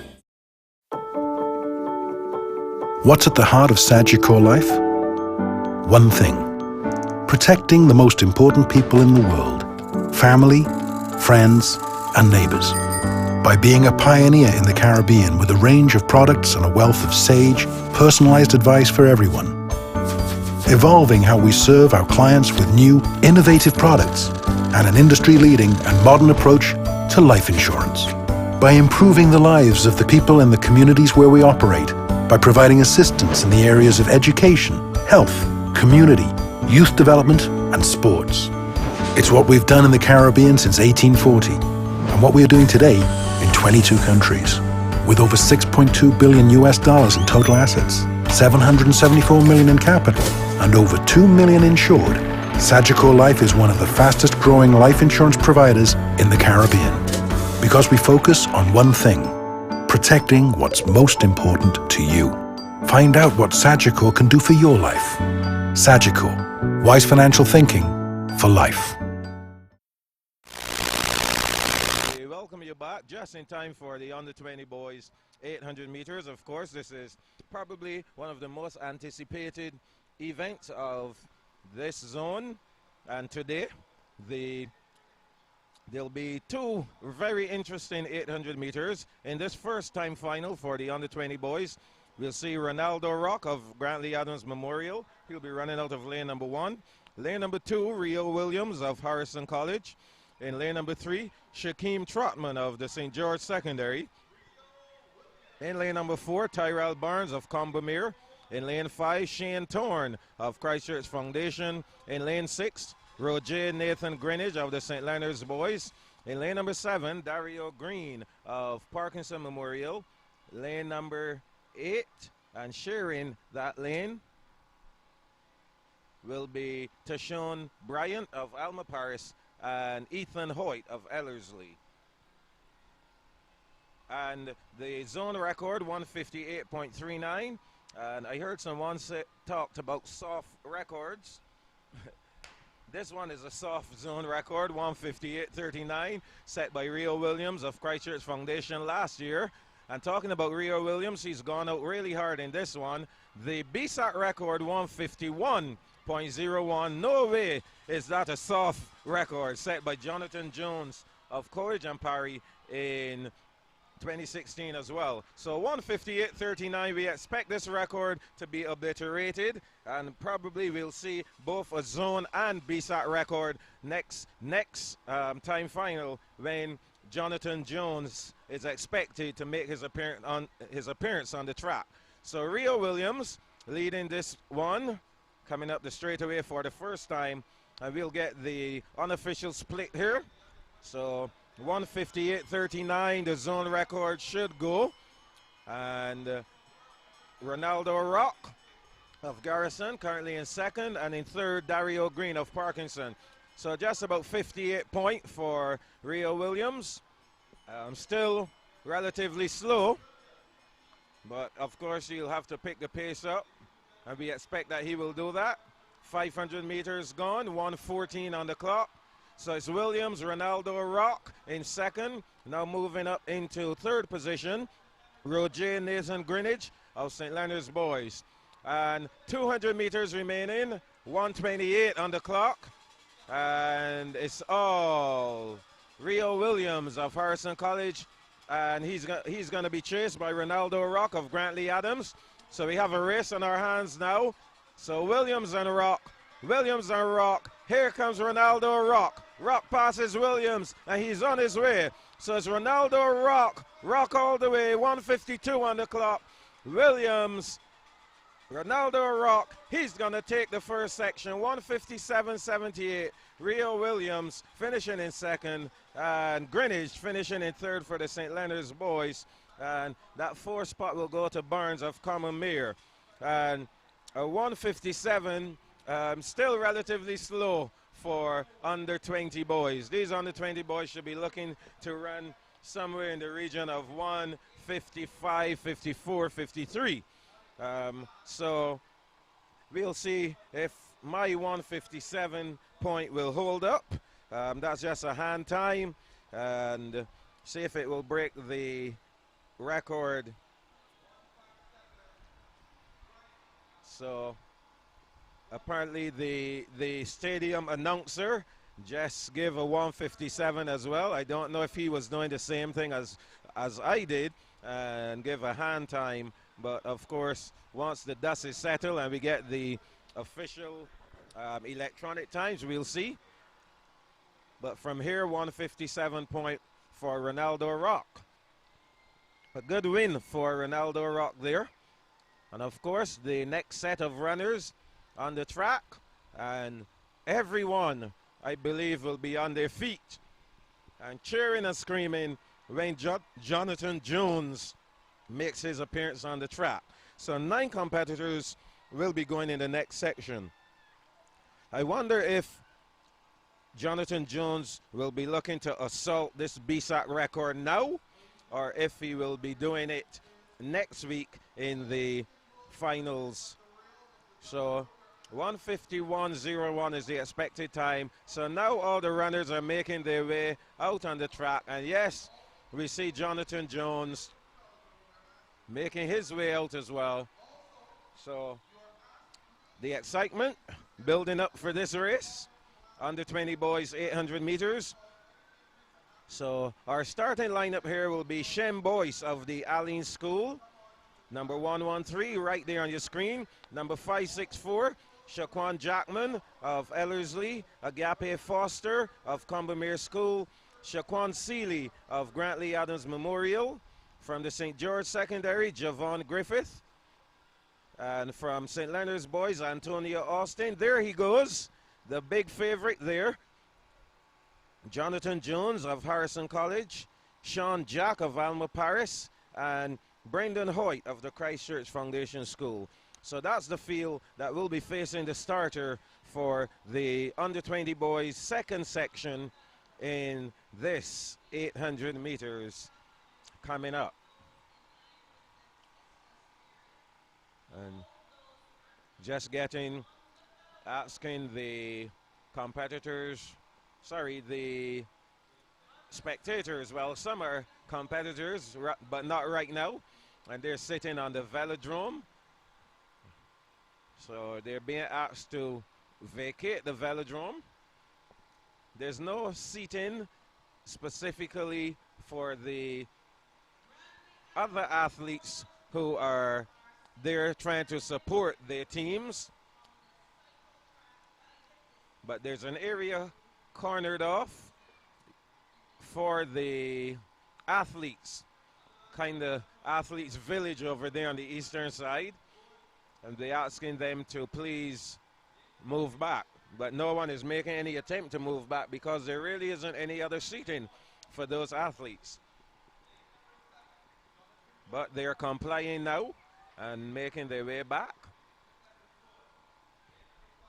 So in anticipation of this big one here, the under 20 boys 800 meters featuring Jonathan Jones of Harrison College.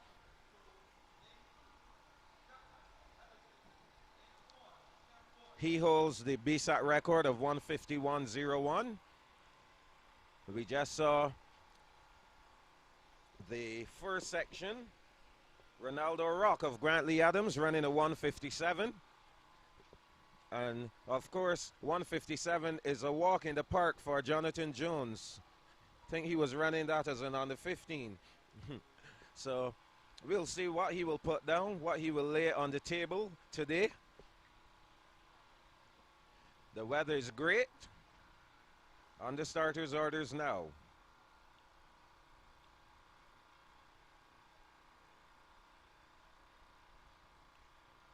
Not quite ready yet. Starter. Okay, the command on your mark is given. They'll put 1 foot behind the line. And they're off. So the under 20 boys, 800 meters, second time final.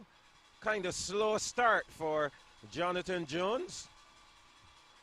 Nothing exciting yet as they break now and go down the back stretch. So seems like Jonathan Jones is going to take things kind of easy here over the first 400 meters. He hasn't really opened a significant gap on the field. At 200 meters, he's at 26 seconds.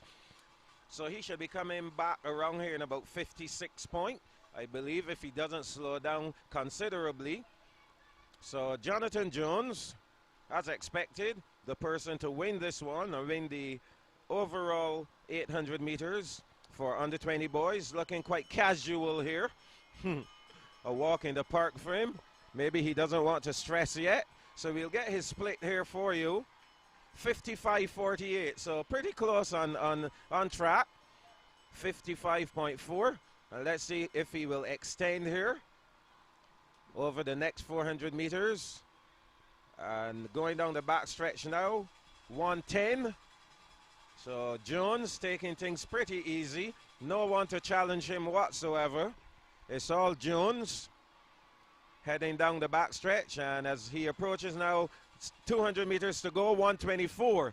And now we see him starting to pick up things a little, but still so nice and easy. Lovely strides, nice even strides, a good rhythm, a good pattern of running here as he comes into the straightaway now. 143 on the clock for Jonathan Jones. Nice and easy, nice relax, almost textbook running for Jones. And he's going to cross the line right about now. 152.54, not the Bssac record, so 57-second lap. So that was a 55 first lap and a 57. And he walks away like nothing has happened. 152 point, a new Bssac zone, a new Esther Maynard zone record, just short of his Bssac record of 151.01. I will say that once this man gets things going on the day of the final, I believe I will see a 150 or maybe a 149. We'll have some guys running him down for sure. So we're going to take a break. And when we return, we'll be ready for our 200-meter events coming up, starting with the under-20 girls, working down to the under-13s. And, of course, you guys will stay tuned and stay with us as we continue our live coverage of the Powerade Barbados Secondary Schools Athletic Championships.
Watch how easy this is. Watch how easy this is. This is easy. What's at the heart of Sagicor life? One thing. Protecting the most important people in the world. Family, friends, and neighbors. By being a pioneer in the Caribbean with a range of products and a wealth of sage, personalized advice for everyone. Evolving how we serve our clients with new, innovative products and an industry-leading and modern approach to life insurance. By improving the lives of the people in the communities where we operate, by providing assistance in the areas of education, health, community, youth development, and sports. It's what we've done in the Caribbean since 1840, and what we are doing today in 22 countries. With over $6.2 billion in total assets, $774 million in capital, and over 2 million insured, Sagicor Life is one of the fastest growing life insurance providers in the Caribbean. Because we focus on one thing, protecting what's most important to you. Find out what Sagicor can do for your life. Sagicor, wise financial thinking for life. When you need space to grow, there's nothing like the home you own. Let Scotiabank open the door for you with competitive rates and support every step of the way. Visit us today and discover what's possible.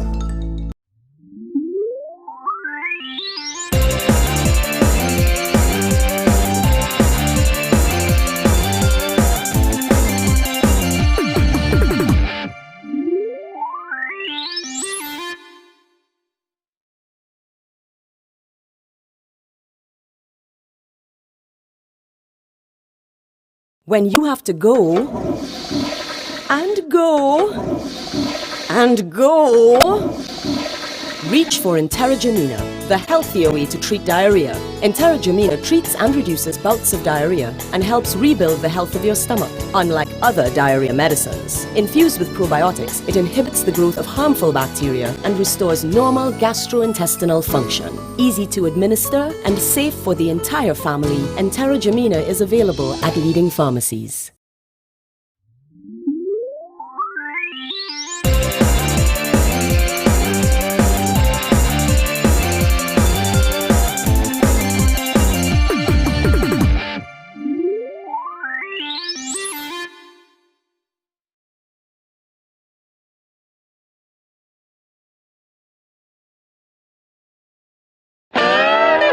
Lucky Horseshoe Saloon, Steakhouse and Slots, open 24/7 and I like it a lot. Warrens and Hastings were easy to find. Sports on the big screen, cold beer in a jar, spicy hot wings. I love this bar. Burgers and juicy steaks, breakfast with my pancakes. Hey, we got a kids menu too. At the Lucky Horseshoe, we got a lot to love.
So we are just in time to see the first of two sections in the under-20 girls 200 meters. Tanya Belgrave, Jill Williams, Sierra Coward, Jamie Drayton, and Keneal Gale. So as they turn for home, these are going to be some quick 200 meters, chasing 23.97, the record set by Sade Williams last year. So dash to the finish. Who will take this one? Springer Memorial. And in there is Sierra Coward. Ian, what a solid run from Sierra Coward. I know you're excited about that one. Oh, most definitely, considering the present circumstances between the Christchurch Foundation School and the Scotiabank Springer Memorial School.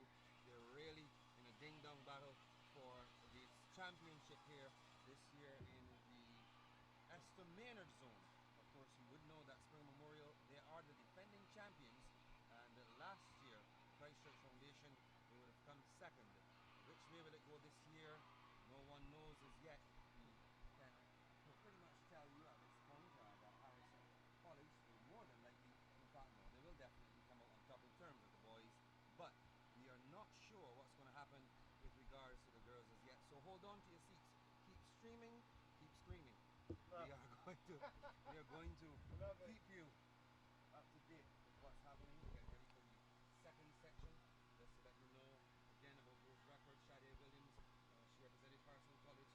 The zone record is 22.97 seconds, and the Bssac record also held by Sade Williams. This time 22.61. She would have qualified for the Olympics last year with that time. Yes, of course. Sade Williams, a very special athlete, and you know, we talk about seeing once in a lifetime in every country. You can pretty much identify those who were standouts. Last week at the that track meet, Barbados versus Trinidad, we saw Hazy Crawford. He was one such who was so outstanding in his time. We had people such as Willan Louis, who was so outstanding in his time. Sade Williams will go down as one from this era who was extremely outstanding. For a school girl to qualify for the Olympics at a school meet, I've never seen it.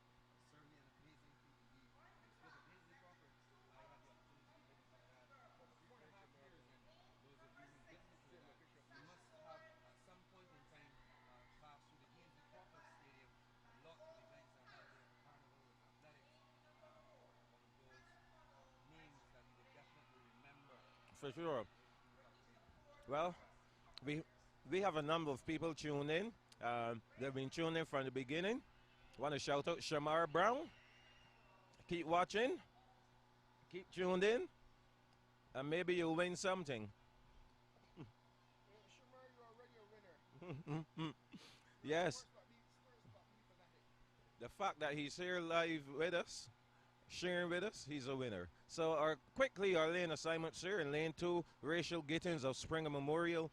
Lane 3, Renisha Ford Morris of Combermere. Lane 4, Hannah Connell of Christchurch Foundation. She'll be the one to beat in this one for sure. Ivana Odell of Harrison College in 5. Sasha Lord of the St. George Secondary in lane 6.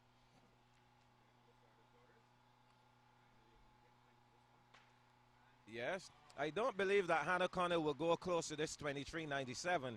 As I say, Sade Williams was one special athlete, but I know for sure Hannah Connell will take this victory here. Don't think they'll catch her at all today. On the outside, though, is Sasha Lord putting up a good effort.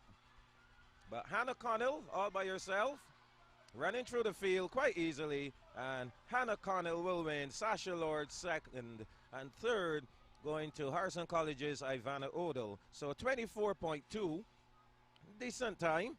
That's a hand time, 24.2. Decent time for Hannah Connell, and a lot is expected of this young lady. I remember the first time I saw her running on the track, I said to myself, this is one to watch, and she surely has improved leaps and bounds. This year looking even better than she did before. So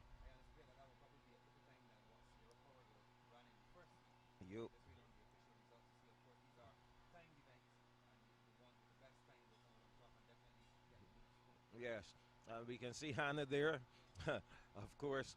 I want to just make an observation now that I saw Hannah take her bag up and walk away.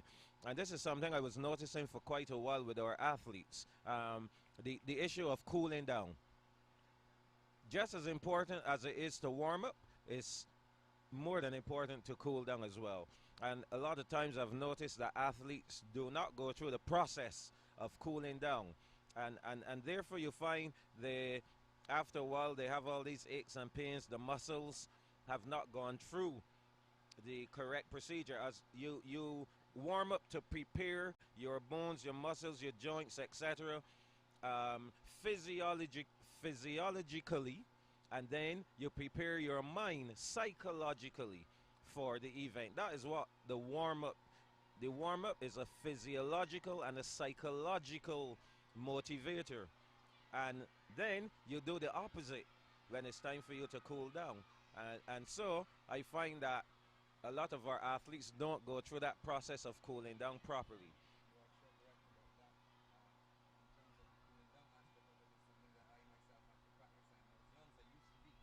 When I go to my gym sessions, I have to warm up. My training shows I warm up, and also make sure that I cool down. Good. So you are surely aware.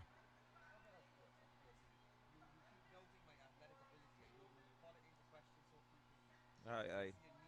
Constantly mention it so you're reminded that I do have a measure of experience with regard to sporting activity and physical activity. I will plead the fifth. So the under-20 boys, there are 19 competitors entered for the under-20 boys. That means we'll have 3 sections. And in this first section, in lane number 2, Malik Kuwaith of Combermere. Lane 3, Micaiah Gittins of Harrison College. In lane 4, Darren Barrow of Grantley Adams. Lane 5, Rico Griffith of St. Leonard's Boys. Lane 6, Kuron Griffith of the Allen School. Of course, we saw him in the 400 meters doing quite well. Tremaine Bruce of Ellerslie in lane number 7. And in lane 8, Shashamani Kelman of the Christchurch Foundation. And that's a name that has been around for quite a while. Remember him from Bssac days, and now already in the under-20 category. Makes me feel a little old having seen these guys graduate from the primary school level. Ian, what are you laughing about?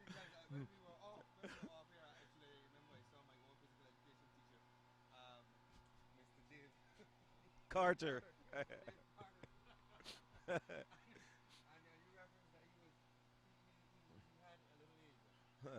He has to be extremely experienced, because even as a youngster, he was around for a long time.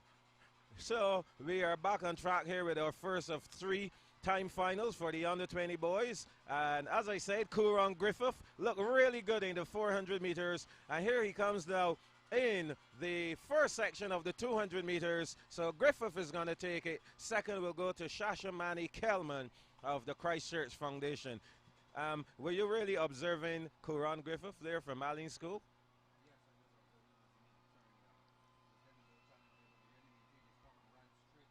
Oh yes, this guy, a promising youngster. I'll be keeping my eyes on him. He looks like one with a little more work and effort and special attention. He's one for the future. I like this guy, Kuron Griffith. Really like him. Yes, for sure. So the zone record here, though, 22.13. set by Kevin Briggs of Christchurch Foundation last year. But this one, you will be very proud of this record, set by Nicholas Deschamps of the Ellerslie Secondary, the Bssac record, 20.80. Wow, that was a fantastic run there from him. And, you know, I like to see these quality runs. It gives us some promise at the next level.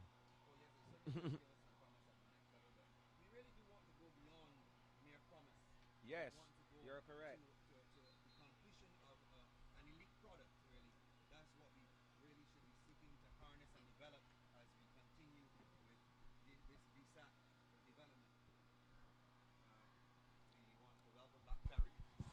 Thank you. Good to have you back, Perry. It's good to be back.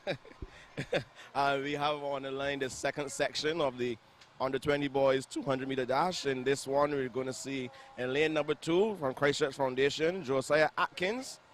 In lane number 3 from KFC Comamere, DeAndre Harris. Representing the Alma Paris. In lane number 4 is Khalil Thompson. St. George Secondary School is in lane 5. That's Kamal Risbrook.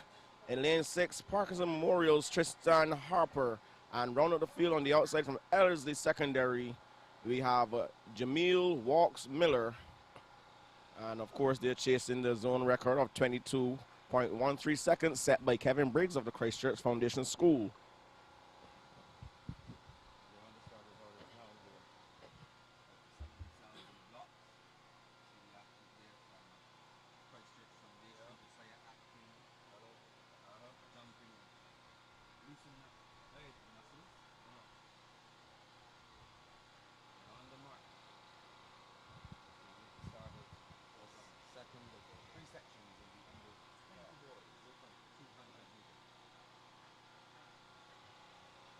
There they go, off and running, a nice clean start there, and we see on the inside the athlete from Christchurch Foundation, Josiah Atkins. He's making it a stagger on everyone. Coming off the turn first, Josiah Atkins, but he's being challenged now coming down the home stretch. So it's Atkins, and on the outside, we had a surge, but he pulls away again. Atkins beating out DeAndre Harris of Comamere School. So he'll be the unofficial winner of the second time final. So that's Josiah Atkins of the Christchurch Foundation School running away with that heat. I believe the athlete from Ellerslie, he would have ended up in about 3rd position or so. Yes, it looks just about right. A brave run from him though, and we'll see how everything pans out. These are of course timed finals. We have 3 sections in this under 20 boys 200 meters. You just saw sections 1 and 2. We're now into the 3rd. They're really motoring along here, and yes. After the 200 meter events, we will then move on to the 4x4, the open 4x4s, and those 2 events will cap off the evening's proceedings. We wait with bated breath though to see what's going to happen among the girls, because that's a battle royale between Christchurch Foundation and Scotiabank Springer Memorial. I would not want to be the person scoring this meet. And you make a mistake of maybe a mere 3 points, and you can find yourself being strung up on one of these flagpoles this afternoon. You talk about scoring, but I can only imagine what it would be like now as a coach. The coaches must be, issuing instructions like crazy. Yes. Because, these meets are the pride and joy of the physical education departments of the respective schools involved in the competitions. Yes, we have. I'm going to say something here, though. Now you're talking about points and people being strung up. I remember a year I was coaching at Harrison College. Mac Fingal was at the Lodge School.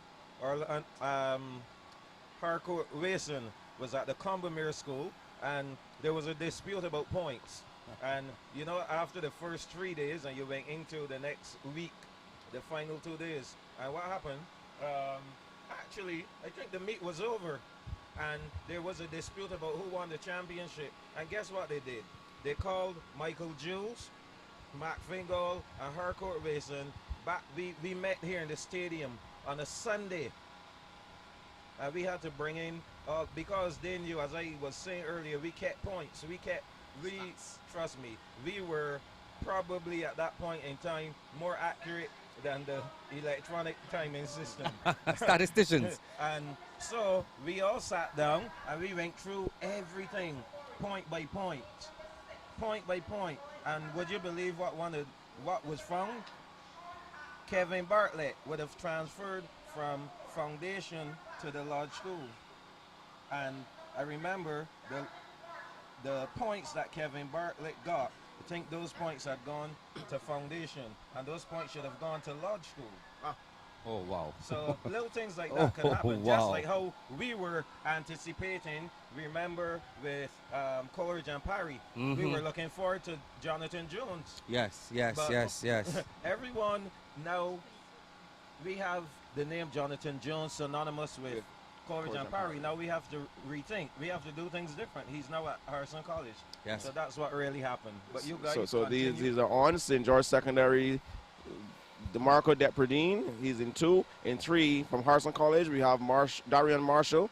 In lane number 4, Allen School, Shaquan Glasgow. No Alma Paris athlete. And on the outside, Terrell Hines, of St. Leonard's Boys and Grand Island Memorial, Xavier Adamson. As they come around the bend now, we see the athlete from the Allen School, that's Shaquan Glasgow. He looks the better of the lot. And on the inside, DeMarco Depredine of St. George Secondary running him down. This is going to be interesting. Oh, close on the line, but I give the nod to Shaquan Glasgow, barely holding off a charge and quick charging DeMarco Depredine for the victory in that final section.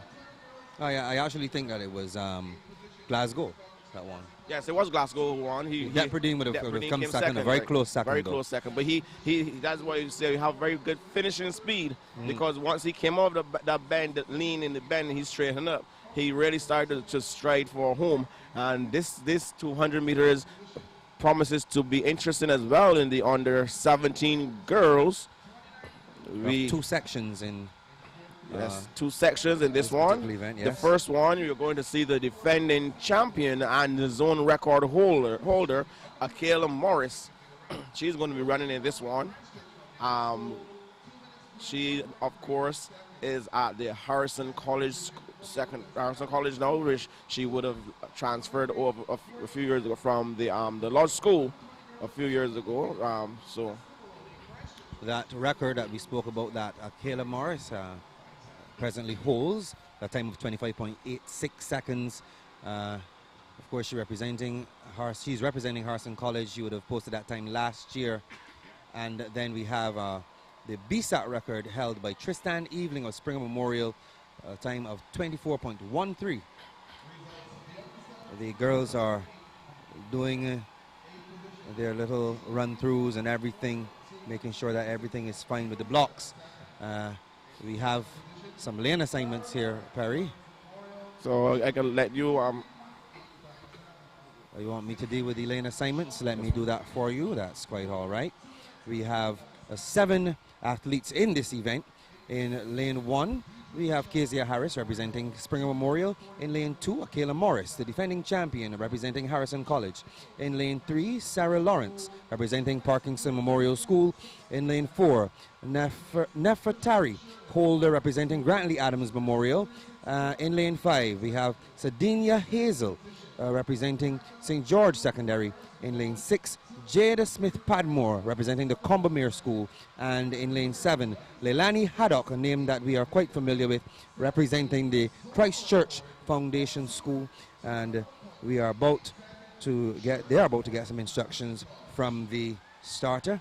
Still doing a bit of tweaking. I see the athlete from St. George Secondary doing some, just fixing the blocks, making sure everything is just the way she wants it to be. That's because, Ian, once they finish set the blocks, once she has indicated that she's satisfied with how she set the blocks, and she stands behind the blocks like everyone else. Once they get on to starters' orders, usually that's it. And unless someone, we see sometimes athletes raising their hand. Yes. Asking for, something isn't right or whatever, but they allow them the opportunity to set the blocks to their specifications. They don't really try to rush them through it, but once they're done in a timely fashion, they get their block set, and then they stand up to indicate, well, I'm satisfied, and then you will get them on the starters' orders. So right now the stadium announcer, she's calling out the lane assignments, which we would have already done, and we are eagerly awaiting the first of 2 time finals in this under 17 girls 200-meter dash. We see, we have Akela Morris in there, and in the next heat we'll see another exciting athlete to watch. Julia Denny will be running in the 2nd section, I believe, for the Christchurch Foundation School. Christchurch Foundation definitely, I mean, it's going to be a tough task today for the lasses from Spring Memorial.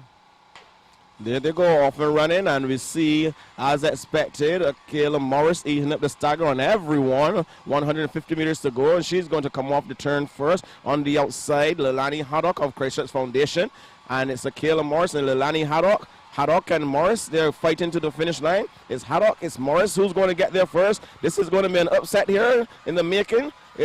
No, it's all Morris from Haddock, from the athlete from Princess Margaret, Sarah Lawrence. So we had, as expected, Kayla Morris. She would have won. We were speaking about her form yesterday, and I hope you realize how high her arms were when she's swinging. Your arms are not really supposed to come that high. So these are some technical stuff that she will need to work on, her coach, and that will help her to improve her times as well.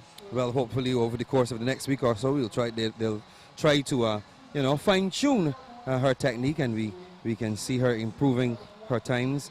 I did make mention of the fact that Christchurch Foundation in these sprint events thus far, they have been putting in the performances, and that will be the main difference maker here today in terms of coming first and coming second. Yes, but we are watching the track, Ian, but we still have field events out there. That is very true. We know that Springer Memorial is traditionally extremely strong in the field events. But I'm not seeing any female events in progress right now. I think, no, I stand corrected. That's the discus. Right. That's over on the discus out there. Eastern side. We have the discus event in progress. So, and I do see someone from Springer Memorial in that event. So you are very correct about that. But as far as the track is concerned, Christchurch Foundation right now, there are going to be quite a handful. They have already, I believe, taken the lead in our last points update. We saw that they had a small lead, yes, a very, very small lead. So under the Scotia Bank Springer Memorial School. Okay, so we see the athletes there finished in the setting of the blocks for this final section of the under 17 girls 200 meters, and interestingly enough, Leilani Haddock ran the 200 meters. I know for sure that Sarah Bell, she actually runs a faster 200 meters than Leilani Haddock. I saw their house sports, and she came second to Julia Denny in that age group. So maybe it's a strategy, something you have to look at putting the athletes in, as we were talking about events to win points that are suited for the athlete. And Sarah Bell is what you call a multi-event, complete multi-eventer. She can do everything, right? And so when you have an athlete like that, you can afford to take her out of one event and put her into another, right? So we're here on this with the second section of the under 17 girls back on track, and we see there's 7 competitors. In lane number 7, we have Africa Bynel Ford of the Harrison College. In lane number 6 from the Grantlands Memorial School, we have Aaliyah Cox. In lane number 5 from Christchurch Foundation, we have Julia Denny. In lane 4 from the Allen School, Shemaya O'Dane. In lane number 3 from the Springer Memorial School, that's Scotiabank Springer Memorial School, Marissa Watts. In lane number 3 from KFC Commonwealth, Mariel Corbin. And in lane number 1 from the St. George Secondary School, Keelan Padmore. And this one promises to be a very exciting one. We know that Shemaya O'Dane has a pretty decent kick. Africa Bynel Ford as well. And we cannot count out Mariel Corbin from the Commonwealth School. But I think everyone's eyes will be on Julia Denny, a very diminutive figure. She looks very unassuming. If you see her in person, she's a very quiet, very calm-looking young lady. But when she gets on the track and that gun goes off, you see a lot of aggression from her when she competes. There she goes, and you see Julia Denny having a beautiful start. She's out and flying. Mariel Corbin tracking behind her nicely. They're coming to the turn, 100 meters. Corbin comes up on Denny's left shoulder, but Denny's having none of that. She's going to try to sprint for home. You see her now trying to put some daylight between her and Corbin. Julia Denny running all the way down, less than 50 meters to go. And it's Denny and Corbin. And Julia Denny is going to cross the line now, winning this final section. A very determined young lady, Ian. Oh, yeah. And you will see her. You saw her on the track running. You saw the aggression on her face when she was running. When you see her walk off the track, you're going to see a total transformation. It amazes me every time I see that young lady. She's very quiet and unassuming, and then. There are some people like that, man. But you see, some people like that. you need that aggression when you are doing these sprints and 400s and so any event that that requires you to have some speed. You really need that aggression, right? And a lot of athletes don't have it. I know that Shadea Williams, everybody says if she gets a little more aggressive, she will run some even better times because she's being pushed anywhere. She's being challenged. She's way above the rest when it comes to her competition level. So she's not being pushed or challenged, and we need to see more aggression from her. How is Shadea Williams doing, though? I know she obviously did not make that trip to the Olympics last year, but I don't think we've heard a whole lot of what's been happening with her in terms of her progress and so on. She's okay now. I think she's healed. She would have competed in a few of the AAB meets. A few of the AAB meets for this season. The thing is, she's no longer at school, and she had made the announcement that she's going pro, so she would have to look for competitions for her to get herself in, because here in Barbados there's really no one here of her caliber who can run up against her. So we're back on the track again with the first of 3 sections in the under 17 boys, and if you could call the records. The record for the under 17 boys 200 meter dash is held by Matthew Clark of Commermere, a time of 21.94 seconds posted last year. The Bssac record is held by Dario Aline of Leicester Vaughan, a time of 21.13 seconds. Okay, thank you. And in lane number 1 we have from the Christchurch Foundation School, Laquan Trotman. Parkinson Memorial School is represented in lane 2 by Kobe Mears. In lane 3 from KFC Commermere, Mikhail Carvalho. He's been putting in some very good runs as well. In lane number 4 from the Ursuline Convent, Kurt Lambert. In 5 from the Alma School, we have Jacoby Brathwaite. The St. Leonard's boys is represented in lane number 6 by Deshaun Howell. Ellerslie has Jonathan Joseph in 7, and the Grantley Adams Memorial has Jamal Brathwaite Benskin. So I'm going to call this one. I'm going to say the running is going to be done in lane 3 for sure. And maybe lane 1, the Quan Trotman, he's a very decent athlete as well. But I like Mikhail Carvalho development over the season, so I think we're missing an athlete at Ursuline Convent. Kurt Lambert in 4, he's not there. So there they go, off and running.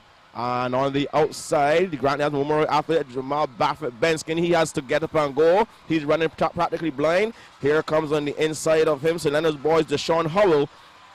They come off the turn now, and it's all Mikhail Carvalho now. He stamps his authority, and he shows his class as he runs through the field. He's going to win the first section now. Finishing second, as expected, Laquan Trotman of the Christchurch Foundation School. And that's how they finished the first section of 3 in the time finals of the under 17 boys at 200 meters, Ian. Oh, yes. You called it from lane 3. Mikhail Carvalho also had a very good run there from the youngster from Foundation. We have the second section, that's the Quan Trotman I would have mentioned. The second section, however, is already on the track. They're just getting their blocks and everything organized. This is the second section of 3. We have one more after this. In this particular section, we have representing Harrison College, running from lane 1 is Julian Ford. Lane 2, Raheem Tate Best from Christchurch Foundation. That's a name that we would have been familiar with as well. We watched him yesterday. A very tall young man, put in quite a performance yesterday in the 400-meter event. In lane number 3, Matthew Brown representing the Aline School. In lane 4, Ori Edwards representing Ellerslie. In lane number 5, Ayo Toppin representing the Combermere School. In lane number 6, Jaden McCollin representing Graydon Sealy Secondary. Lane 7, Jaden Callender. He will be representing the Parkinson Memorial School. And Ifalfa Ned He rounds out the field in lane 8, representing the St. George Secondary School.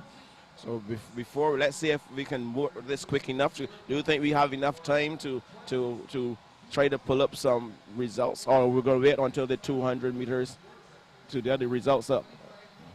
I think we'll have a better perspective when the 200 meters are completed, because then after that we only have 2 events really left. Yeah, so after the 200 meters, we are going to give you a point standing going into the relays, and also results of those that just concluded, of the concluded 200 meters, sorry. And therefore you, our viewers and listeners, you will have an idea as to where your favorite school is in terms of their standings and how much work they have to put in to finish in the top 3 or the top 5. It simply depends on the goals that the PE teachers have set for themselves. I know sometimes, Ian, when you start in the program, you will tell yourself, okay, there are 13 schools in this zone. We want to finish somewhere in the middle, maybe the top 6, top 5. I think that speaking to persons from St. George Secondary School, that was their aim, to finish somewhere in the middle there or higher, and they're doing just that.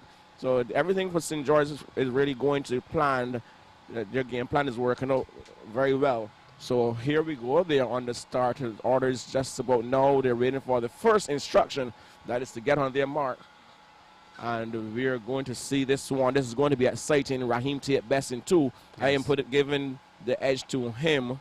Ori Edwards from Ellerslie Secondary, sorry. He will be thereabouts, but I'm going to give this one to Raheem Tate Best. We'll see if I'm right. But you haven't called many incorrectly thus far. Something strange happened there at the start. I wonder if the gun misfired by any chance, but they saw the athlete there from the St. George Secondary School. He kind of stumbled out of the blocks just a little there. Yes, Ayalpha Ned, and I remember Ayalpha Ned from Bssac, and he's one of those athletes who is running up in the age group because of the time frame when he was born, his date of birth, sorry. So they're ready now. They are on their marks.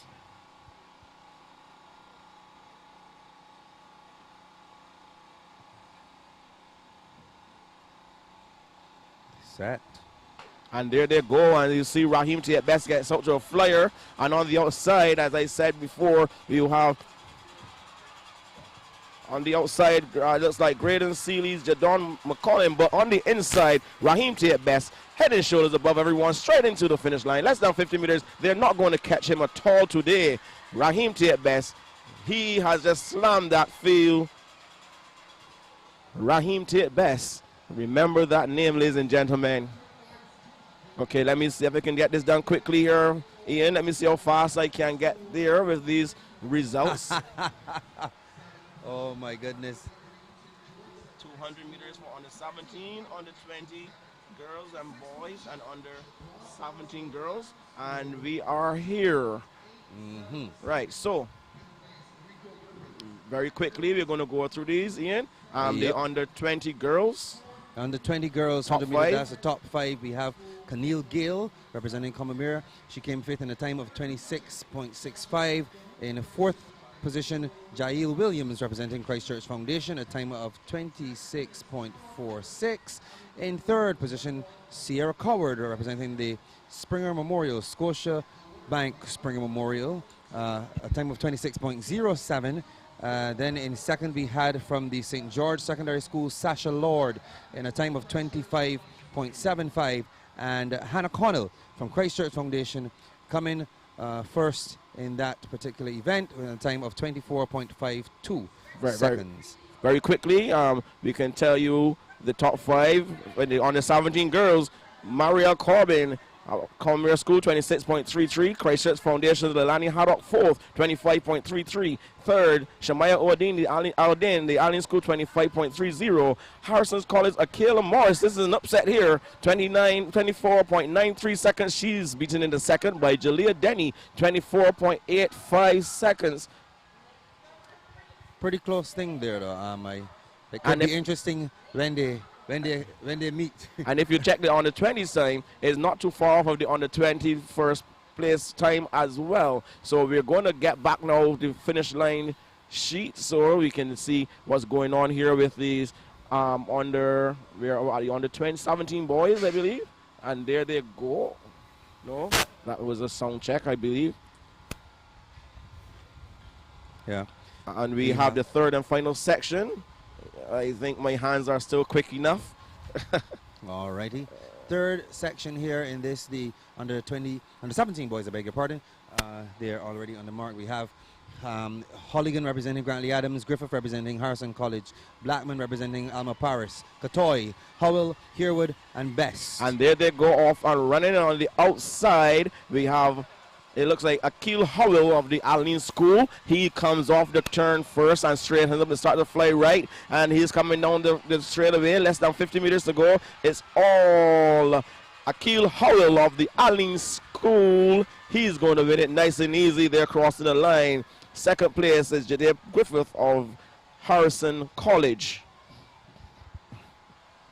So I want to check something the here. Athlete Shaquan Blackman, he did not, I don't get any impression he's going to finish the event because he pulled up as soon as he, I shouldn't say as soon as he pulled it. Yes. About 50 meters into the race, he just stopped running. We'll see how, well, I doubt he'll finish the race, to be quite honest with you. Nonetheless, that was the final section of the under 17 boys 200 meter dash. So we saw some fairly good runs in that particular event. We now would expect that we would see the under 15 girls 200 meter dash. We are going to get those lane assignments for you in short order, as well as the records for the girls under 15 200 meters. I can see from this distance, there's a student there from the Harrison College. I see St. George in there as well. But we're going to pull that list up for you. The sponsors of these teams, we want to say thanks to Corporate Barbados for putting their monies behind these young athletes. Of note, of course, would be Scotiabank. So they are sponsors of Spring Memorial and KFC, sponsors of Commonwealth in the first Frank Blackman zone. We had Burger King Lestavon. So the corporate Barbados, the corporate entities are playing their part in the development of these athletes. Here we have now the under 15 girls. The record held in the Esther Maynard zone is held by Marielle Corbin from Combermere, a time of 25.95 seconds. And the Bssac record is held, of course, by Tristan Evelyn from Springer Memorial. Perry? Yes, we have in lane number 1, Harrison College has Amani Kernon. In lane number 2, the Ursuline Convent, Melissa Gaskin. St. George Secondary School has Tricia Auguste in the lane 3. Dariel Tate from Commonwealth School is in 4. There's no athlete in lane number 5. In lane 6, the Allen School has Haley Collymore. Spring Memorial has Naomi Ford Hines in 7. And Ellerslie has Catalia Archer. And I'm going to call this one, the running is going to be done by Naomi Ford Hines out there in lane number 7.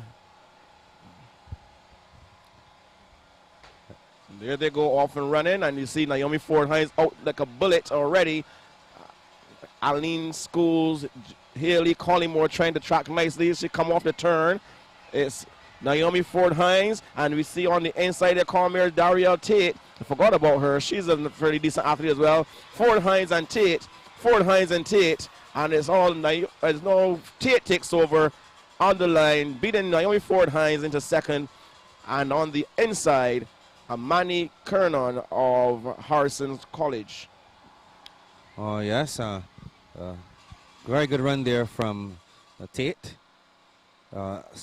Spring Memorial's Naomi Ford Hines led most of the race, but she somehow was not able to maintain that speed and didn't have the endurance to keep it all the way through to the finish.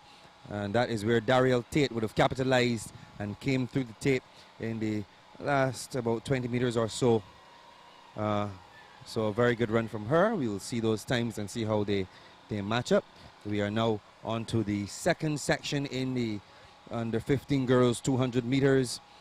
Okay, and we have here in lane number 2, from the Ursuline Convent, Dari Minors. There's no athlete in lane number 3. Parkinson athlete is a no-show. In lane 4 for Christchurch Foundation, we have Kyla Cummins. In lane number 5 from the Allen School, we have Dave Padmore. In lane 6 from the Grantley Adams Memorial School, Cheyenne Catlin. And round out the field in lane number 7 from the St. George Secondary School, Jemiah Best. And you realize again, St. George Secondary, they only missed one event. I think that was the under 20 boys 400-meter hurdles. And since then, they had athletes in every other event on the track and off the track. So they're definitely building a platform. They have something to work with, build upon for Bssac 2018, which we would look forward to with much anticipation. But right now on track, it's all about the under 15 girls. The second section, 200 meters. Perry, you're going to call this one? Yes, as they're on the starters' orders right now.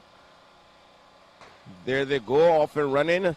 Kind of a slowish start from the girl from Christchurch Foundation, but she's starting to open up now and motor around. They come off the bend. So it is Kyla Cummins of Christchurch Foundation, and on the outside of her from Grantley Adams Memorial, Cheyenne Catlin, but it's all Kyla Cummins. She's a cut above the rest, showing her class. She's going to cross the line first. Kyla Cummins, a big lead, convincing win in the second section of the under 15 girls 200 meters. And she just walks off the track looking so calm and cool. I was saying the same thing to myself, almost as though it was just another day at the office. Oh. That's all over. And now let's just get home. You know, like what's next? Yeah. We're really rolling. We have their third and final section on the line, Ian. The start crew are very efficient. They're over there. Mr. Cox and Koa are out there. And in lane number 2 from the Christchurch Foundation School, Janae Goodman. In lane 3 from Harrison College, Rihanna Griffin. In lane number 4 from the Parkinson Memorial School, Michaela Lynch. I think she's there, yes. In lane 5 from Scotiabank Springer Memorial. Have to remember these sponsors. Deandra Foster. Ellerslie is represented in lane number 6 by Tiara Stewart. In lane number 7, you have from the Grantley Memorial, Tawana McLean. And round up the field in lane number 8 from KFC Comamere, Jada Hines. Can you call this one? Perry, who do you see I taking like Tiara this section? Stewart is in there. Janae Goodman on the inside. Tiara Stewart on the outside in lane 6. Deandra Foster, she did pretty well yesterday. She did pretty well in the 400 as well, so you can't count her out. There they go, off and running, and Deandra Foster, she's getting a better run there, but outside of her, it looks like Ellerslie's Tiara Stewart, as I would have said. Tiara Stewart comes off the turn first. Springer Memorial's Deandra Foster is trying to chase her down right about now, less than 50 meters to go. But Tiara Stewart, she's going to run to the line. It looks like they're not going to catch her. Oh, a very close run there from the athlete from Christchurch Foundation, Janae Goodman, as I said, on the inside. But Tiara Stewart, true to form, holding on and winning the final section of the under 15 girls 200 meters. And we are winding down. Of note there, though, you would have noticed that Foundation again placed ahead of Springer Memorial on the track. On the track. On the track. I'm not seeing any action there with the under 15 boys. So very quickly we go to the results again. I wanted to check out these times of the records. Sorry, for this under 17 and under 20 girls 200 meters. Let's see what we have there. Well, under 17 girls, under 18 girls, and here we go. The record for, these are the results. Oh, I went to the wrong thing. I wanted the finish line sheets. I'm getting so excited here, and I'm bringing up the wrong things. That's Ian. all right. That is the quite excitement all right. is really putting a toll on me as well.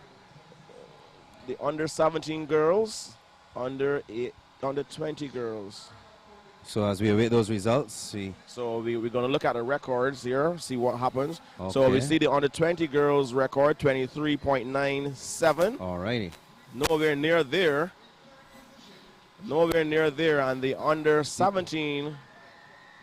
No, I think on track will be you're looking for the under 15 boys or the under, which one you exactly? I'm looking for the under 17 girls record, 25.86. So it looks like Jalea Denny just dipped under the record. She ran a 24, the Morrison record. She ran a 24.85. So she eclipses Akela Morris's old record of 25.86. So well done to her. And it's not too far off of the under 20 girls' first place time of 24.52. So, like I said, Jalea Denny she's one for the future as well. We have some very good bright sparks, as I like to call them, in track and field. Very well, we were talking about Sade Williams a little earlier. You mentioned that she decided to go pro. Can you explain for the viewers what does that really mean and what goes into going pro? Well, the athlete, and when Michael comes back, he can tell me when he comes back, we can have this discussion with him as well, and he can tell me if I am completely right or not. So you mind me to pick on the wisdom of Mr. Michael Jules when he comes back. I'm sure he's somewhere listening. Yeah, I know he's always listening. But then what happens is she decided that through her coach, they have decided to go to become a professional athlete. Professional athletes cannot go; they not compete on the college circuit because you're not eligible for scholarships. Okay, which means that you have become pro. You seek sponsors, and you run under the sponsor's name. Okay, with the gear and stuff the sponsors give to you, whatever the sponsors are. Okay, and so it puts you, if you are not in an environment where that lends to stiff competition, you really you end up going nowhere.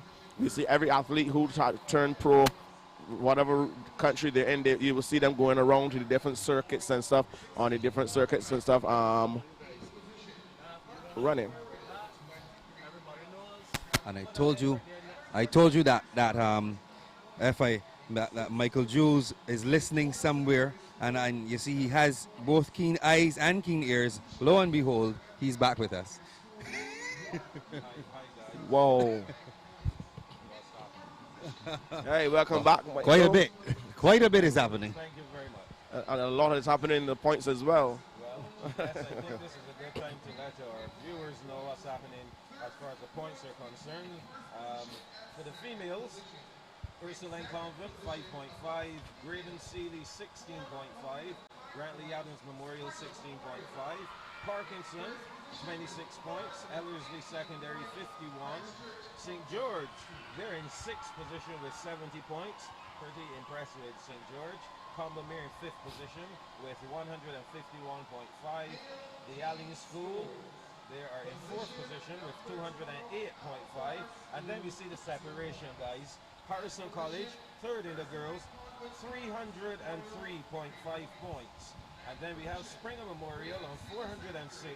And Christchurch Foundation, well, we were saying, a while ago, Springer was leading Christchurch Foundation by just 1 point. Yes. Now, Foundation has taken over, and they've gone clear by somewhat. 33 points. 27 points, yes, 27 points. 27 points. 133 points. And of course, we are winding down things here. And when we look at the 4x4 to come for the girls, on paper, Perry, we've been talking about paper versus the track. Yes. On paper, Christchurch Foundation has the stronger team. Yes, they do indeed. And Michael is getting pretty interested in the boys as well, because in 12th position, Alma Paris. 2 points. Yes, 2 points. Ursuline Convent is 11th, 3 points. Parkinson Memorial, they were 4 points.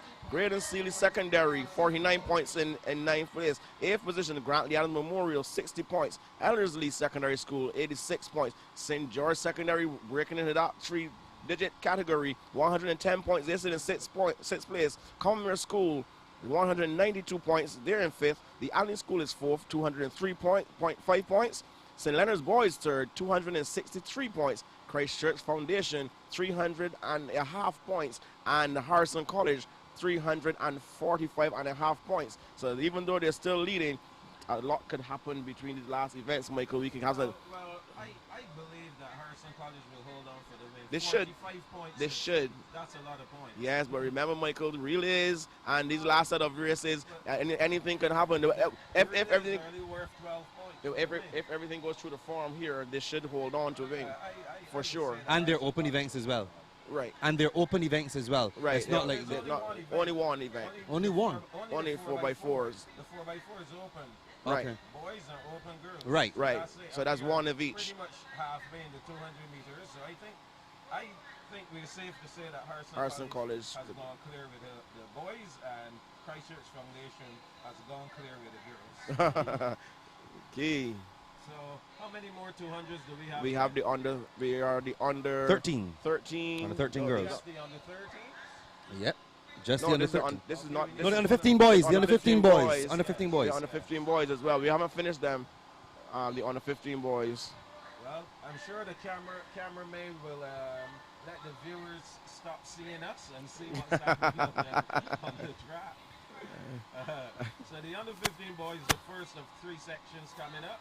And in lane 1, we have Job Hines of the Ursuline Convent. Lane 2, Caleb Messiah of Harrison College. Lane 3, Davin Adamson of Combermere. Lane 4, Anthony Aline of Christchurch Foundation.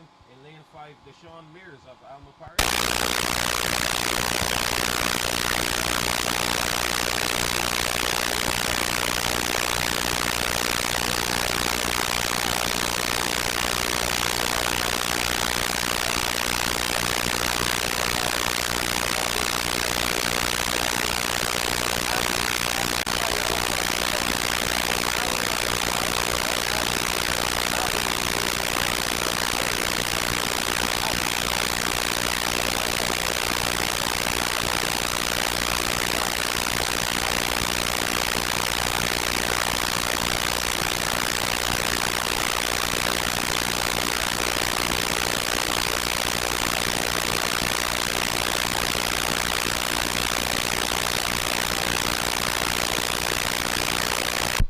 Definitely did.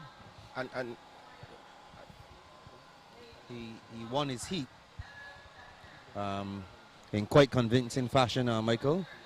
They're really motoring along here. They already have the second section of these under 15 boys 200 meters events. The second section is already on the track. I will give you those lane assignments quickly. Ashen Vaughn of Parkinson in 1.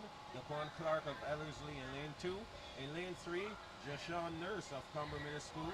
In lane 4, O'Shea Grant of Christchurch Foundation. Lane 5, Aidan Auguste of the Allen School.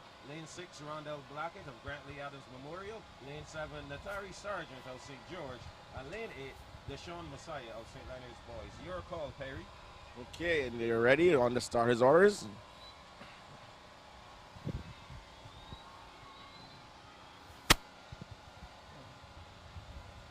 Taking a little time here. There they go, off and running, and in the middle of the field, O'Shea Grant of Christchurch Foundation. He's made up the stagger on everyone on his right already. He come off the turn, Grant, but look at the big lad on the inside. That looks like in lane number 2, Natari Sargent. Is it? Ellerslie, that's Ellerslie. Ellerslie, that's lane number 2. No, in lane number 2, Ellerslie, Daquan Clark, sorry, of Ellerslie Secondary. He really stamped his authority coming off the bend, and he said he came over the lean and the bend very nicely, and when he straightened up, he just went for it. So that's. I'll tip my hat for that one. That's one that just, you say you come through, you sneak up on the person, back pocket and tap them on the shoulder and say, I'm here. And that's exactly what he did. We're on the line of the 3rd section. And we have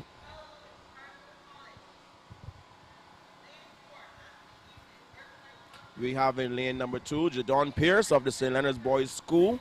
In lane number 3 from Harrison College, we have Kyle Lewis representing the Ursuline Convent in 4, and Anthony Evening. In lane number 5 from Graydon Seeley Secondary, Jeffrey Mack. St. George Secondary School has a very exciting athlete, DeMarco Gill.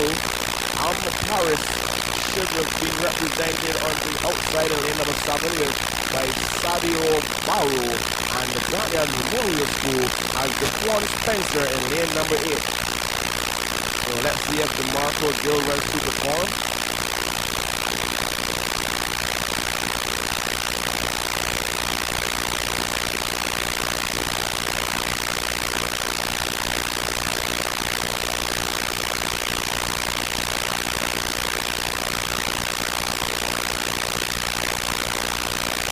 They go off and running, and DeMarco Gill is running out nicely. You see the athlete on the inside of him go greater Sealy, Jeffrey Mack, and they negotiate the turn. They come off the turn now. Mack has the lead. Gill is going to try to run him down. Gill passes him now as they motor down the stretch. We have a two-way race for the first position. Gill and Mack on the line. Oh, too close to call. I'm going to leave that one for the experts at the quarter finish. And we're going to get the official results of that one, but DeMarco Gill, he really was caught out of sorts coming off the thing, and Jeffrey Mack just stood faster, and he had to run it down, and they finished neck and neck at the finish line.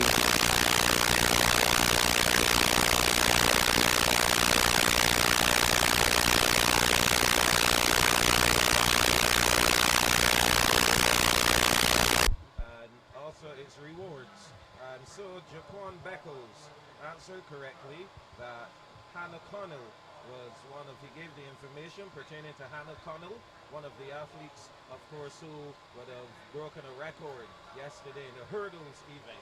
So congratulations to Jaquan Beckles, the lucky winner of a case of Powerade. And of course, we'll be given another question soon. We actually have 3 prizes to give away. A case of Powerade, a Bssac ticket, so one person will win 2 Bssac tickets for the finals, as well as a day pass for 2 at Accra, inclusive of meals. So Perry, lots to give away here. Ian, but you love to win that day pass for 2? It would certainly be nice.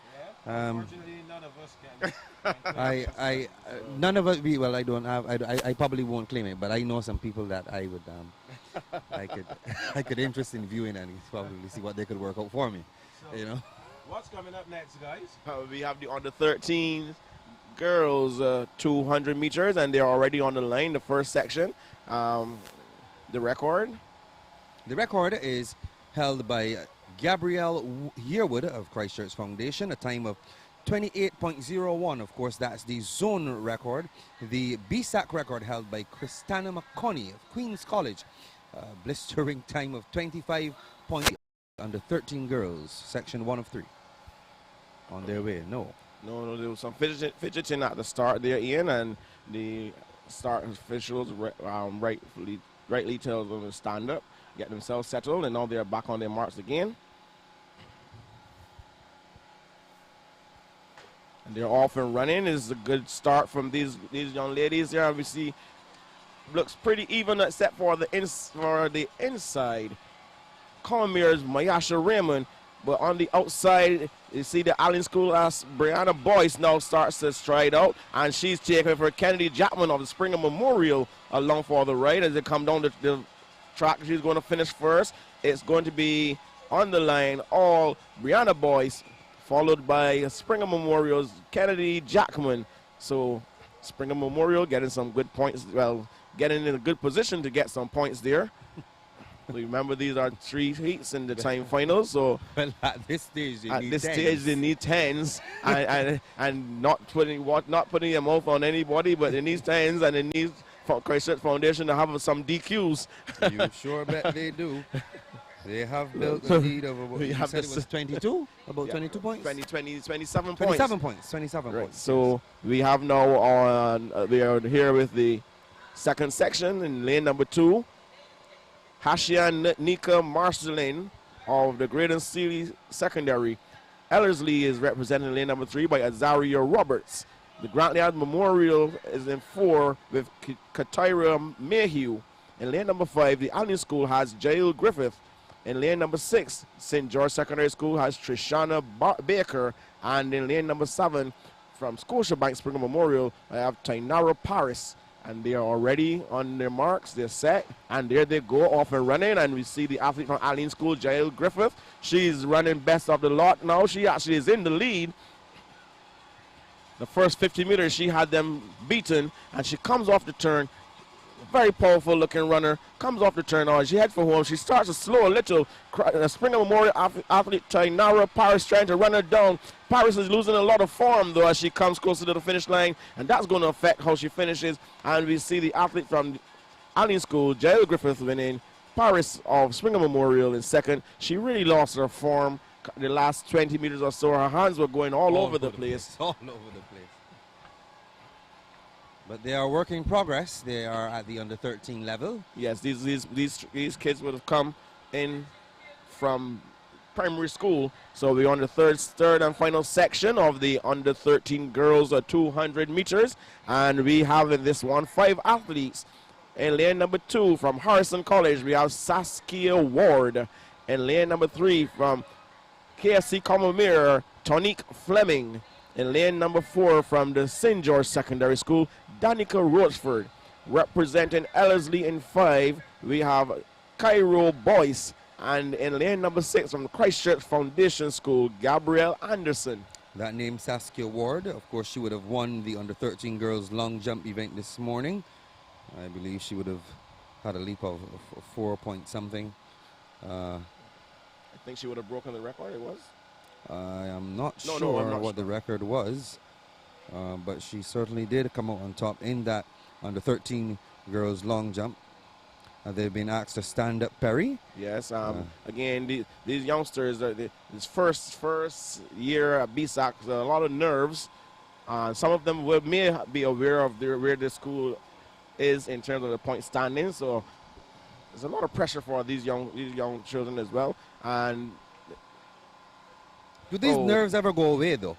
I mean, like as an athlete, every time you go out to run, are you always nervous?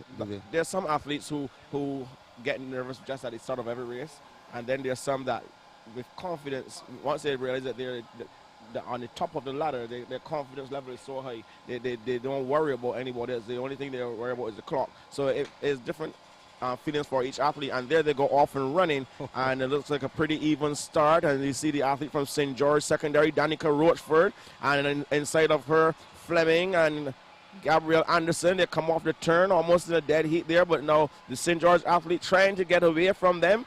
On the outside, Christchurch Foundation, Gabrielle Anderson running nicely. Fleming losing form. We talked about that already. And St. George Secondary, Danica Rochford, she wins it now from Fleming and Gabrielle Anderson. Well, you see the athlete from Commermere, that's Fleming. Yes. Fleming went down. She had a strange start. That's all I could describe it as. It was a strange start. It's almost as though she was fighting to keep her balance when she came. From what I've noticed about Tonique Fleming, and I'm sure her father is listening, she definitely needs to do some work on her form. I think her form is the issue. I won't say that she has the speed, but the form, she needs to cut out all of that extra action. Basically, running is just the arms and the legs, and I always say to young kids who start out in track and field, think about the straight line, and think about everything moving straight. So as soon as you begin to add in other factors such as the swing of the head, the swing of the arms, the swing of the hips, the swing of anything, you're no longer in a straight line, so you're going to have some difficulty. So I think that's what we need to do here with Tonique. We'll get her going. Speaking Michael Jules as one of the coaches in the club that she's in, we've been working very hard to get her to work on her form, and it's a work in progress. We'll keep plugging in there. Just before this on the 13 boys gets going, if you want to win a case of Powerade, here's what you need to do. You need to go on Facebook, like the page, share the page,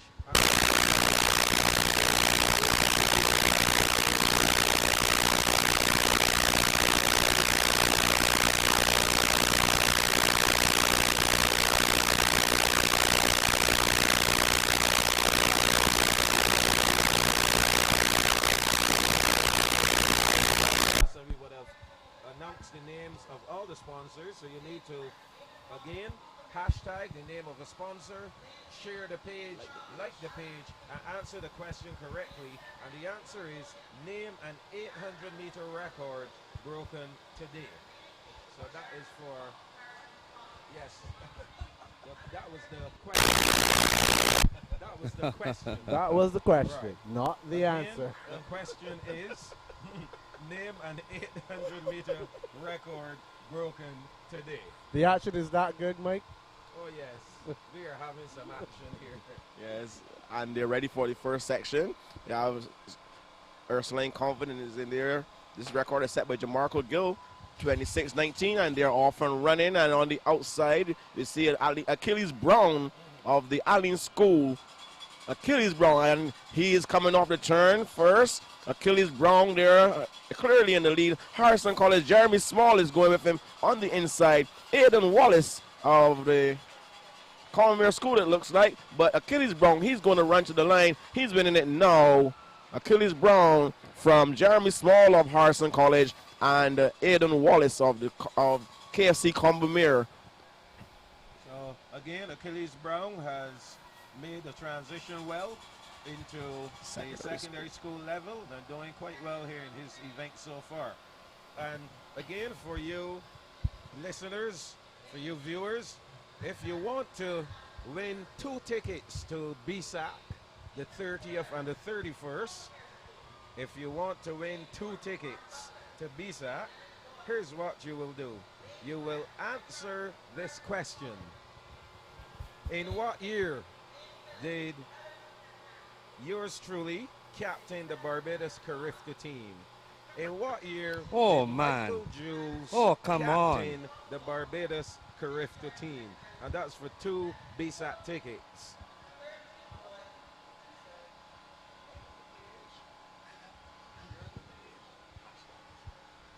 And as I said, you have to like the page, share the page, and give us 2 sponsors. So there you go. Hashtag you have to hashtag 2 sponsors. this time. We'll get back to what you need to do, but back on track, Perry. Yes, this second section off and running. We are really having some fun here in the studio. And coming off the turn, we have the athlete from on the inside from the Grant Memorial Secondary, Jelani Best. He's the strongest of the lot coming down here. Now he's having a Athletics boys athlete Kimar Butler, and he's not going to catch him. So it's all Jelani Best looking nice and smooth as he crosses the line. His form is getting there, Michael. He's developing some good form at such an early age. Looking pretty decent there. And then the big prize for the day, a day pass for 2 at Accra Beach Hotel. And you're getting lunch included with that. I have had the lunch at Accra, and it has, I will tell you this, tastes real And Ryan, good. I can agree with you because I also went to Accra one Sunday and I thoroughly enjoyed the meal. It's a beautiful thoroughly place. enjoyed the meal. You have So great I'm telling staff. You can We could almost go. You can have a chance to go to Accra, a day pass, inclusive of meals. So here's what you got to do if you want to have a shot at that prize. You must, again, like the page, share the page, And you give must us hashtag 4 sponsors. So you would have had to be listening very carefully on our show. 4 sponsors that you need to hashtag for your opportunity to win this day pass for 2. Now, here is the question. Name the coaches of the following school track teams. We'll get to that in a minute. And we are halfway through the final section of the under 13 boys 200 meters. And on the outside, we see Allen School's Darnell Ford. He's looking good as they come down to the finish line now. Darnell Ford crosses the line first. Next will be Corey Reed of the St. George Secondary School. So, Perry, that concludes the 200 meters. Yes, it and does. of course, we'll be waiting now for the arrival of the teams on the track for the 4x4s are 2 events remaining here at the Esther Maynard zone of the Powerade Barbados Secondary Schools Track and Field Championship. And I know you, Michael, next to 800 meters, there's nothing sweeter for you than 4x4s. You better believe it. So right about now, Michael Jules is going to go into a state of euphoria. Well, before you do that, let me ask the question, the big question. So the question here is, name the coaches of the following school track teams. You're going to name the coaches of Harrison College, Parkinson Memorial, Combermere, and St. George Secondary. And again, you need to like the page, share the page, hashtag 4 sponsors for your shot at winning a day pass for 2 at the Accra Beach Hotel. Michael, they cannot hashtag Accra. Yes, they cannot you cannot hashtag Accra. Okay.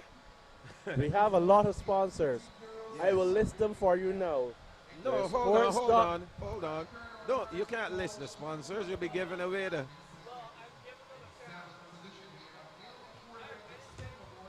If there's anything I am fair. Okay, you go ahead and list the I sponsors. can hear persons Go online ahead. right now saying things like, oh, that is a hard question. It is not really hard. A lot of these questions came up during the conversation that you guys had this morning and yesterday, and you should have been, in all honesty, you should have been, as they say, taking a listen to see what's been going on. So let me go over this one very, very quickly. The first thing, let's look at the power area. You have to name and 800 meter record broken today. Okay? The right one to answer the question correctly. Has one of our sponsors.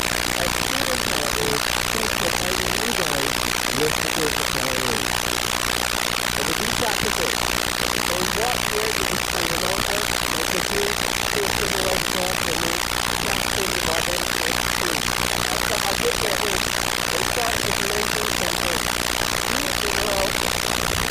figure out, you can have any answer, and you need to listen carefully to the ad and the ads that follow. And the thing for doing it today, which is a day pass. A day pass not just to yourself, but to your partner, a day pass to you. Alright? If you can address on the application call and the board, you have to look for the coaches of the following school classes. Harrison College, the First Secondary School, Commonwealth School, and the Parkinson Memorial School in the Town. Your major teachers will be giving sports sponsors. You want to go sports sponsors if you not into the guys. I want to let you know who will be successful. I would go through a list of sports sponsors. I've been doing this a lot throughout the years. They know my life to the covered. And this is a study for a little bit. Maybe secondary school. Yes, you're a sports sponsor. You're following online. You're following on Facebook. You're following on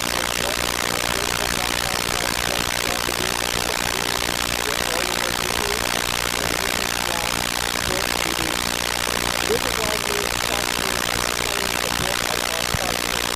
Private school, Flora, that's for like this. Most of us, Middlesex Services District, Chicago General School, the Lucky Council Saloon, of course, Canada, the country sponsor of the school. The Barbados Public Workers Board is studying in the Middlesex. After this is public car, and following up on the other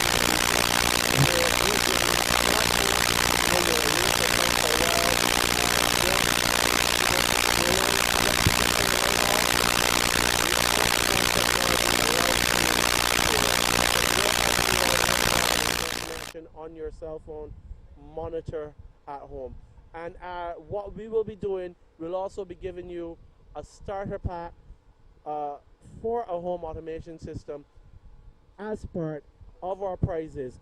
But you have to be tuned in and listening this week and next week. Share it to your friends. Tell your friends, come like the page, share the page. Who knows? As we move forward next year, we might have, next week, we have big prizes there coming for you. You could be getting a Brighton Stokes hamper. Not one, maybe two. So, Jules, it wasn't that difficult. These aren't difficult questions. They'll be posted on Facebook, on our Facebook page, in just about 5 minutes from now. Get your answers in. I'm handing back over to you now, Mike. I gotta get this information out there so that our viewers can spread the word. And there will be a special prize. I'm aiming big. There will be a special prize between today and next week Thursday for our 4,000th person to like our Facebook page. Wow. Yeah. I'm in that sort of mood. Wow. Well, you heard it. You heard it from the man Ryan. Make sure you are locked on. Continue to be locked on to Sports.bb, whether you're on Facebook or YouTube. But back to you guys, Ian and Perry.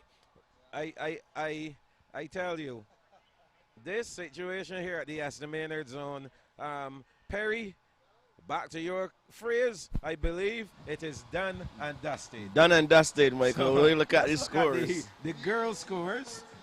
Ursuline Convent 5.5, Graydon Sealy 16.5, Grantley Adams 19.5, Parkinson Memorial 26, Ellerslie 59, St. George 74, and the top 5 in the girls, Combermere 161.5, the Allen School 221.5, and here is when things change. Third in the girls, Harrison College 309.50, and some 112 points ahead. In second position is Springer Memorial on 421 points. And remember, these points we're giving you is before that final race, which is the 4x4. So, Ian, with Christchurch Foundation leading on 452 points, you know they really don't need to run the relay. Done and dusted. You're catching on. So, Christchurch Foundation leading 452, and no matter the result of the 4x4, Christchurch Foundation will be crowned quite soon the Esther Maynard Zone champions in the girls. Perry, what's the position in the boys? In the boys, I dare say you were correct with that one as well, Michael. And in 12th position, the Alma Parish School, 2 points. In 11th position, Ursuline Convent, 3 points. In 10th position, Parkinson Memorial, 6 points. In the 9th position, the Graydon City Secondary, 55 points. In the 8th position, the Grantley Adams Memorial, 60 points. In 7th position, Ellerslie Secondary School, 96 points. St. George Secondary looking very good there in 6th with 118.5 points. In 5th position, the Combermere School, 193 points. 4th position, the Allen School, 203.5 points. And the top 3, in 3rd position, the St. Leonard's Boys School, 263 points. In 2nd position, the Christchurch Foundation School, 309.5 points. And leading the boys, looks like some 39 points ahead. The Harrison College, 348.5 points. And again, they don't have to run the 4x4, but we all know the schools of this caliber, these older secondary schools especially, they really look at the 4x4s as the holy grail of track and field. And whoever wins it, they're just going to be running it. These are going to be run for pride. Most definitely. And while we wait on the 4x4s, let me just tell our viewers who are sports fans, I know this is Sports.bb. We are bringing you live coverage, of course, of the Esther Maynard zone. But for those of you who may be interested in a little bit of cricket, there's a lot of sporting activity taking place this weekend. There's, of course, the Esther Maynard zone going on now. Soon will be concluded before by 400 meters. Yes, you have those, but Barbados Pride, they're playing the Guyana Jaguars, and I have been reliably informed that Barbados amassed a total of some 480 runs, and they just lost about 3 wickets or so. Craig Backwood scored a century. Shea Hope would have top scored with runs, and then we had some more Brooks and they would have century as well. And currently the Guyana Jaguars, they are about 36 for 1. So that's some more sporting action for you. This is Sports.bb, and we have, of course, on Sunday that international T20. Will you be going to cricket on Sunday? Oh, I would love to go to cricket on Sunday. It all depends on if I have work or not. Oh, the West Indies coming up against Pakistan. And I forgot to mention, on tomorrow, Saturday, we know that NAPSAC has been concluded, but they have their biannual, NAPSAC has their biannual Champion of Champions meet tomorrow at the Usain Bolt Sports Complex starting at 2 p.m. Oh, Perry, you're giving a plug in here for NAPSAC. No, we were talking about cricket and We were talking about sports in general and the sporting weekend. It's a sporting weekend. Come on. I'm only teasing you guys, but before you continue with that conversation, let me again let you guys know what you can win. Remember, you have the chance to win from Powerade, a case of Powerade. In order for you to be a lucky winner or with a shot at winning that case of Powerade, you need to hashtag one of the sponsors.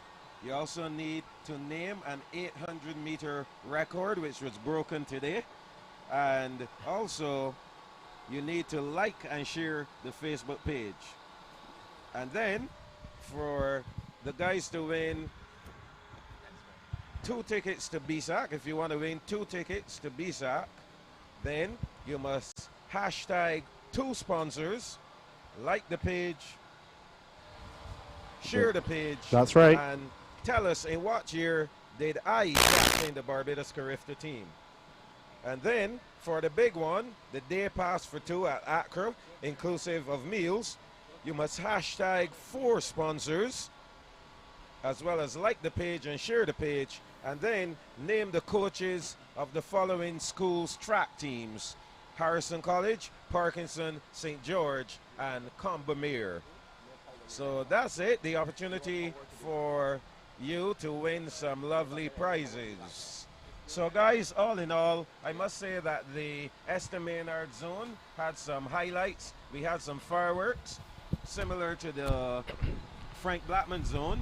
And as we prepare now for the 4x400 meter relay, we can probably look ahead at the girls 4x4, which will be the first to come.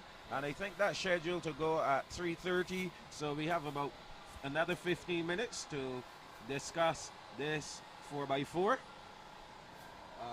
Well, before we get there, though, could we possibly talk a little bit about the points that we're seeing? But actually, before the points, what we will do, we'll take a short break here first, and then when we come back, we will go right into our full finale of the Esther Maynard zone.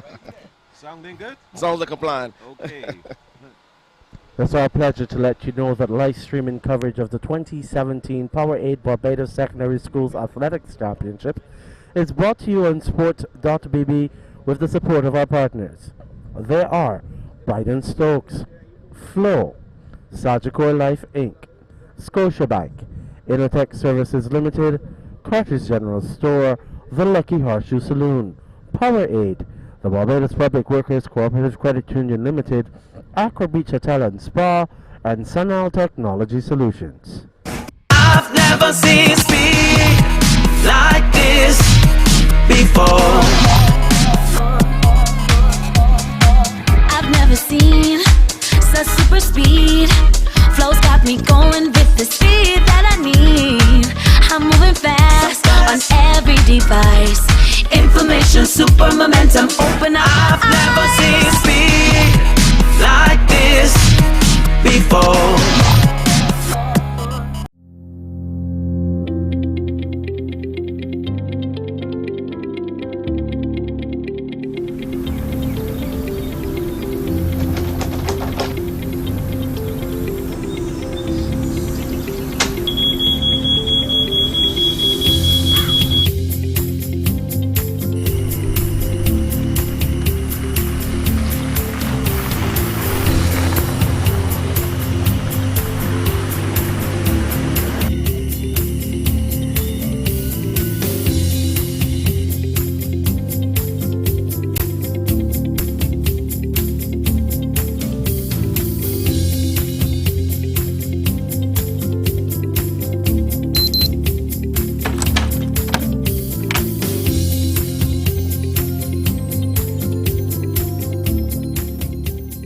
Watch how easy this is. Watch how easy this is. This is easy.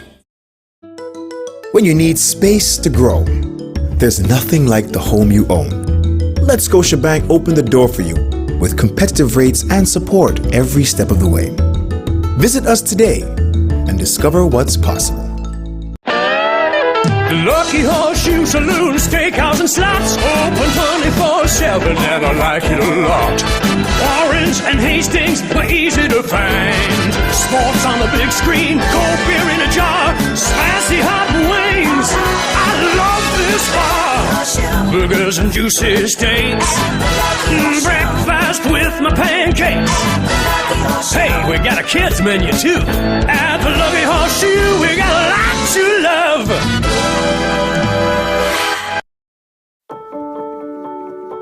What's at the heart of Sagicor life? One thing: protecting the most important people in the world, family, friends, and neighbors. By being a pioneer in the Caribbean with a range of products and a wealth of sage, personalized advice for everyone. Evolving how we serve our clients with new, innovative products and an industry-leading and modern approach to life insurance. By improving the lives of the people in the communities where we operate, by providing assistance in the areas of education, health, community, youth development, and sports. It's what we've done in the Caribbean since 1840, and what we are doing today in 22 countries. With over $6.2 billion in total assets, 774 million in capital, and over 2 million insured, Sagicor Life is one of the fastest growing life insurance providers in the Caribbean. Because we focus on one thing: protecting what's most important to you. Find out what Sagicor can do for your life. Sagicor, wise financial thinking for life.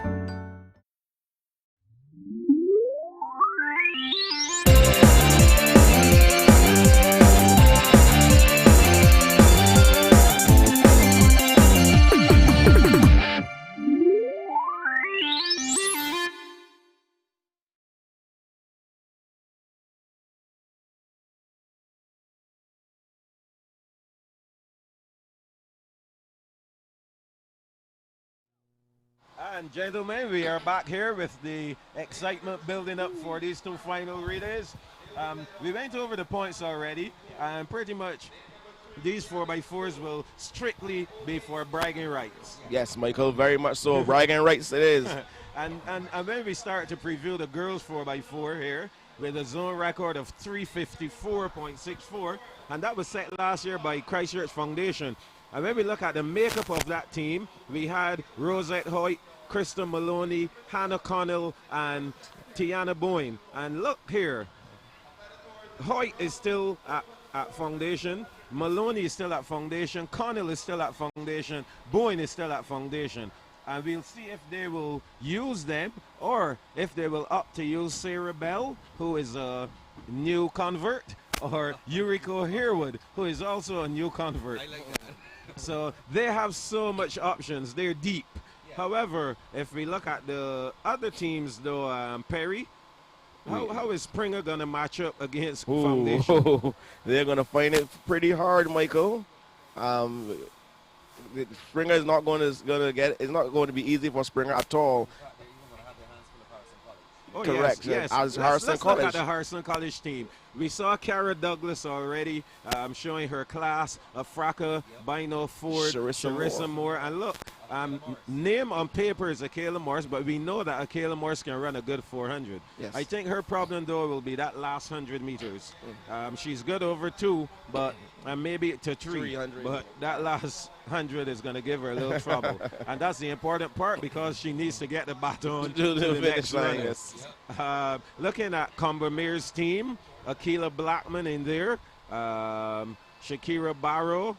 I think Combermere may have to use Christiane Sherlin on their squad. We don't know. We'll see. Do you think that the Allen School has a shot too? I only see Chloe Lucas and Sakina Messiah, Brianna Boyce. They're decent enough athletes, but in terms of completeness, I think they're going to have a hard time as well. But we're going to see. Relays are always special, and relays always brings out the best in each athlete. They surely do. So we're going to see what happens here. So this starting lineup then, we'll see Harrison College in lane number 2, Allen School in 3, Christchurch Foundation in 4, Springer Memorial in 5, Combermere in 6, and St. George Secondary in lane number 7. So this one is for all the goodies. Bragging rights. Yes. As we said before, there they go. And they're off on the running. And who do we see running the first leg there for Harrison College? Can you make out that competitor? I can see who's going to run the second leg though for Harrison College. and that's Akela Morris. Yes. So as they go down the back stretch, the Allen School is looking pretty impressive now. Yes. And they're making up the stagger on the field already. Combermere in there as well. Running good. So 32 seconds on the clock, and we're going to keep you guys abreast of these splits. We don't have a clock here, but I surely have one to help you get around 3 minutes 54.64. That's the time to beat. 3:54.64. Harrison College not looking good at all right now. Let's see what's happening here. So Krista Maloney running that first leg for Christchurch Foundation. Aline handing over first. Tiana Boyne has the baton, so that's a 57-5 first leg there. Tiana Boyne is gone. She's gone with that baton for Christchurch Foundation. Akela Morris is jogging off the curve. You can't do that in a 4x4. Once you get the baton, you must run. I don't know what Akela Morris could be thinking about. She's thinking about coming home, Michael. As you would have said, she has a good 300 in her, but that last 100, so maybe she wants to do it in reverse. But I don't. Again, she must have. Look at that gap. She can't be thinking about coming home at all. Not at all. It's how she comes home, Michael. Yes. So Tiana Boyne, however, up front and center for Christchurch Foundation. I think Akela Morris waited too late to come home. Maybe she's coming home by donkey cart. So there we go. And a 58 That's Sarah Bell. Sarah Bell with a baton. A 58 leg. So we had a 57 and a 58. So Aline, Combermere, Springer Memorial, Harrison College now, they're having even a mix-up with the baton. Yes. I don't believe that Akela Morris wanted to run that leg. No, she doesn't. She didn't seem that she way didn't at look all. like she really was really pleased that she was put on the team to run. Not at all. So we're getting some action though for second, third, and fourth. But I can tell you, Cara Douglas, I like that girl. She has heart. You can see. Yes. She showed heart for the entire meet. Cara That's Douglas. an athlete that I like. Cara Douglas of Harrison College. However, back up front and center is your girl, Sarah Bell. Sarah Bell. Yes. And right now we are at 2:42 on the clock. Remember, these girls are chasing 3 minutes and 54.64. That's the zone record. And get her ready for this final handover now. That's Rosette Hoyt. So we have a 59.4 for Sarah Bell. That's a good run. That's a very good run. That's a good leg. Decent leg here. So Combermere now hands over in second. Very good for Combermere. In third will be the Allen School. Cara Douglas moving Harrison College back up. Look out for Sharissa Moore. She could possibly move them in the second position. Or maybe third. Second might be asking a little too much from her, but we'll see, because the girl from Combermere seems to be jogging. Exactly. So Sharissa Moore has one taken down now, and she's moved right into third position. But right back up front is Rosette Hoyt for Christchurch Foundation. 3:36 now on the clock. And Sharissa Moore, oh Perry, you'll be right here. She's really raking in that girl from Combermere. Told you. 3:45, 3:46, 47. So it's Christchurch Foundation looking to beat that 3:54. I think they will do it just about now. 3:53 for them. Yes. And here comes Sharissa Moore now, running down Combermere. Can she make it? No, it doesn't look like she's going to get there. Not enough real estate. I didn't think she would quite make it there. Combermere in second. A good run though from Sharissa Moore, finishing in third for Harrison College. The Allen School, followed by Springer Memorial. St. George Secondary still out there coming around the 200-meter mark. I think Harrison College got it all wrong with that team setup, Michael. Very disappointing.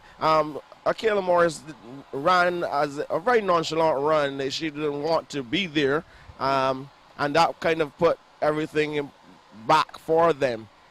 And I think if she would have given an honest effort, they would have finished second. Second overall, yes. I actually thought she was injured at one point in time. I was wondering what was going on. There's no way that Adrian Thorne would put an injured athlete in a 4x4. That's not his style. Not at all. Valiant effort from St. George Secondary, yes. And they're getting points for this. Yes, of course they're going to get points for that.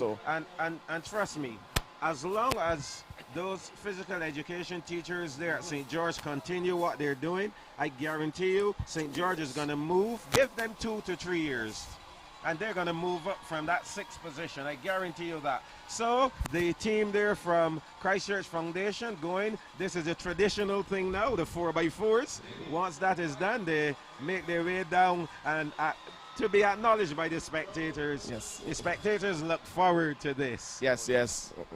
So that team there from Christchurch Foundation, I think we were pretty right in calling it there. And a record-breaking team. It's good to see your girl there from Sarah Bell. Sarah Bell. Yes, coming into this squad and establishing herself and getting a record. Yes, and like I said, Sarah Bell, I'm going to say this until someone hears me and takes her and does do what they're supposed to do with her. Sarah Bell has the potential to be our next big multi-eventer, female multi-eventer, Michael Jules. I heard you. I am not going to stop saying that at all. I heard you, Perry. I'm very serious. I have one more to add to the list. Yuriko Harewood. Well said. Christchurch Foundation. Yes, Yuriko yes. Harewood.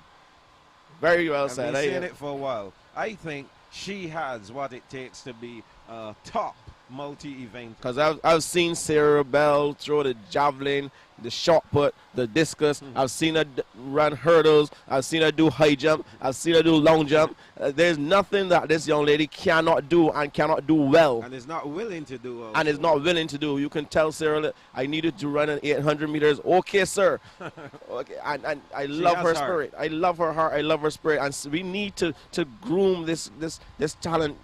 We need to groom Sarah Bell. And you know, we were talking, Perry, only, you know how we always get together and talk track and field, whole bunch of us. Yes. And one of the things we were discussing is the fact that you need to have the correct programs in place for these things to happen. We can talk and talk, but if there's no national programs, no developmental programs in place, it's not going to happen. Yes, I think I would have alluded to that with Ian early this morning about national programs. And Michael, I can dare say this. I mean, she's still young, Sarah Bell, but maybe, just maybe, if they had entered her in a multi-event, the heptathlon for over the weekends, maybe, just maybe, she would have garnered enough points to get on that plane to Curacao. You never know.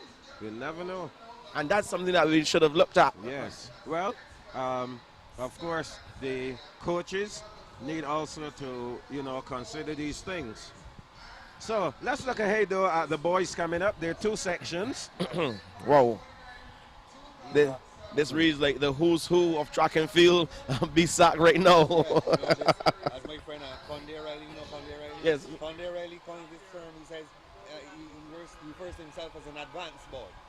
These are the advanced boys. Advanced boys. Oh, Harrison College looks lovely here on paper. Kai Aline, Jonathan Jones, Yannick Burrows, Jerome Boyce.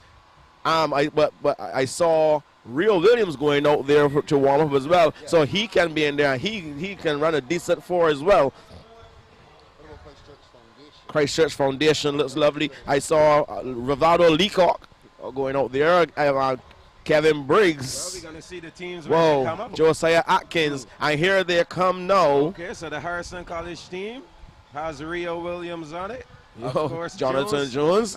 Kai Aline there as well. And here comes the Aline team. Your man, Kuron Griffith, is on that team. Christchurch Foundation, look. They have a different setup. They have Briggs. They also have Rivaldo. Rivaldo. Oh, on that team. Wow. So they're taking a risk here, because remember, these guys have to take them to the next round. Yes. They have to get through here first in order to get to the next round. Well, this is going to be a really good race Oh, here. yes. I can tell you. This heat may be the heat to watch. Harrison College. Aline Christchurch School. Foundation, Aline, and St. Leonard's boys. This is a Oh, race. this is going to be special. Michael, you have your clock ready? Of course I have the clock ready. The record for this is 3 minutes 21.29 seconds. This is a zone record set by the Colomere School, and the Bssac record of 3 minutes 13.77 seconds set in 2011 by the Blacker Boys, Ellerslie Secondary School. Well, those who were listening to us good, I think it's too late now to submit the answer, but but we asked a question about this record. However, the answer is not here. The answer was to give us the names of the guys, on the team. We gave you a piece of the answer, but we need the entire answer. So that was the Ellerslie Secondary School, 313-77 in 2011. What a group of young, talented guys there. So we put the viewer's foot in the door, 1 foot in the door. Just 1 foot. That's 1 foot in the door, so they have to do the rest. So we're going to keep this clock running. See this 321.29 seconds. I think that is be eclipsed. I think that is threatened right now. That is an endangered I think species. it's threatened right now. as well. That's an endangered species right now, Michael. 313? 321.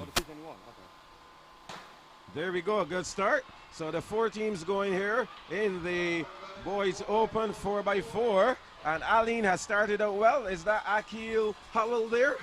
Seems to be Akil Howell starting off for the Aline School, and he looks rather impressive. Akil, he has run somewhere close to 50 points. Yes. And of course, when a guy gets a baton in his hand, you know what happens. You get that surge of adrenaline. Yes. So it is the Aline School and Christchurch Foundation now opening up as they come into that final stretch. And they're here already, 37 seconds, 38, 39, 40 seconds, and these guys are rolling, boy. I tell you, these are rolling. Getting ready for the next handover. Raheem Tate Best is going to run here. That's a 48-7 split. Good split. Wow, these guys are rolling. We see Delano Wickham, Michael. Yes, he's going out. Raheem is going with him. Yes. So these two, both of these guys have run under 50 seconds already for the year as well. So it's going to be a ding-dong battle here between the Aline and Christchurch Foundation posse cheering on. Rio Williams trying to get into the picture. And now Raheem Tate Best takes over for the Christchurch Foundation now. But it's not done yet. You know, Wickham has a very decent kick as well. Yes, here they come. Hold on to your batons, guys. Hold them tight. Into the straightaway they come. So they're neck and neck, stride for stride. Not anymore. Wickham has taken over here. Getting ready for the third leg. The Aline School now. Briggs is there. And Briggs gets the baton. That's a 50.1. 50 point. And Kai Aline is going to run the third leg. I don't think he's going to get back in there, though. He has too much work to do. And these guys are rolling here. The Aline School, Christchurch Foundation. It seems like Briggs is buying a little time there. But this guy is getting away. Yes.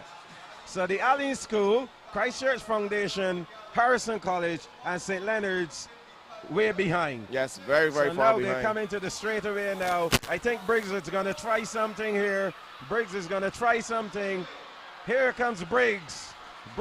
Kevin Briggs of the Christchurch Foundation School, getting ready for the final leg. Kuron Griffith will run for, and Deshaun Trent is going to run that last leg. 49.3 the split there. That's a very good Jonathan split. Jones. Can Jonathan Jones catch these guys? Whoa. He has about a 90-meter gap on the field.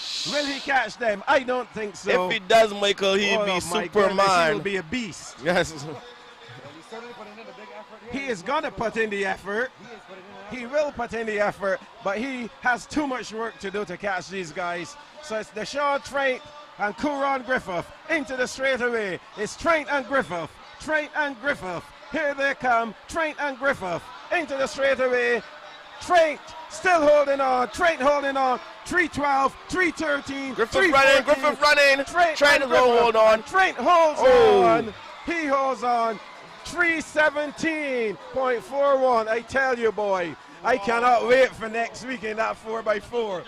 Next Friday in that 4x4. You remember St. Michael's ran 3:17 as well. So this is interesting. A 3:17 record from the St. Michael's boys in the Frank Blackman zone. Now we have another 3:17 from Christchurch Foundation in the Esther Maynard zone. I tell you, when we get to next week Friday, guys. And the thing to note as well is that Rivaldo Leacock did not run on that foundation. That is correct. There was no point. Rivaldo Leacock in that team. A lot of teams, the top teams, really didn't put some of their other. So the foundation could run faster. So a 3:17.41 from my time there, a 49 split. And if we look back at the splits, we had a 48 lead off. So just to get it right, a 48, we had a 50 and two 49s, I think. Yes. So what are your thoughts there on that one? Seeing that we have another 4x4 to run, that's not the end, you know. I think that's the faster heat of the two, if you ask me. Wow. So they real left that on the excitement track. here. Wow. Whoa. Loads of excitement, folks. So talk to us about this next 4x4. Do we? This is what you call an anticlimax. Anticlimactic finish to the meet, I ever call it.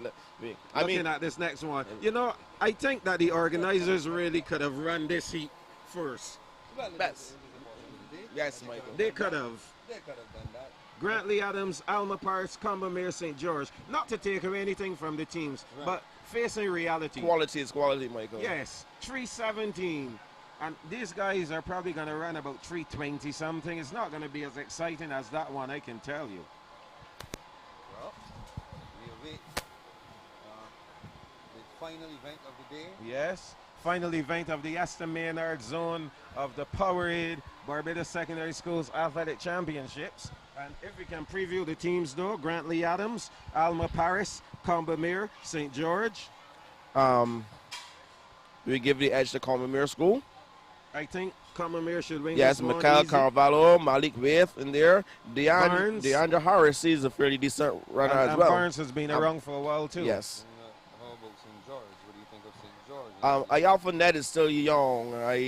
Yes, he's still a youngster. He's good, but he's still a youngster.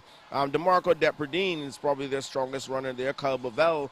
I don't. Jamarco Gill, he's not going to run. Jamarco Maybe. Gill, maybe. I would put him in, but we'll see. I mean, of course we know that Alma Paris hasn't shown anyone factoring in any of the 400s at all, so we know what's going to happen with that team. So, but nonetheless, they're here, and I applaud them for being here and having the team in the 4x4. For sure.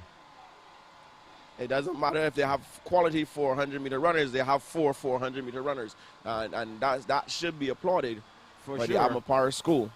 For sure. Grantley Adams, they don't have any names for them, but I if memory serves me correct, maybe we will see the likes of Shakem Boyce and LaShawn Bispham maybe in there, and the other youngster who really ran well in the 400 meters for them on the outside lane. But again, so we'll I wait think and that see. Combermere will Combermere with this opposition, but they will have to run against the clock as well.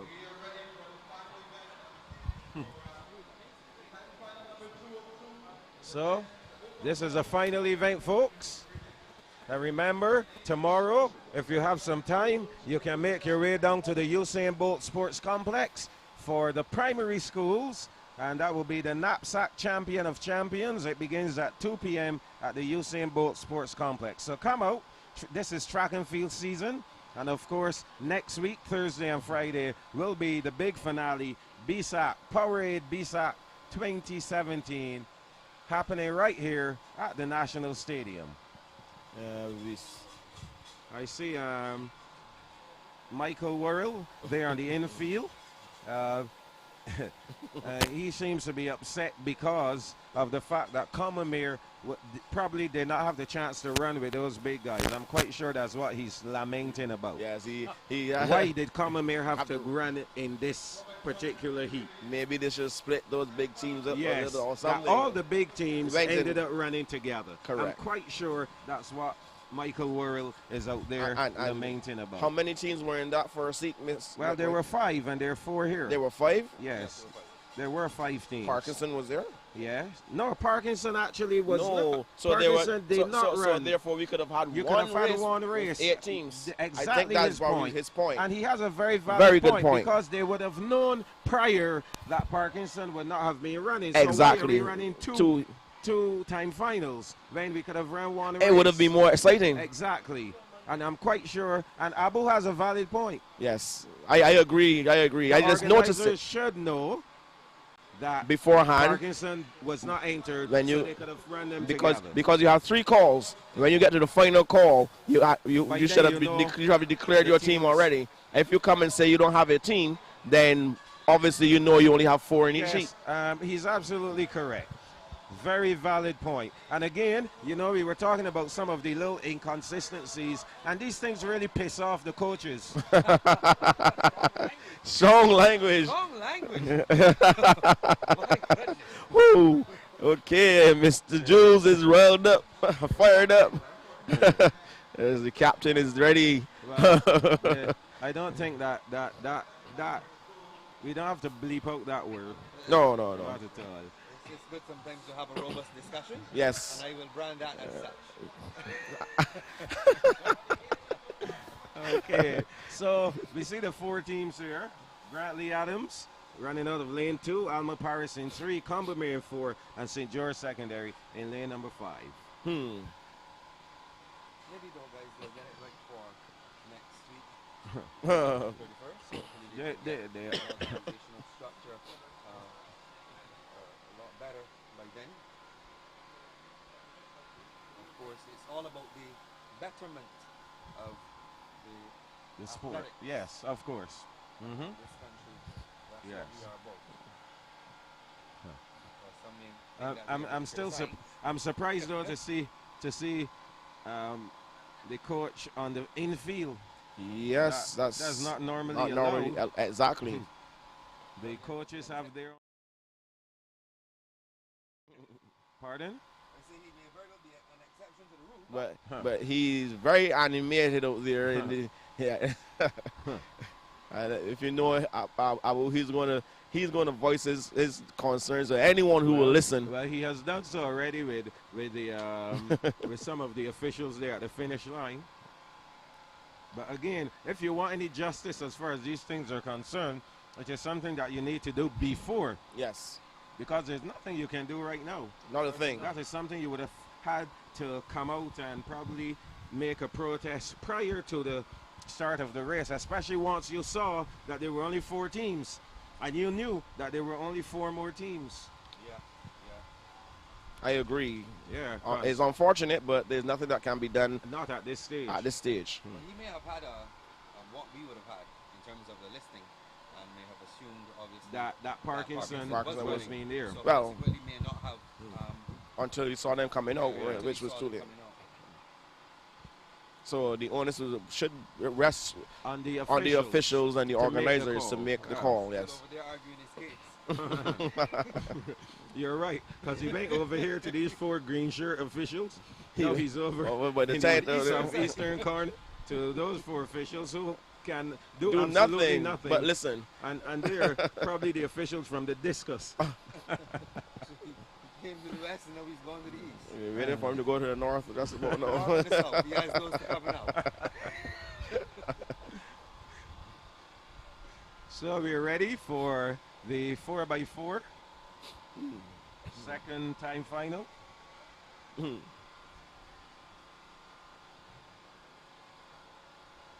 a long wait here, though. Yes, we're doing so well today with the running of these events and getting the everything correct. I know, I don't know, someone must have dropped the ball.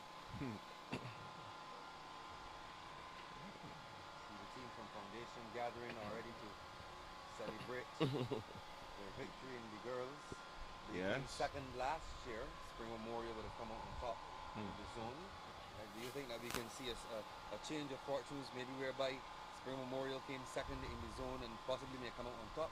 I don't think so. I don't think so. No. I don't think so. I think the team, the school, Christ Church Foundation has to watch is the St. Michael's School. They look very strong. St. Michael's School. That's both the team. The boys and the girls. Yes. But in terms of points accumulation, you would have noticed that both Spring Memorial and the Foundation School would have accumulated about 400 something points. Is that like a factor where the race is on the way? So not really. Because remember, we had a low turnout in the other zone, especially in the under 20 girls. Right. And still, they only scored 300 and something points in each category. Yes, the Alma Paris athlete there. He's running nicely, Michael. And barefooted too. Yes, he's going out very hard though. Does he have enough to bring it home? That's the question. We'll see. And the Combermere team is now trying to make a move. St. George Secondary in there. So as they're coming to the straightaway, Combermere, here comes St. George. And we're going to see what the splits are like compared to the others. So this first handover now. Combermere. Combermere has over 52.7. Slow. Very slow. We would kind of expect that these splits are not going to be as fast. Grantley Adams there. St. George is doing well, though, I must say. Oh, yes, they are. St. George is doing quite well. They will be getting points. I can guarantee you. Well, all of them will be getting points, but only 8 teams. 8 teams, so right. everyone will get points. It's just no matter how many points you get. How many do you want? Yes, yes. So Combermere now opening up.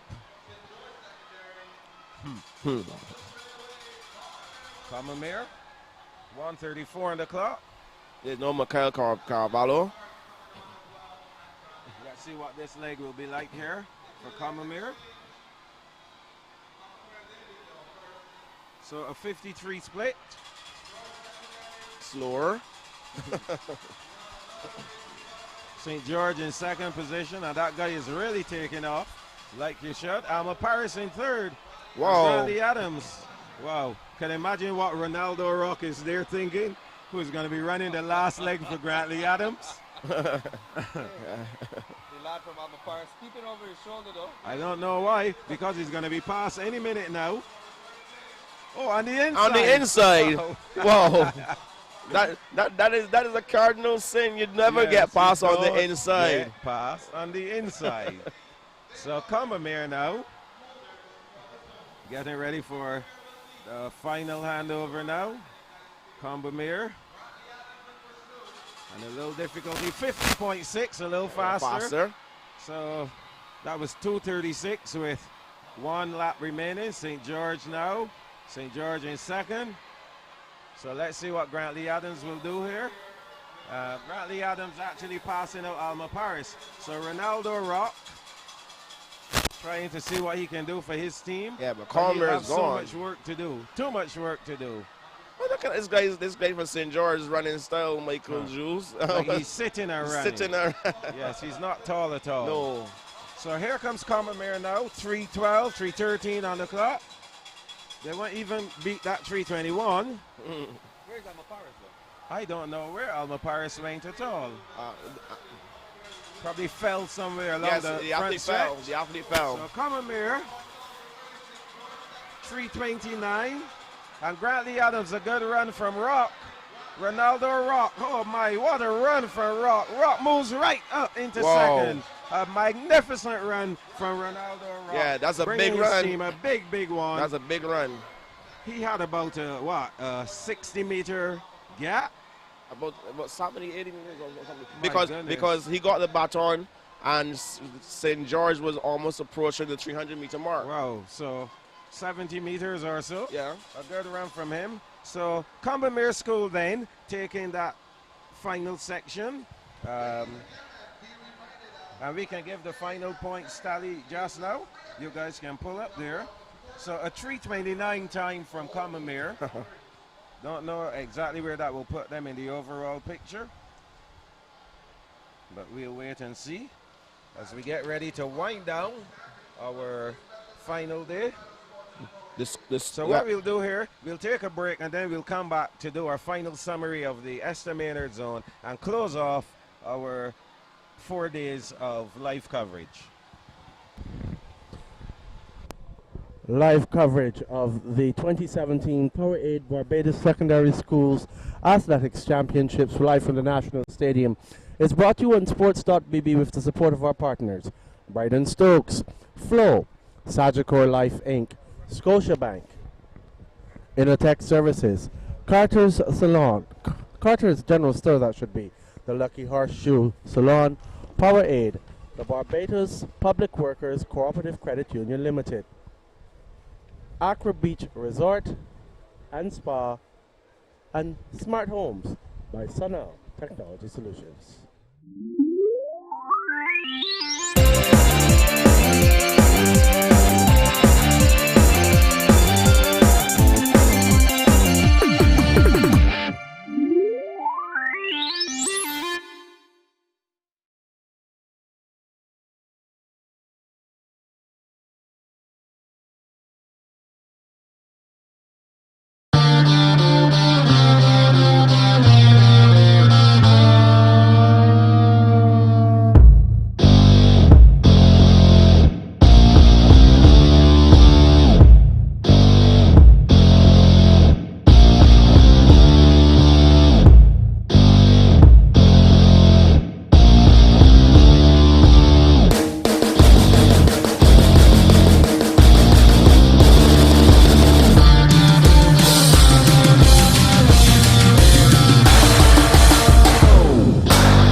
I wonder what John's secret is. What do you mean? Look at him go. All this work, the long hours, the traffic, it just doesn't seem to affect him in any way or stress him out.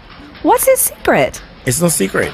He takes Formiton. Formiton's formulation of vitamins, minerals, and ginseng G115 extra is clinically proven to provide vital energy, physical stamina, and mental alertness, while supporting your immune system so that you can stay ahead of the pack. Formiton. Feel the difference.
Megan doesn't know that coffee breaks down tooth enamel. Thankfully, she uses Act Restoring Mouthwash. It rebuilds tooth enamel, making your teeth 2 times stronger. Act. Smile strong.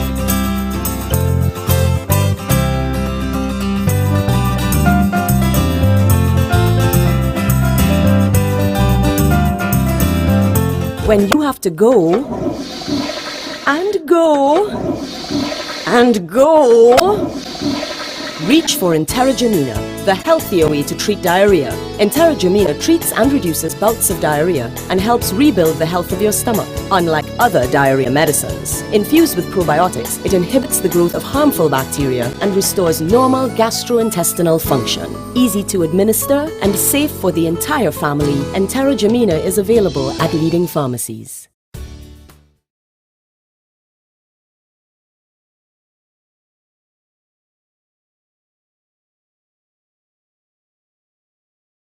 Stadium, lovely St. Michael, Barbados here in Waterford, and the Esther Maynard zone proved to be rather exciting, guys. Oh yes, Michael, excitement from beginning to end.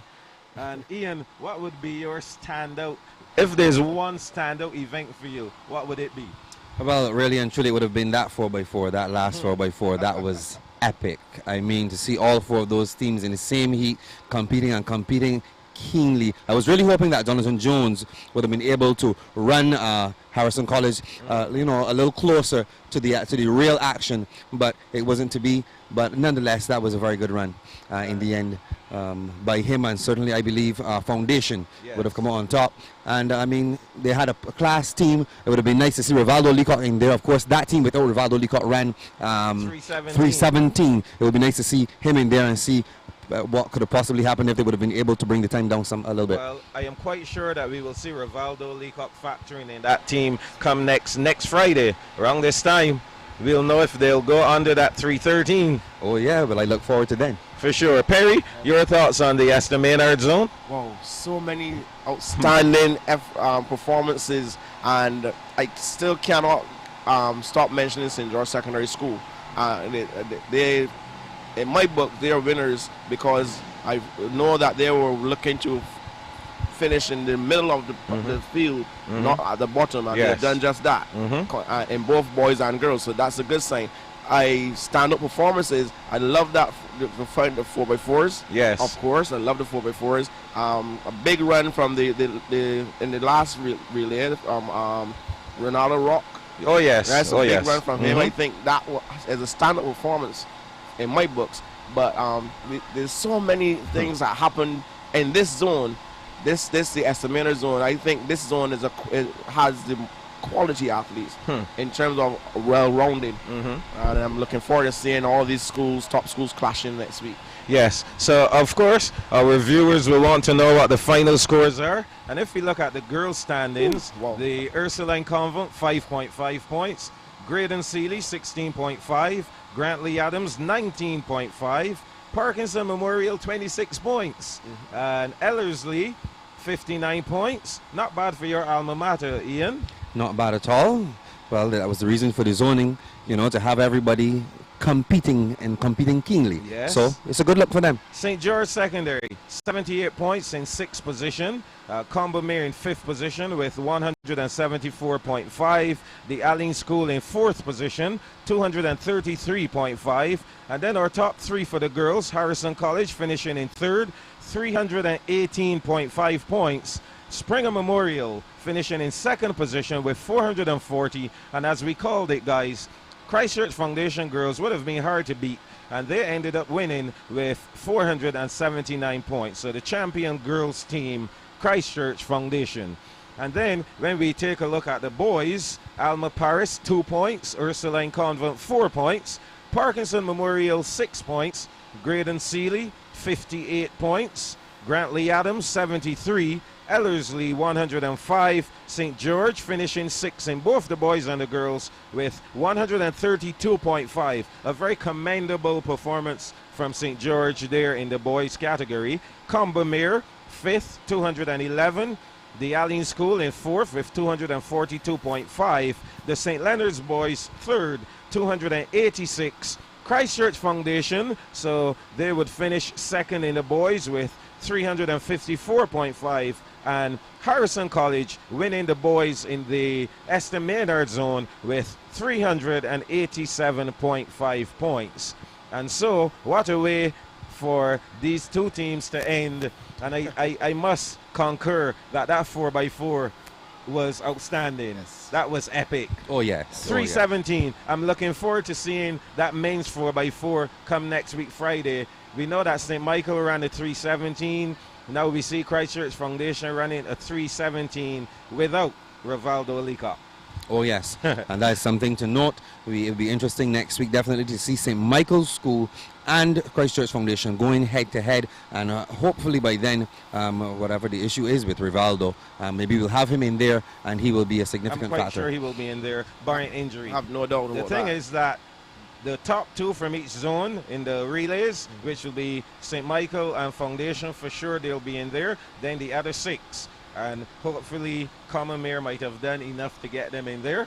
And We'll hope see so. what will happen then. However, we're going to end our coverage, but before we do so, we have a chance for you to win a case of Powerade. That's one of the prizes you can win. You can also win 2 tickets to Bssac finals, the 30th and the 31st. You can also win a day pass at Accra Beach Hotel, and that will be meals included. And of course, Ryan will tell us all about your opportunity to win those 3 prizes. Over to you, Ryan. Thanks a lot, Jules and the team of Perry Barnett and Ian Webster. We're going to be having a very full and fun evening. The prizes for the Powerade, we're asking you to name an 800-meter record broken today here at the National Stadium. To be eligible to win that, you need to like our page, answer the question correctly, and hashtag one of the sponsors, excluding Powerade, to be eligible to win. To go over that, to win the case of Powerade, you need to name an 800-meter record that was broken today at the National Stadium. Like our page, answer the question correctly, hashtag one of our sponsors, excluding Powerade, to be eligible for that prize. The second prize coming up would be 2 tickets to Bssac. And the question is, in what year did our stream announcer, Michael Jules, captain the Barbados Carifta team? In what year did stream announcer Michael Jules captain the Barbados Carifta team? As usual, like, share, hashtag 2. Note very carefully, you need to hashtag 2 of our Bssac sponsors, excluding hashtag Bssac, to be eligible to win. And these are the 2 tickets right here that I'm holding in my hand. As you can see, day 1, day 2. Now, the big one, the day pass inclusive of lunch from the Accra Beach Hotel and Resort. And this one, you know, we can't give it to you that easily. So, we need you to name the coaches of the following school track teams. Name the coaches of the following school track teams: Harrison College, St. George Secondary School, Combermere, and the Parkinson Memorial School. And for that, you will need to give us 4 sponsors, hashtag 4 sponsors. Of course, you know the drill. Like our page, answer the question correctly. You cannot include the hashtag Accra to be eligible to win. And I want you to stay to listen very carefully. I have to let you know that I have already selected the person who has been most active in the stream over the last 4 days, and it's a case of me I will be putting that person up on Facebook in about another 5 to 10 minutes. I will say that it's a guy, and he has been very instrumental in keeping things flowing. He was one of our winners last year, also of 2 6-packs though of Powerade. This time he is winning a case. With me here is our producer of the stream of Sports.bb, Mr. Stephen Williams. Stephen, we have been every year looking to improve on the offerings for Bssac. This is our 3rd year. Bigger things. We're not even finished yet in 2017, and we are at this point planning for 2018. Correct. Thanks, Ryan. And thanks to all those fans who have been supporting the stream. We do it because of you, and because of that reason, we have to keep pushing. I know that streaming is not perfect, but we keep striving for excellence. So with that in mind, one of the things that we'll be looking to go forward with is more interactivity. Social media would always be a big part of who we are and what we're about. And the prizes are going to get bigger because we have a saying, viewership has its rewards. And the only way that's going to work is if sponsors come on board. So I want to give a big shout out to all of our sponsors. I can't name all, but I would say this. You can't name all, but I certainly can.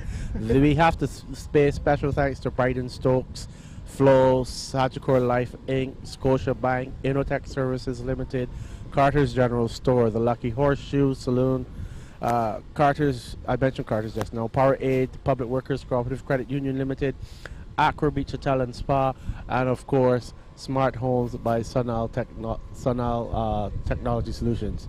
I must say that these individuals have been coming by and telling us, well, thank you very much. Thank you very much for everything. We are glad to be on board to be a part of this. And I must say that we are very happy to have them with us, working hard and doing everything that they are known for. I got to shout out especially the guys at Brighton Stokes, who just a day or two before came on board, and they have done everything. And they're actually looking to make this, as they say, bigger and better, in that we have two huge gift baskets, in addition to the prizes that have been submitted by Accra. For those persons who are overseas, you get a good chance to, have fun. Come to Barbados, purchase your ticket, we will provide you with the accommodation. That's what Accra is doing. Brian, before you go, I just want to make one special announcement. Because this is for you guys, I want you to, over the next 5 days, because we aren't finished yet, this is a pause, for a cause in terms of the zones. The real action starts next week, Thursday. So what I would like to see, or if possible, is you guys probably using Facebook and letting us know what you want to see, because we're doing it for you. If it's possible, I know Ryan is going to make it happen. But let us know, give us some feedback. if it's possible. All right, if it's possible, Ryan is going to make it happen. So if there's if there's anything you want to see, if you want to see this, however you want to see the stream improve, however you want to see the broadcast improve, this is your channel. This is Sports.bb. Sports.bb is all about Barbadian sports, and all about Barbadian sports is for Barbadians. So therefore, I'll make it easier. Just send me an email, ryan@sports.bb or info@sports.bb. Exactly. Our numbers are 537-7864, 537-7864. Ryan, R-Y-A-N, @sports.bb or info@sports.bb. Send me all of your suggestions. Send me your, as they say, send me your bouquets, send me your brickbats, send me your complaints, send me everything. Let me know how we can make this better for you. Because as we say all the time, viewership has its rewards, and we're doing this for you. I'm not ready. I don't have anything else to say, really. I just want to thank you guys for viewing. I have something else to add. I was saying this earlier, and we had a little bit of distortion due to interference in the area. I am looking to give away a special prize for the person who's number 5,000 who likes our Facebook page. We're getting those numbers up. I like how that looks. And for the person who is number 5,000, a special prize. So go on, tell your friends to like the page. You go on and share. Maybe it will be a prize where if it comes to that being 5,000, I'll just say this, the prize itself, it will be a prize that you can share with someone. That's all I will say. And as I wrap up things here from the National Stadium, remember, join us again next week, Thursday at 9 o'clock for what will be the finals of both zones coming together for the what we call the inter-school sports, traditionally called, well, formerly known as the Powerade, the 2017 Powerade Barbados Secondary Schools Athletics Championship, right here from the National Stadium. But I want to let you know that live streaming coverage of this, the 2017 Powerade Barbados Athletics Championship, is brought to you in part by our sponsors. I'm going to start off by saying our first sponsor here is Flo, Bryden Stokes, Sagicor Life Inc., Stokes and Bino. Sorry, they used to be Stokes and Bino. Scotiabank, Innotech Services Limited, Carter's, the Lucky Horseshoe Saloon, Powerade, Barbados Public Workers Cooperative Credit Union Limited, Accra Beach Hotel and Spa, and Sunal Technology Solutions. That's it for us. Do have a good evening. How do I get this ad in?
Watch how easy this is. Watch how easy this is. This is easy.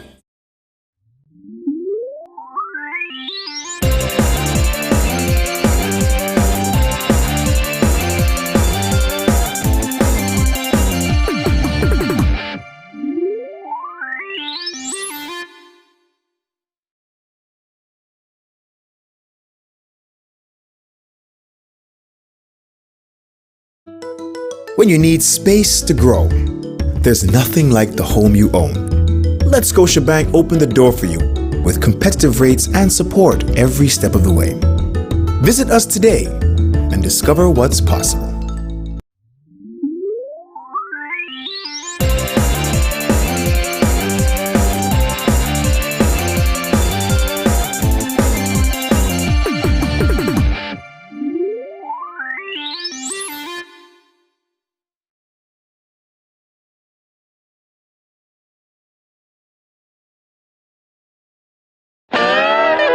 Lucky Horseshoe Saloon, Steakhouse and Slots, open 24/7 and I like it a lot.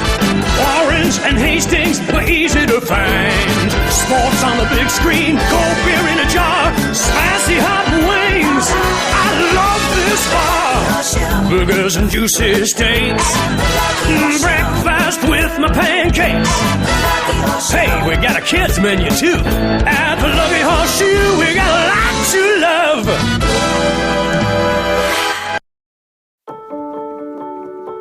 What's at the heart of Sagicor life? One thing: protecting the most important people in the world, family, friends, and neighbors. By being a pioneer in the Caribbean with a range of products and a wealth of sage, personalized advice for everyone. Evolving how we serve our clients with new, innovative products and an industry-leading and modern approach to life insurance. By improving the lives of the people in the communities where we operate, by providing assistance in the areas of education, health, community, youth development, and sports. It's what we've done in the Caribbean since 1840, and what we are doing today in 22 countries. With over $6.2 billion in total assets, 774 million in capital, and over 2 million insured, Sagicor Life is one of the fastest growing life insurance providers in the Caribbean. Because we focus on one thing: protecting what's most important to you. Find out what Sagicor can do for your life. Sagicor, wise financial thinking for life.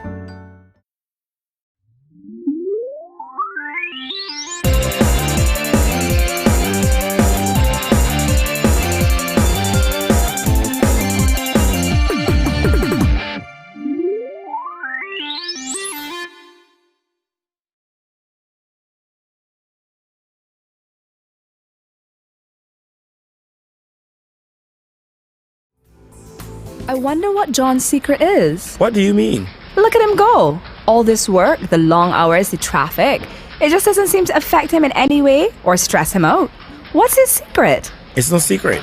He takes Formiton. Formiton's formulation of vitamins, minerals, and ginseng G115 extra is clinically proven to provide vital energy, physical stamina, and mental alertness, while supporting your immune system so that you can stay ahead of the pack. Formiton. Feel the difference.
Megan doesn't know that coffee breaks down tooth enamel. Thankfully, she uses Act Restoring Mouthwash. It rebuilds tooth enamel, making your teeth 2 times stronger. Act. Smile strong.